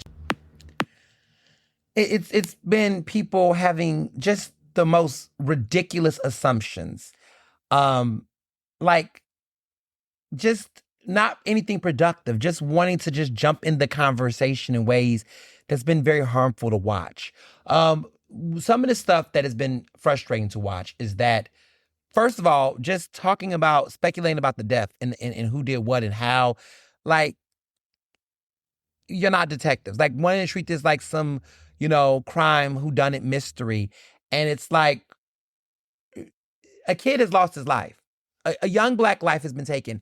And you all are over here trying to treat this like a piecing mysteries. Like, what is this? Like, are we so desensitized from reality that your gut instinct is to play detective and weigh in? Like, what are you adding to the conversation? Not a damn thing.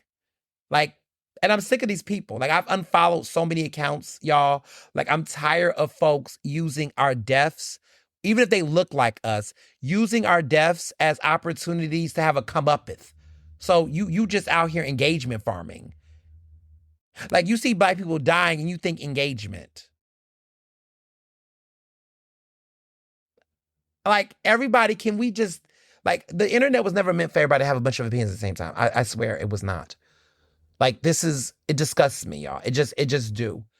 Because for me, I was just in a state of like, oh my goodness. Like, I just was like, my youngest brother, my baby brother actually, favors him. Like, he looks like him. Not exactly, but they could be kin. Like, that young man could be my little brother. Like, I can see it. And I just was just heartbroken.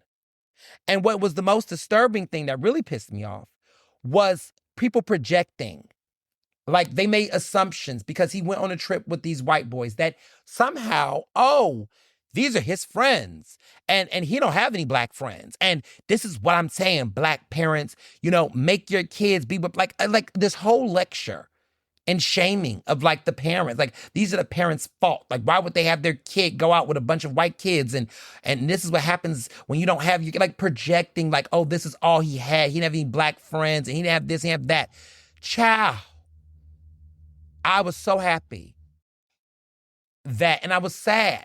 It was sad and crazy that the family, like, folks had to be like, don't do that one. Because this kid had a bunch of Black friends. That most of his friends, like, this was actually an isolated incident. Like, he actually was well grounded in himself and his identity. He had Black friends and he was definitely dope. And, he was a kid. Like, he was very much self-conscious. There was no Blackish type of situation whatsoever. But people just ran with those narratives and did these deep ass posts and like what the fuck? You do not know these kids. You do not know this boy. You do not know his family. Like, what are you doing? Like, what are you doing? And people just went on these whole tangents off of a couple of images they saw and was just ready, like where, like, blame, like, what the fuck are wrong? What, like, where are we? And so if you was one of those people, please go away. Like, this is a moment. This is why journalists matter, right? Before you can project opinions, like personal opinions on people's identities, their way of lives, can we just take a moment to have some humanity? To take a moment and to empathize before ready to have a hot fucking take. Can people just shut the fuck up? Because if it's your child, here's the thing, even if it was a situation where he had a lot of white friends and he did not have any black, friends, and that was the case or whatever. I don't think my first gut reaction would be to give a lecture on the parents when at the end of the day, a death is a death, and at the end of the day, he should have not died. Like, it's like blaming kids. It's like blaming people for their assault. Like, so to you, the mindset is should have been around those white people. It should have been no. Them white people shouldn't have killed him. If that's the case, we don't know. But like, my mindset isn't, oh, you should have been around them. It should have been, oh, actually, they should have done that. Like, why are we so quick to victim blame? There is no circumstance to which, as of right now, I'm going to blame that kid or his family for what happened to him. But now that we know he got black friends, right? So I guess he had to have some black friends. Now what? Does that make you empathize for his death more? Fuck you. Like, you're disgusting. You're just as bad. Like, what are you doing? So I'm so over it with this. I'm over these I just did not want to go there. And so I tell people sometimes leave black people the fuck alone when tragedy happens. I really want to tell some people, leave me the fuck alone. I'm a young black man. I'm a black man who has black brothers. Okay? And when these stories happen, I am not going to always jump up with a hot fucking take. Some of y'all just don't have no coof. Some of y'all just want to be able to jump in and say something. I just could not. I just did not engage. I just did not. I don't need an opportunity. I don't jump on every single crisis. Sometimes I just want to reflect. Sometimes I just want to mourn. Sometimes I just want to be a fucking human. And I think a lot of you all have lost your humanity in this because you're just attention craving. There's a deficit. You know what it is? I think there's the attention economy got people so deficient that they just want to feel heard and seen. And that means sometimes people go for desperation to be seen in other people's business. Go tend to your child. Go love your child. Go love a young kid. Go in these community centers and be a big brother. Join Big Brothers, Big Sisters. Join a nonprofit group. Go mentor some kids. Go love on these black kids that you feel like are not getting love and attention. Go be a fucking mentor. Go do that. There's a lot of things you can do right now. Okay? There's a lot of things you can do right now. And one of those things does not include you doing this shit.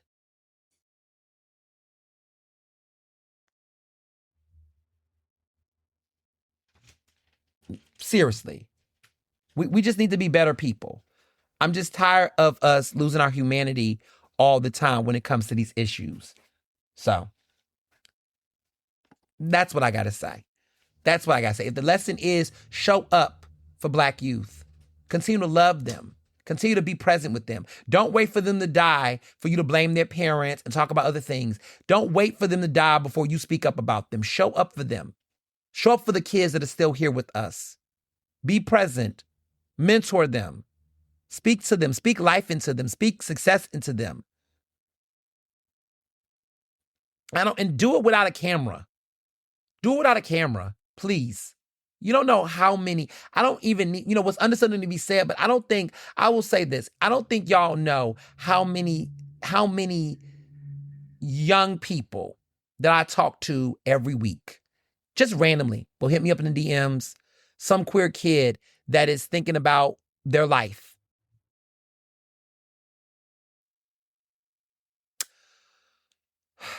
Like, so many young kids that are feeling judged. Some of them are dealing with things around their sexuality, sexual orientation, and just, questioning whether they should live on earth and just things like that. Some people wanting to do career changes, feeling pressured by their parents.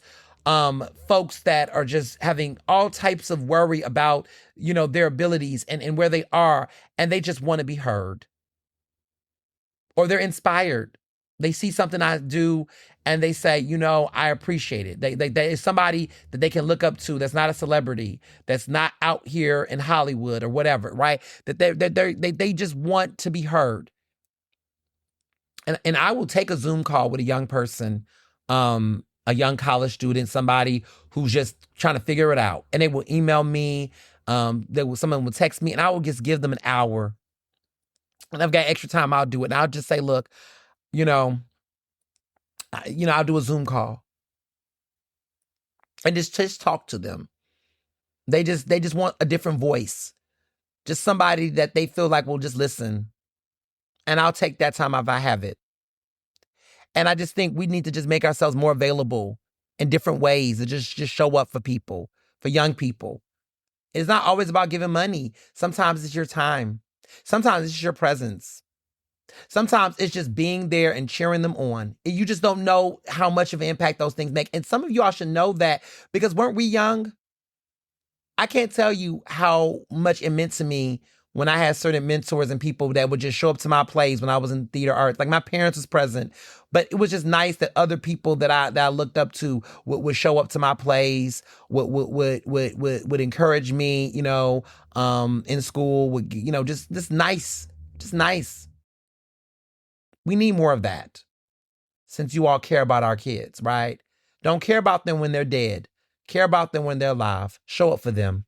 That's all I got on that, for real, for real. That's my thoughts. Just be more present, for real.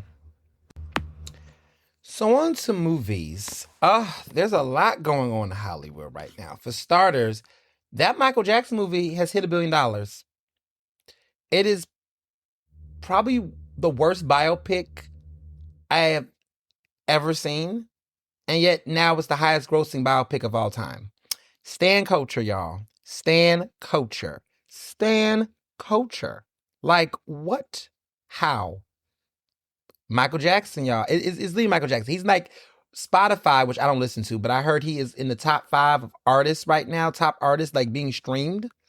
Like, his albums have been on Billboard in the, like, Thriller and his greatest hits and stuff been in the top 10. Like, listen, we're going to talk about music in a minute, but, like, this movie is one, I think, the 3rd highest grossing film of the year thus far. Like, it's doing wonders. Like, yeah, we're going to need that sequel. Because when you've made $1 billion, you can't tell me y'all don't got no money for Nia Long, okay? Like, give Nia Long her check. Get her money, whatever she needs. Because there was talks about, there was some pay disparity stuff going on over there. Pay Nia Long, right? Get this. We need to get, because see, I want to see something. You know what I mean? I want to see this second part of this film, which clearly the fans, like, this is, woo. I mean, what's interesting was that when it debuted, I consider I won't call it a sleeper hit, because it did debut at number 1, but, like, it didn't come in with a crazy, I mean, it did come in with some good money, but I don't think anyone would have ever predicted it was going to get $1 billion. Like, I knew it was going to do well, but I didn't know it was going to do that well. And it was funny because at one point in time, people thought it was going to be a flop. Whew. It's a big deal. So part 2, they need to go ahead and do a part 2. I hear one's in the works, but I want us to really get into the story. Like, let's get into it. And let's see if the fans are going to be as excited about that as they were with this very sanitized, limited, chronological story. Like, they stop at a very interesting point before things go left. This second half, it's going to be very interesting, but I digress.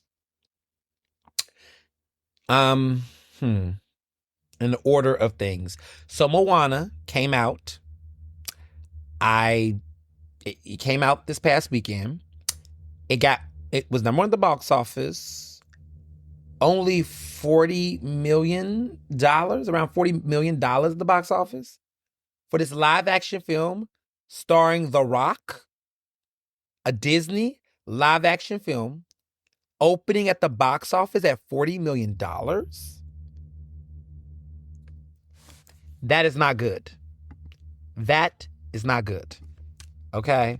That is giving hold up. They made $52 million overseas. This is a struggle. $43 million at the box office, at the domestic box office. 43 at the domestic, 52, let me get this right. 43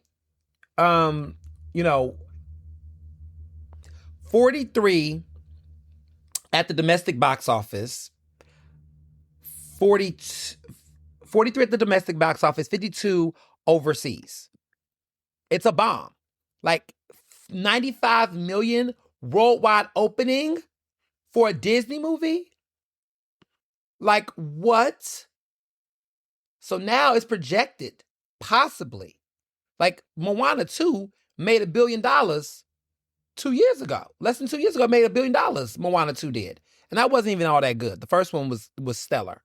100 to 125 million dollars is what they potentially could lose. So it's serious. This is a dire case for Hollywood. I mean, there's a lot.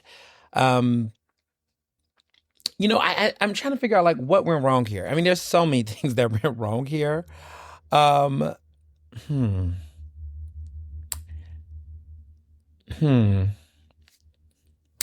think it was an oversaturation of Moana. I think they just did way too much, way too soon. I think, for starters, Moana is a very fairly new Disney film. The first one's only been out for like 10 years. They've already put out a sequel recently. It's already been a lot of Moana in the cinematic universe for people to consume, and the animated one at that. There was already declining interest in Moana because the second one wasn't as great as the first one. Still did good, made money, but just also wasn't at that point. And so, to me, making a live action version just felt like way too fast. Like normally live action versions are coming from like classic Disney films that's been out for a minute. Like the newest live action version that Disney did was Lilo and Stitch, and that was like a blockbuster smash. But that movie was like 20 something, like 22 years ago when that came out. All the other previous live action Disney films came out in the 90s, the 80s. They were, and even in, even before that, you had Snow White, which bombed. But there's just so much Snow White fairy tale overkill. That's why I think that didn't work. But you think about it, live action Aladdin, Beauty and the Beast, Lion King, these are all 90s classics, right? Like if you would have gave us a live action Hercules, that could have been a different conversation. But to do Moana before that, I mean, Princess and the Frog, it's been what? It's been close to 15 years. It's been some time. I think it's been, Princess and the Frog, it's been enough. I mean, a live action Princess and the Frog would have been still fairly young. And well, actually, no, it's been about 17 years. We could have did a Princess and the Frog live action. That would have probably worked because there was enough time and distance. But when you're doing any film, I'm really big on any film less than 15 years old, and then you got sequels and things in the mix, that becomes overkill. And I think there was just too much Moana. Like it was just way too much Moana. So I feel like that was a lot of overkill with it. Because there wasn't enough time. Like what was the anticipation for it? I also think it was just too soon. And I think we're also getting fatigue from live action films. Like I think Disney live action, one could argue we're having fatigue, but then I saw Lilo and Stitch last year and that did well at the box office. Like that was like a smash. Like that came out of nowhere and did wonders. And people were really scared that wasn't going to work, and it did really work really well. And mind you, Lilo and Stitch, the original box office version, didn't even do the same numbers as this version. Like this took off, like the fandom it built. But Stitch as a brand was an enduring brand that took 20 years. It was a generational thing. There was no generational interest in Moana because like that wasn't my age group. Even my brother, like my younger brother was born in the year Lilo and Stitch came out. Well, wait. He was born, Lilo and Stitch came out in like 2022.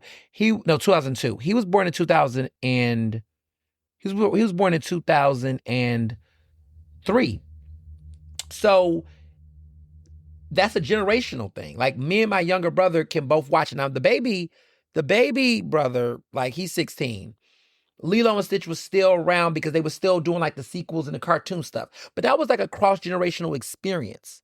Like all of us could go to the movies and watch that. Like that's why I think Toy Story works really well. Because at this point, like this is crazy, right? But like people who was born when the first Toy Story came out, are now old enough to have kids to go take them to go see it. So now their parents who took them can relive it with them if their parents can watch it with them. Like my mom is in her mid-50s. She remembers Toy Story because we all grew up on it. So it's like my mom can go see it.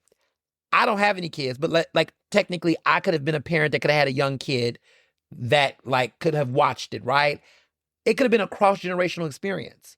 So I think that's why Toy Story worked, because they've had a built-in fan base for ding, ding, ding, 30 years. Moana, it's been 10. Hell, they would have been better off trying to do Frozen live action. So I just feel like there was just a lot of overkill with that. And I think that is something that we have to do. And we have to set those boundaries, and we have to just navigate. Like Disney, we do have nostalgia, but you got to also read the room on the nostalgia. But they just really did too much. They were just really reheating their nachos very fast. The film itself, so I did see it. I didn't hate it as much as other people did. It was okay. It wasn't that bad. I wasn't really upset with it. I thought it was cute. And I also thought that there were special things about it. One is that the film is diverse. It does have, a demographic of Pacific Islander Asian representation that we don't really see in cinema as often. I like the fact that The Rock really embraced that aspect of his identity in a very, unique way. I love the authenticity of the casting for the film.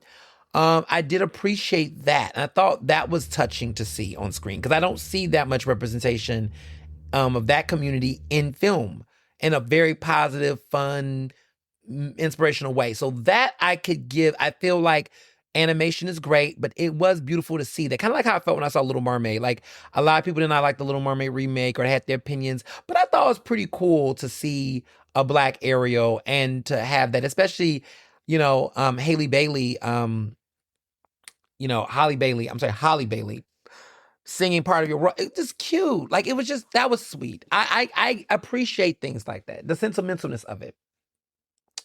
I will say, cinematography wise, I don't know what it is about the coloring of films nowadays. Like, no one's putting any color and vibrancy in films. Like, everything's got this like darker hue. I call it the Netflix hue. I know for those moviegoers, it's not that our vision are failing us. Movies are actually degrading on color. They're being cheap. So I noticed this with, like, Netflix do it all the time. So I thought it was a Netflix thing. Like, if you watch The Diplomat or any type of Netflix shows, they always have like this darker hue. Like, no one wants to like put like vibrancy and color anymore. But recently I rewatched The Devil's Wear Prada 2, which is so good. It is available on streaming. I was here for it, right? But I noticed that it's like a darker hue on that. Like, the color, like, I looked at the first Devil Wears Prada, there's a brightness, there's a pigment, like the red is red. Everything has like this like shadowy overtint over it. And it's really annoying me because I felt like that with Moana. I was like, Moana is a very colorful Disney film, very lovely, very bright, but huge colors. Like, that's the one thing I remember about Moana. It's a very colorful ass film. And this film, it just, the saturation just is not, it's just too real, but also just there's a beauty of that was just missing, that little bit of spark of magic. But I did enjoy it. It wasn't bad. It's not the worst Disney live action remake. I'm debating what is. I would say Snow White would definitely go in there. Maybe that's the worst one. I wasn't really crazy about Aladdin. Wasn't really feeling Aladdin. Pete's Dragon, let's not talk about it. Like, everybody forgot about Pete's Dragon. Y'all notice that no one talks about Pete's Dragon? There's a couple films that go, but some of the better live action films that I was like here for, Cruella, Maleficent, those are GOATs to me. Alice in Wonderland, when they brought that, with Johnny Depp, I appreciated the first one. Maleficent was genius. With Angelina Jolie as Maleficent, genius. Like, all the villain origin story ones typically do well. Like Cruella with Emma Stone, did not think I was gonna like it, but loved it. Very good. Very good. So there is there are some good live actions. There's some that are kind of mid. Beauty and the Beast, I like Beauty and the Beast more than I did not like it. So I did appreciate Beauty and the Beast. Lion King, we're just, they just mid. Not the worst, but definitely not in the best. But I think this is a moment. First of all, 101 Dalmatians, every live action they've done of that has been stellar. The original one in the 90s with Glenn Close as Cruella de Vil is one of the all-time greatest Disney live action films, period. Okay? Like, you want to talk about the greatest all-time Disney live action films, period? We're talking 101 Dalmatians. We're talking The Parent Trap. We're talking Mary Poppins. Okay? Like, now I'm going to get in my... Remember the Titans. That is a Disney movie. Remember the Titans. Let's not forget. There's some great ones in there. There are some great ones for sure. Those are the hits that stick like grits. I'm trying to think one for my five. I like to put everything in the top five. Cinderella, of course, with Whitney Houston, Brandy. Like, what are we talking about? When I think of live action, you could say Pirates of the Caribbean, the first one. Definitely the first. Ooh, the first and the second one, actually. But these are like, Disney can do a good live action film. I need them to just give us a live action film that is not a remake of something, because I think they need to go back. I think Disney do need to go and give us, like, oh my God, Freaky Friday. Lindsay Lohan had us in a choker, girl, didn't she? Freaky Friday. And I love the sequel too. The sequel was good. Too. Both of them.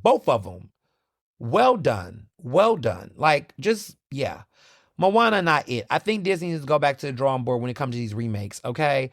I'm not completely sold on not doing any live action because they make a lot of money. But I feel like this epic flop might make them go back to the drawing board and have to refigure it out because we are getting a little tired of the remakes.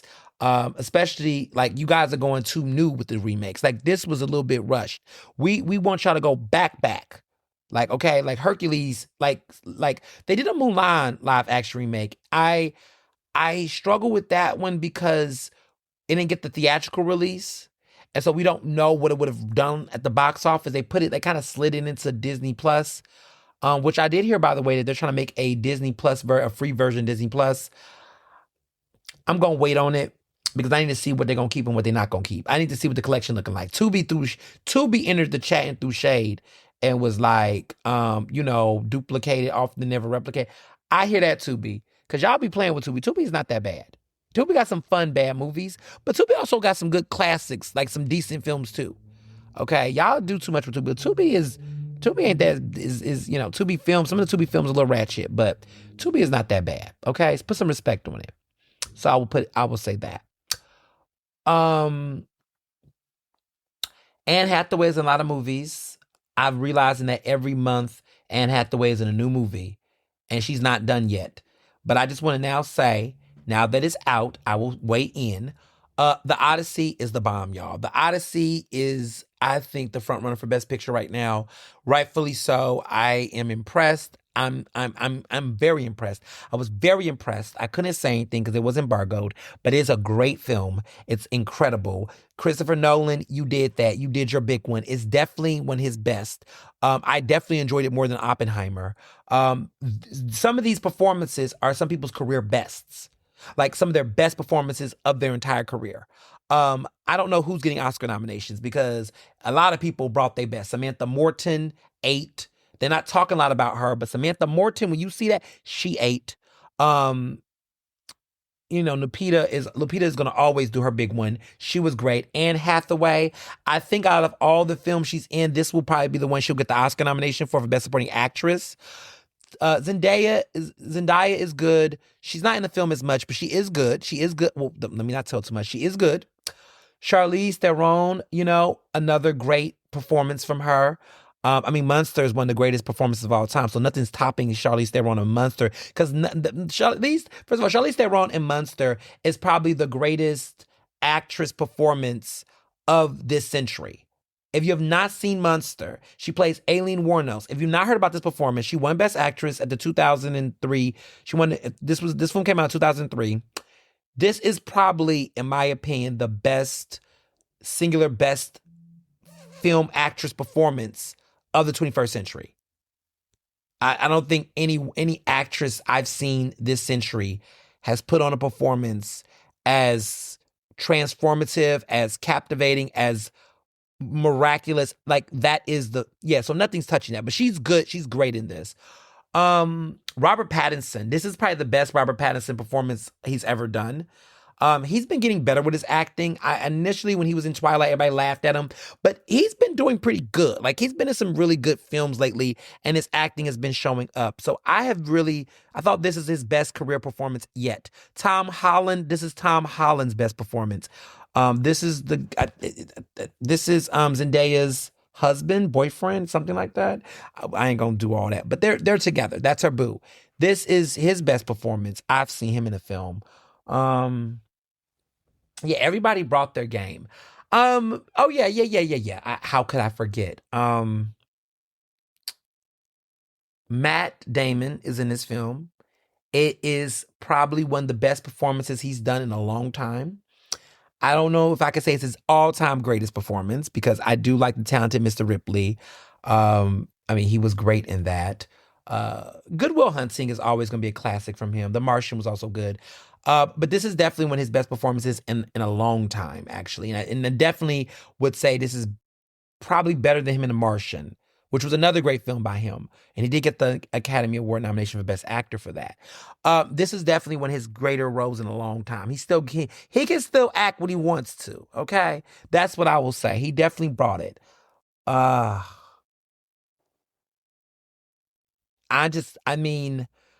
Pattinson was just... if you want to talk about a villain, he ate. Definitely was the biggest standout performance for me. And Samantha Morton, who is underrated, and she's get Oscar nominations. She needs to get an Oscar. Samantha Morton is asleep. She was also good, but Robert Pattinson, I would say everybody was so good, and Anne Hathaway is good too. But I guess the one thing that blew me out the water was Robert Pattinson. Not to say that other people were not great. Other people were great too. Like everybody brought their A game, right? But I think I was not expecting. I was not aware of your game. So if you go watch this film, which it is long, it is a long film, but it's good. You know, if you drink coffee, drink some coffee. If you don't drink coffee like me, go see the film early and be up and be perky. Don't go watch this late at night and doze off. This is an odyssey. It's an epic, but they do really well with the source material, and I did appreciate it. It was a very great film. It was really good. The budget, the energy, this is why you go to the movies. So I highly recommend it. It is definitely going to get a bunch of Oscar nominations. Christopher Nolan, you did your big one. I was a little worried because this is a hard sell. I don't know how the box office is going to react to it because it's a hard sell because you're doing a Greek, you're doing a Homer. That doesn't necessarily spell sexy, but if anybody could do it, it would be him. It would be Christopher Nolan. At this point in time, if anybody was to do a film adaptation based on something like a Greek mythology piece or whatever, this would be him. So I am excited. About what we're going to see how it's going to do at the box office. Moana definitely was not it. Toy Story 5, baby, did his big one.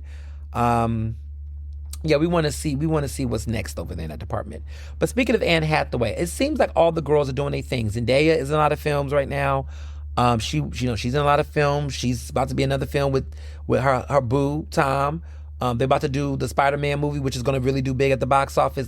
They're just eating right now. They're just eating.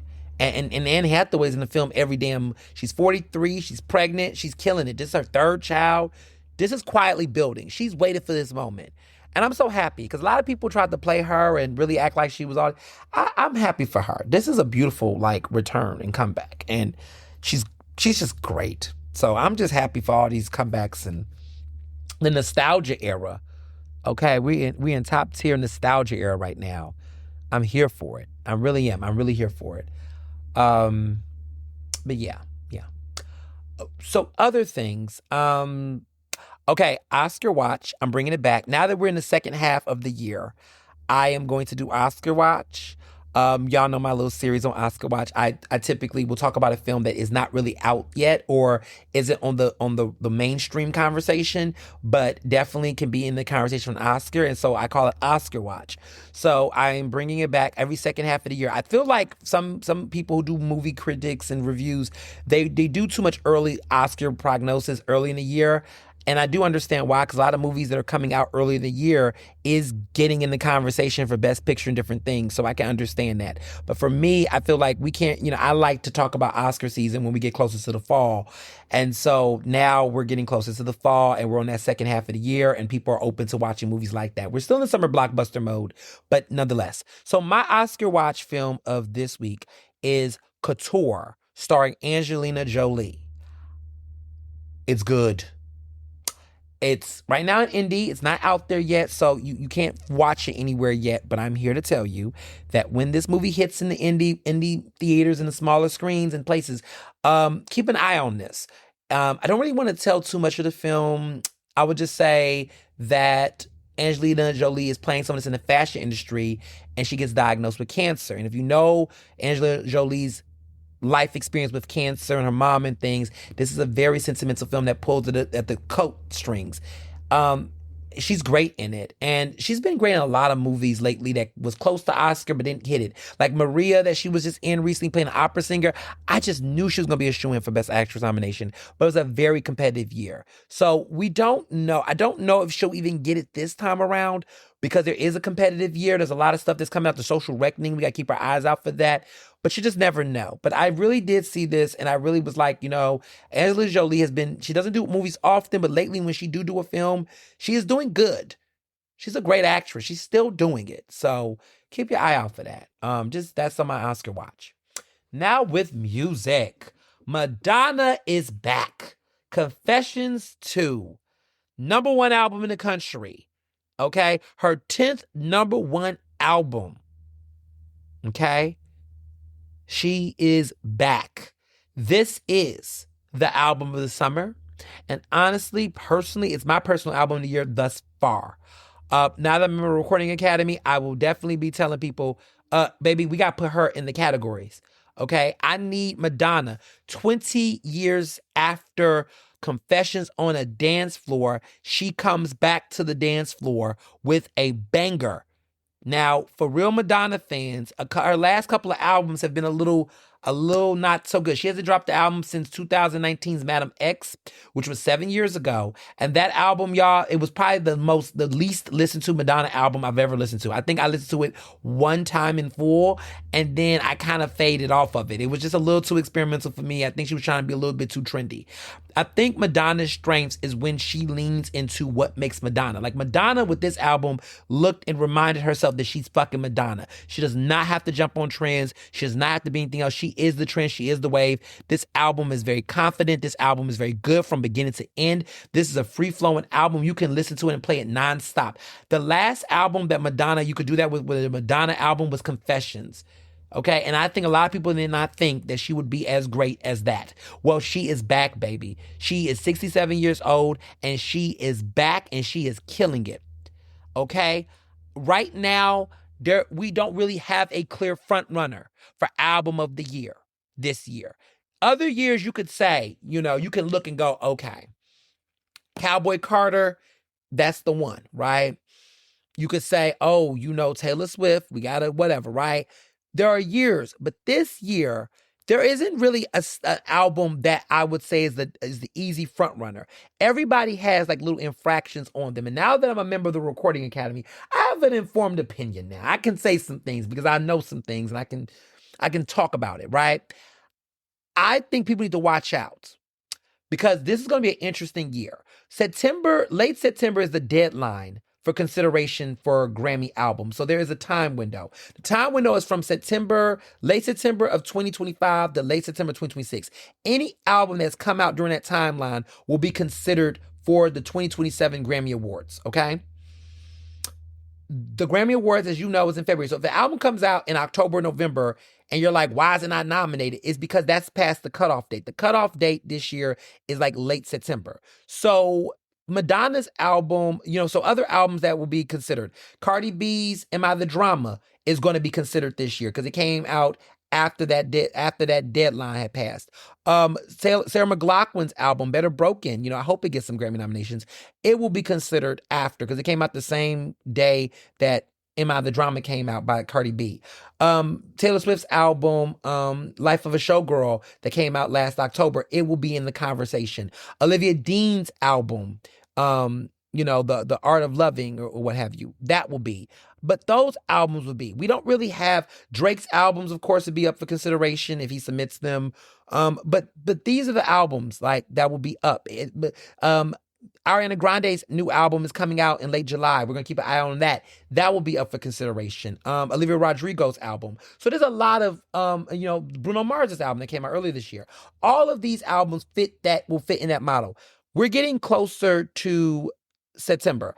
I don't know any new album releases that are coming out before it be too late, because if you're an artist and you drop your album like early September, you may not want it to be in consideration for nominations because you want to have a nice time window of rollout, right? So most albums that want to be considered for the Grammys for 2027, they're going to drop their albums in the summer because they're not going to want to drop them in August, because if you drop a new album, look, Sabrina Carpenter did that and it did work for her, but she had a build up where she dropped the lead single and other music. So any artists who have not dropped any singles or any songs that will build up to an album's release, at least at this point, they're not going to be able to pull it off, which lets me know that if Beyonce, because y'all love talking about Beyonce albums, if Beyonce wants to compete, she's not going to, she would have to drop an album like right now. Like there's no way that she's going to, if she wants to be in the conversation for the 2027 Grammys. But I don't think she is. I think that she is going to put her album out. And I have some theories about this because I think a lot of this has to do with Jay-Z. I have a weird inkling feeling that if anybody in the Carter family is going to drop an album out right now, it would be Jay-Z. I don't know if he is, but I would kind of feel like if you was going to drop an album, this would be it, Jay-Z. If you're going to do it, you filthy capitalist, you. If he was going to do it, this would be the time to do it because, he's got this stadium tour. He's selling out this stadium. He's got all this attention. He's building up all this momentum. I just feel like for you to have all these fans, allegedly, right? All this attention, you would like to direct them to something new.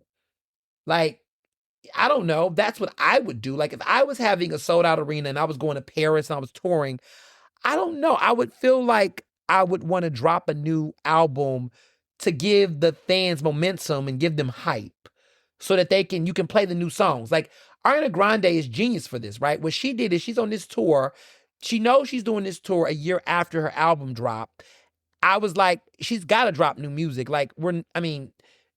The fans are loyal, but it's it would be nice to drop new music for the fans while you're on this tour. So now she's dropping this new album. She's got a new single, which I do like. I really do like it. I've been playing it nonstop. I personally Hate That I Made You Love Me. I do enjoy it. It is good. The mic is on. But she's got something to give with the album bill. So as she goes on this tour, she is also giving us, the fans, new music on the tour. That's smart. I feel like Jay-Z may not want to do the traditional, tour. So he's got these interesting deals that he's doing. But I do think he should partner it with a project, though. I just feel like the Carter family would make sense to do that. And rap right now is weak. The rap category is very weak. I don't think Drake is going to submit. He may not, but that album is very weak. We don't really have it. The only thing we really have is Cardi B's Am I the Drama. That's the only marquee standout album that I'm seeing right now that I can see get Grammys because she's kept a strong campaign. She's been doing that album. She had a successful tour. She's been at award shows. She's keeping the momentum. So she's definitely going to get nominated in those rap categories. And maybe she might squeeze an album of the year nomination, possibly. I don't know. Because she doesn't really have a strong single off the album that I feel like she can take carry her through, right? Because the way that Academy voters typically vote, now I'm a member of the Academy, yeah, I'm popping my shit right now.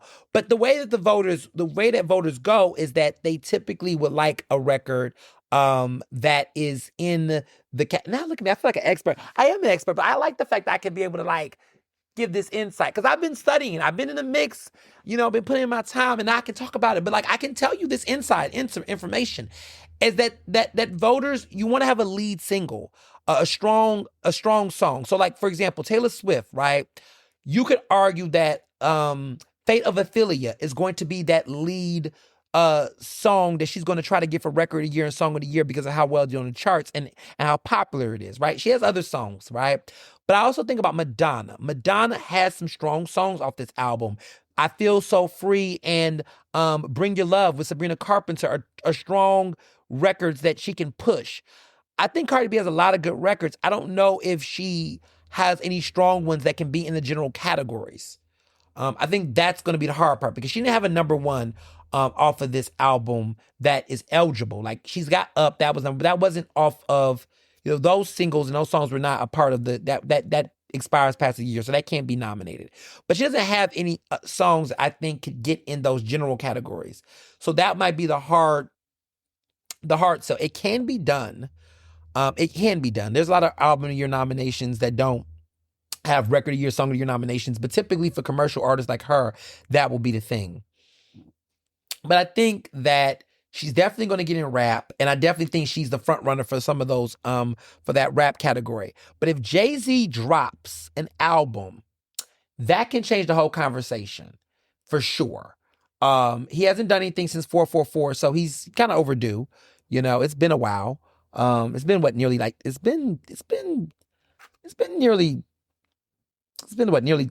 I won't say 10 years maybe, but it's been a while since Jay-Z has dropped an album. He dropped the album in 2017, so it's been 9 years. So he's been overdue for an album, of his own, a solo album. So I can see Jay-Z dropping this album. It was his 13th. So his 14th album, I mean, why not, So I can see Jay-Z out of that family. I think Beyonce is going to let Jay-Z have his time, his moment. Let him celebrate these anniversaries, 30th anniversaries of Model, 25th anniversary of The Blueprint, which I think is his best album in my opinion, but I don't like him anymore, so I don't really care. But I mean, personally, I think The Blueprint is his best album in my opinion. But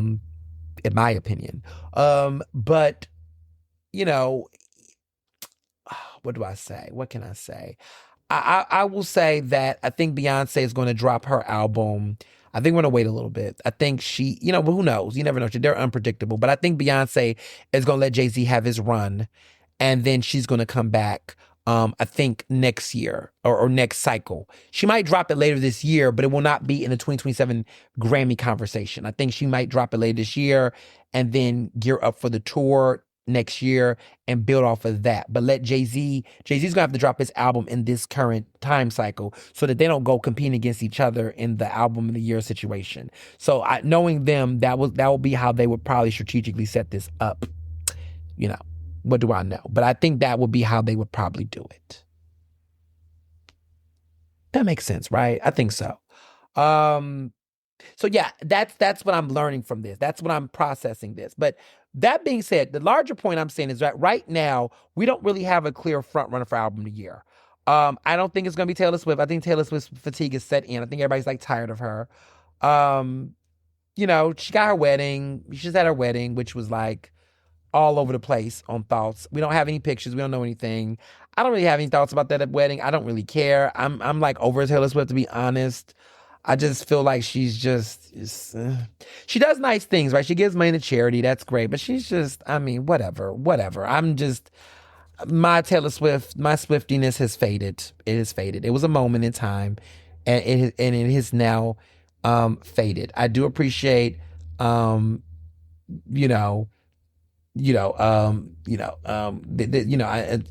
do, have a moment in time where there could be some change, but I don't know. I don't want to make any assumptions. I think we all got to see how it plays out. But as far as like other albums and things, I don't see a front runner. I mean, Olivia Dean is cool, but she's fairly new, and this is like her like first major debut album. I don't know if it's gonna fade out. Like Man I Need was the big song of earlier this year. I don't know. Like Man I Need could be up for record a year, song of the year, and these other things. It is doing well in the charts. It's maintained. I don't know if people might feel like, I mean, she won Best New Artist this year. I just don't know if that momentum in this year, if that's going to take her there. Rain has a good album that is very worthy of an album of year nomination, but I don't think that she's going to get enough people from different categories. Lord has dropped, not Lord, Charlie XCX is dropping a new album later this month, but I think she's, it's just not been enough buzz around her singles that she's dropped. Olivia Rodrigo, I think, has a strong chance. That album is critically acclaimed. Her last two albums were nominated for Album of the Year. There is a lot of maturity and growth. I do think there's a strong chance. I just wonder if the Academy is tired of like the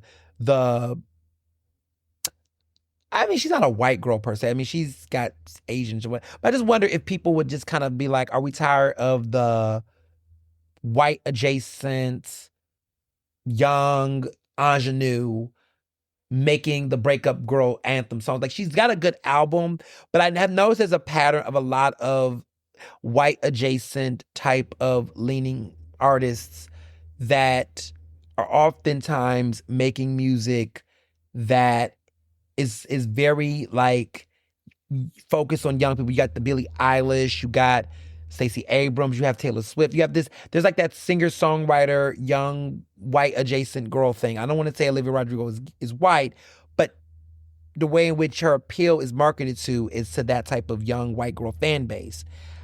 She has diverse fans, I guess. I mean, all of them can arguably say they do. But I think about like Sabrina Carpenter, like it's always, and I think that Olivia's songwriting is strong, but I just feel like there's been just this oversaturation of that type of sound or music, and it's just kind of feeling very like super. Like at one point in time, it felt like a standout in a time where no one was doing it, and I think Taylor Swift did that well. I think Billie Eilish did that really well, but now I feel like there's a lot of like young white adjacent musicians that are like all doing breakup songs and albums of relationships. It's like you just kind of want something different. That's why I can appreciate Beyonce. I can appreciate other artists that are just putting out different music. Even Bad Bunny's album, right?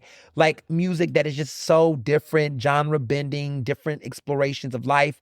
And so I feel like that is my critique around Olivia Rodrigo. I think the album by itself is solid. And if this would have came out a couple years ago, I could see the case for Album of the Year. I think that there's still a strong case, and I think voters might play it safe with her. But I also feel like to a certain extent, it's like, okay, we always pick the young white adjacent artists, and it's often women. It's also the same type of like, I think we're getting a little over that a little bit. I think voters are looking for something exciting and fun and different. And so enters the conversation, the case potentially for Madonna for Confessions 2. Madonna is 67 years old. So Grammys, we always need a legacy act. Every time you look at Album of the Year, there's always like a legacy act that's nominated. ABBA, was one year. You get a Bob Dylan record or some, Foo Fighters. There will be a legacy act that will get nominated, right? And I think Madonna's definitely a legacy act in the sense that, there's somebody that everybody knows, and they'll nominate them for an album that is really stellar. Will they win? Maybe they, maybe not, but they always will put them in there. You get the Ray Charles album that win posthumously. Like you get that artists that do that. I think with Madonna, there's several things that's working in her favor. One, she's never won Album of the Year. One of her greatest albums was Ray of Light, and she lost to Lauryn Hill's, the Miseducation Lauryn Hill. That was a competition. Both of those albums are incredible. Lauryn Hill had the competitive advantage, right? But Madonna's Ray of Light is one of her all-time greatest albums. It's one of the greatest pop records of the 20th century. But, it just was a super competitive year. A lot of people felt like Confessions was snubbed. Confessions should have been nominated for Album of the Year. She was robbed. I can see a case in 2026 that given that there's not a lot of really standout albums that just automatically deserve it, you have the Brits that always are super talented. Not Olivia Rodrigo. You got, Olivia Dean, very young, cute album. You're going to do another great album. We'll see you then. You got that British soul moment. You got Rain, who's also doing British soul. I feel like they can cancel each other out. Rap isn't giving us anything strong right now. There's no real strong rap album. Cardi B's album's good, but it's not strong enough to get album of the year. Taylor Swift has won. Olivia Rodrigo's cool, but Taylor might take some of her votes. But then you got Madonna.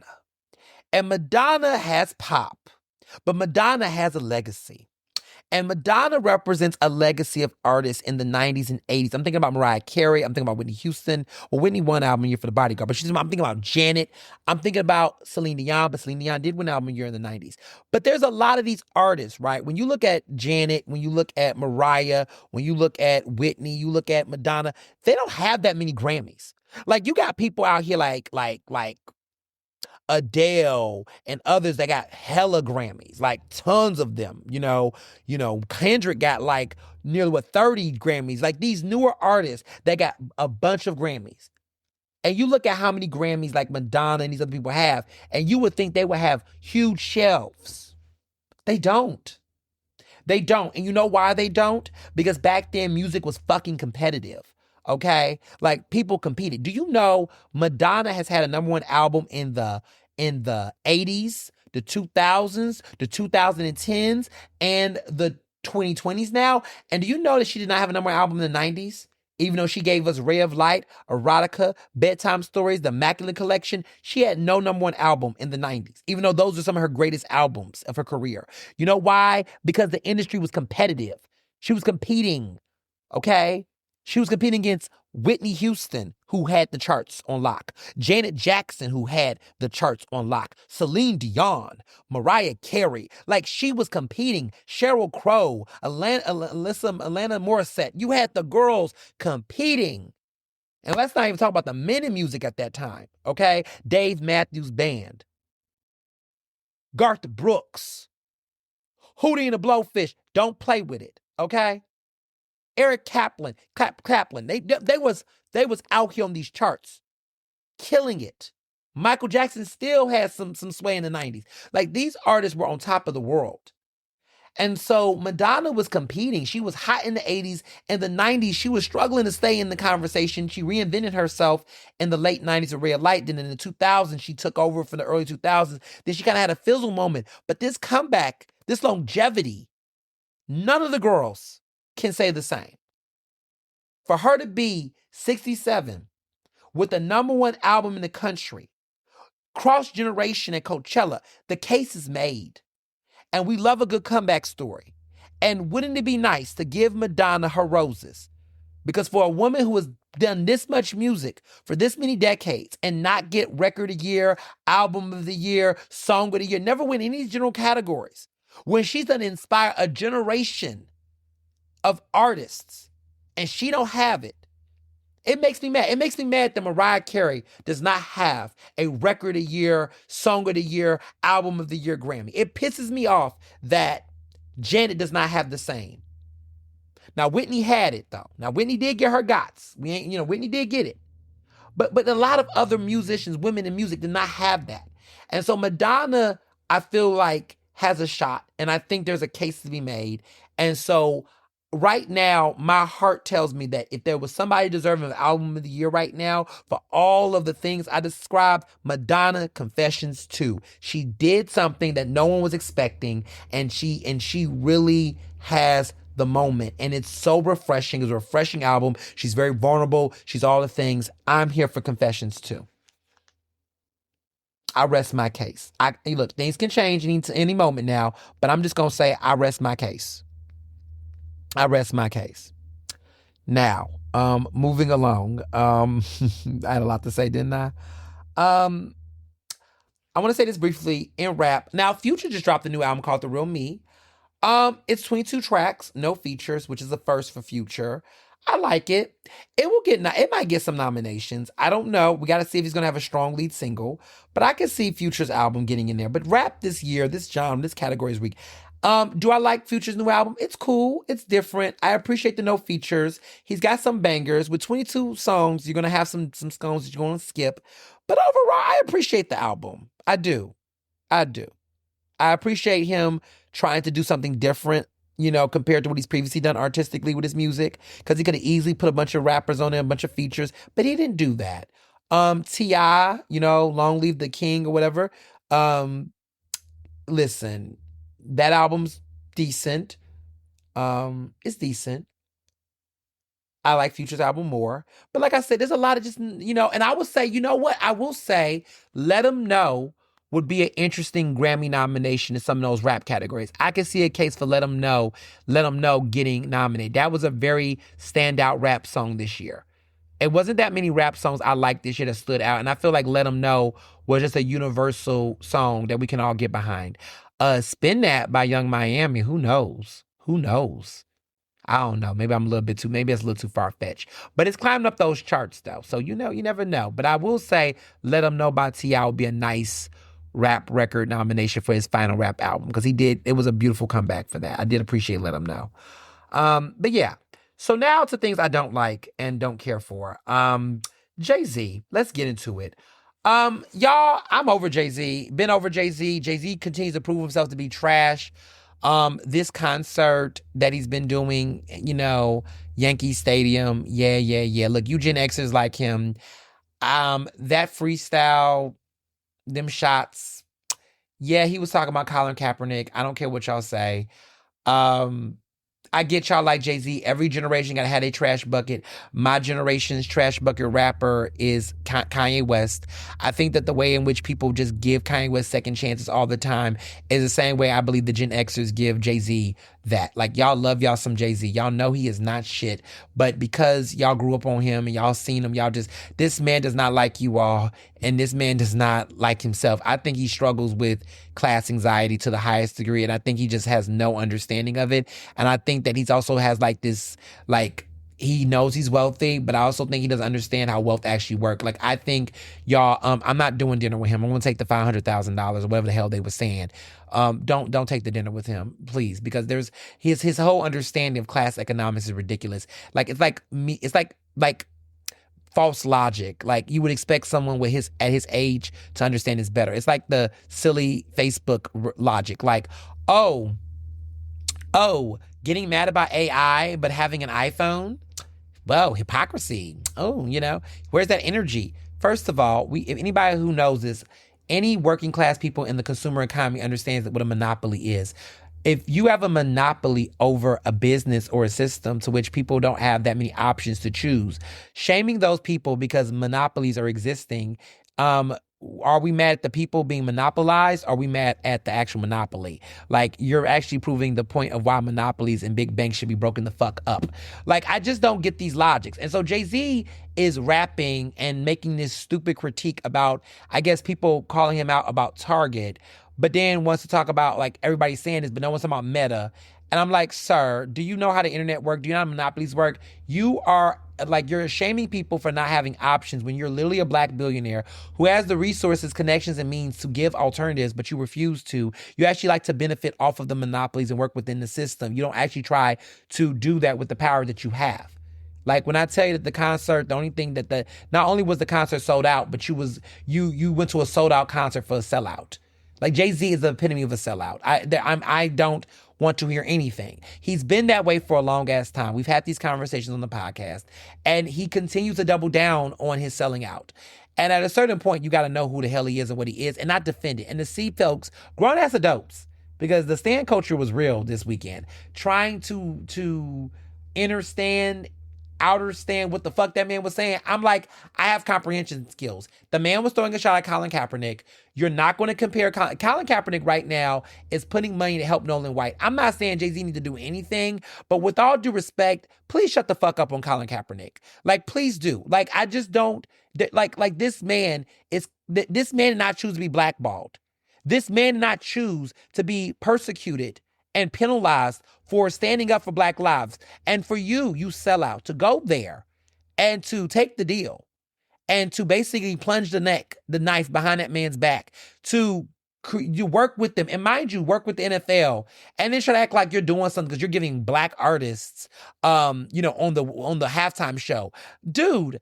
There were black artists already performing at the halftime show before you. You were there, like you always show up, to try to silence the masses. We heard what they said in the Epstein files about you, okay? And that was not about the creep stuff. It was about the fact that they know that you're the guy that whenever we want to get black people in line, they call on you. You are a sellout. And the people that continue to drink that Kool-Aid are just as dumb as you. And let's be very clear. At this point, Beyonce is complicit with it, okay? Like, at the end of the day, like, they are complicit. They are who they are. And, look, they're talented. You cannot take away their talent. But I'm also not going to take away their complicity with this. These are the same couple that just had dinner with the Trumps. I'm sorry, the Kushners. I'm sorry, Ivanka Trump and Jared Kushner. Yeah. I'm not playing with it. Like, their politics are about supporting their own dynasty.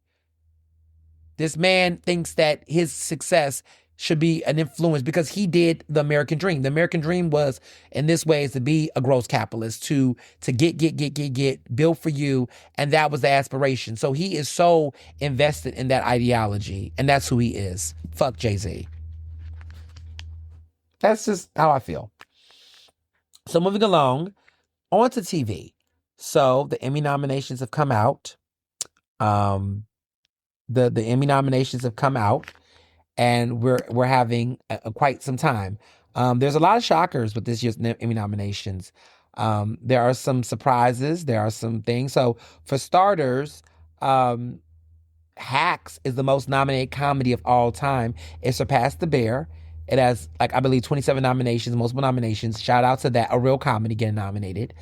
The Pit also had the most nominations out of everybody this year. But it was strong. It was a strong year of great nominations. But there was also some notable surprises and snubs.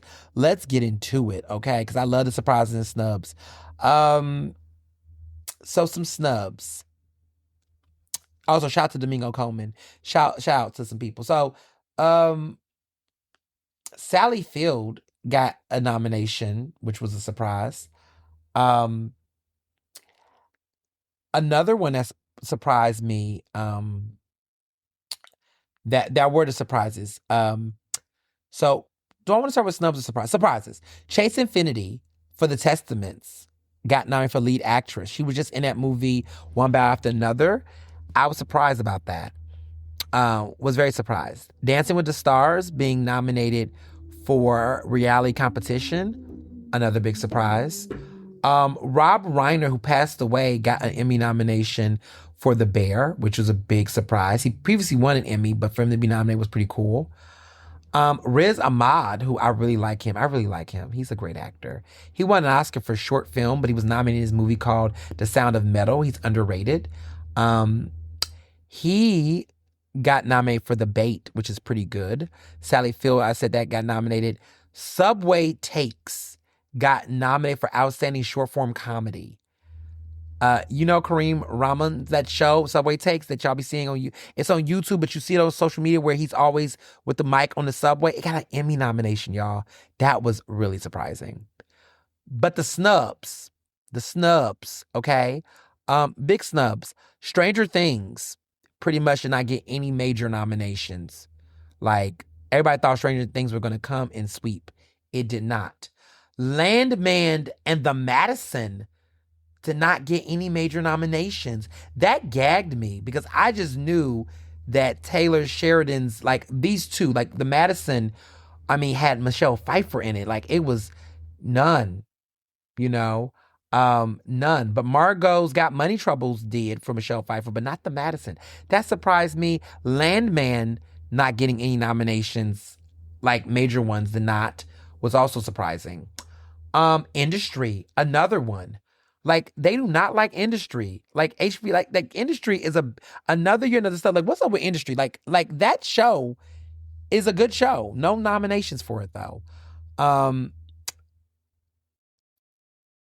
Yeah, The Amazing Race got snubbed for Outstanding Reality Competition Program.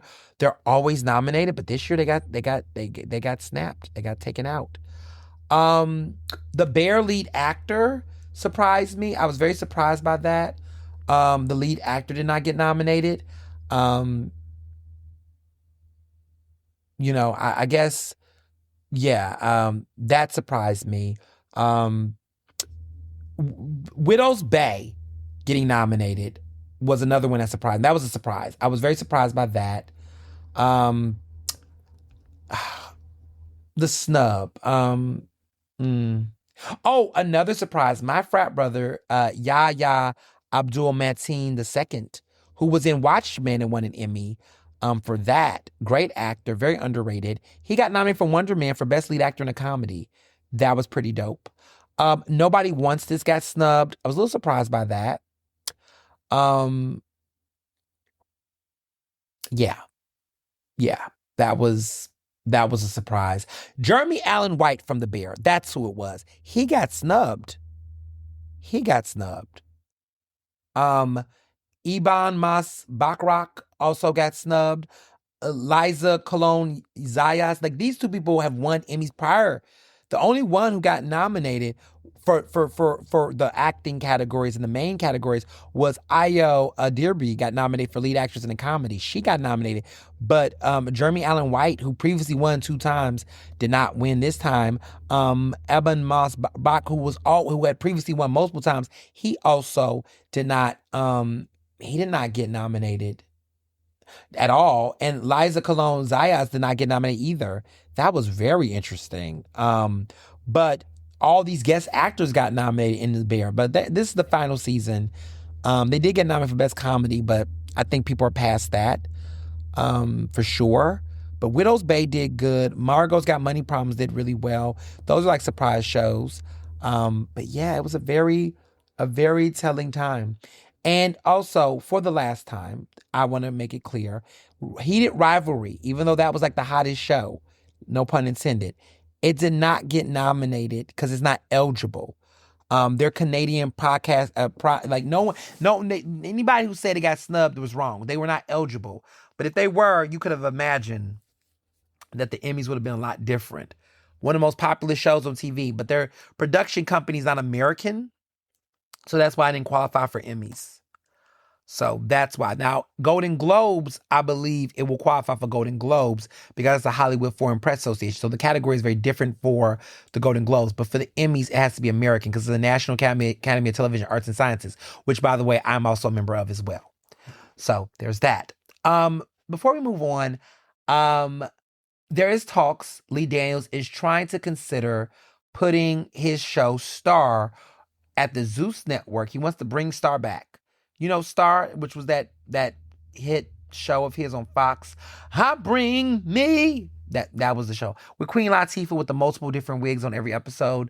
And Keke Palmer had that song, Bossy or whatever it was called. That was really good. But yeah, he wants to bring it back. I don't know how I feel. It's been a long time. And I'm just kind of like, are people going to still be there for it? Like, I hated how the show ended. But, I mean, look, he should just do a TV movie for the fans, wrap it up and move on. I don't necessarily know if I want to have a whole series again. Like, I think the time that ship has sailed, it's been so many damn years. I mean, it's been a while. I mean, it's everybody's gotten older, you know. I mean, most of those actors could have moved on. Some of them have done other shows and projects. I don't know. I don't know if the interest is still there. I mean, if he puts it on Zeus, I'll watch it. I have a Zeus subscription. YouTube might be a little like, I don't know about YouTube. But you know, he's committed to it. So, you know, we'll see. You know, we'll see. What can I say? Anything can happen at this point. But yeah, you know, TV is TVing. But this is season 11. This is it. Now I am going to be headed to Orlando. I'm going to be in Orlando. Mr. Johnson and I are going to be on a cute quick little mini vacation. We're going to Orlando.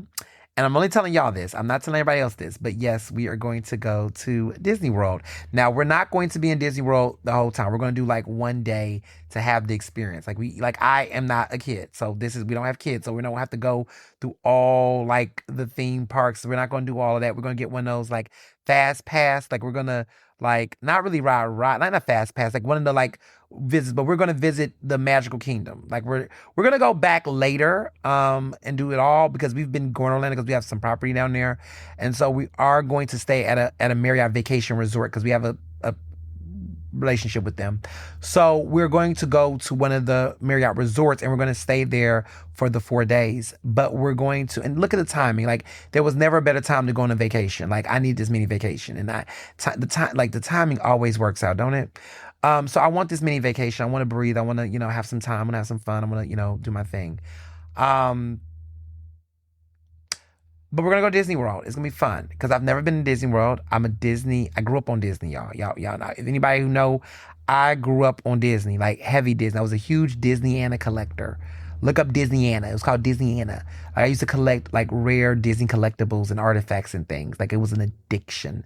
Like, I had extreme mania. Like, my stand-up for Disney, all things Disney, was extreme. Like, when I tell you that no one could write this book I'm writing, because I lived it. Like, it was my life. Like, I loved Disney in my entire like years, like up until high school, and then I grew up, But oh my goodness, I had all the things. The Disney store was like my house, my second house. Like, I loved all the films. Like, I've seen every Disney animated film up until a point I could talk about it nonstop. I remember years when they were released. Like, I had so much shit. I got a photo gallery. I gotta find some old things, like old pictures that I have of.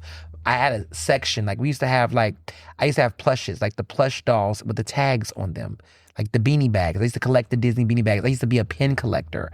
I used to have all these Disney pens, and I know they're worth so much money. Like, they're so collectible, and I have so much stuff, and I feel like, I'm at the age now, like, if I wanted to sell it or keep it and, put it up on eBay, because I got some good shit that's like 20 something years old. And even then, like, I got some good shit. Like, I got some really great collector items, and my mom has kept up on my stuff and my lithographs and all my stuff, and she's kept it. So, I know we got in good storage and things, but I got some collectors. So to go to Disney World, finally, like before I turn 35, like, is a dream come true. It totally is a dream come true. Like, this entire month has been a dream come true. This year has been great. I always say, how am I going to top myself every year? And I think I've topped from earlier jokes.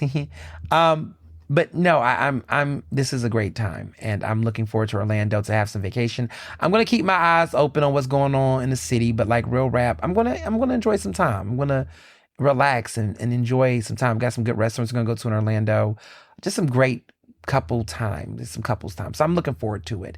And I'm going to have some good fun. And I'm going to keep my eyes on what's going on in the news, but I'm really going to relax and do my thing and enjoy my time. So, yeah, but I'm looking forward to this new season. Welcome to season 11.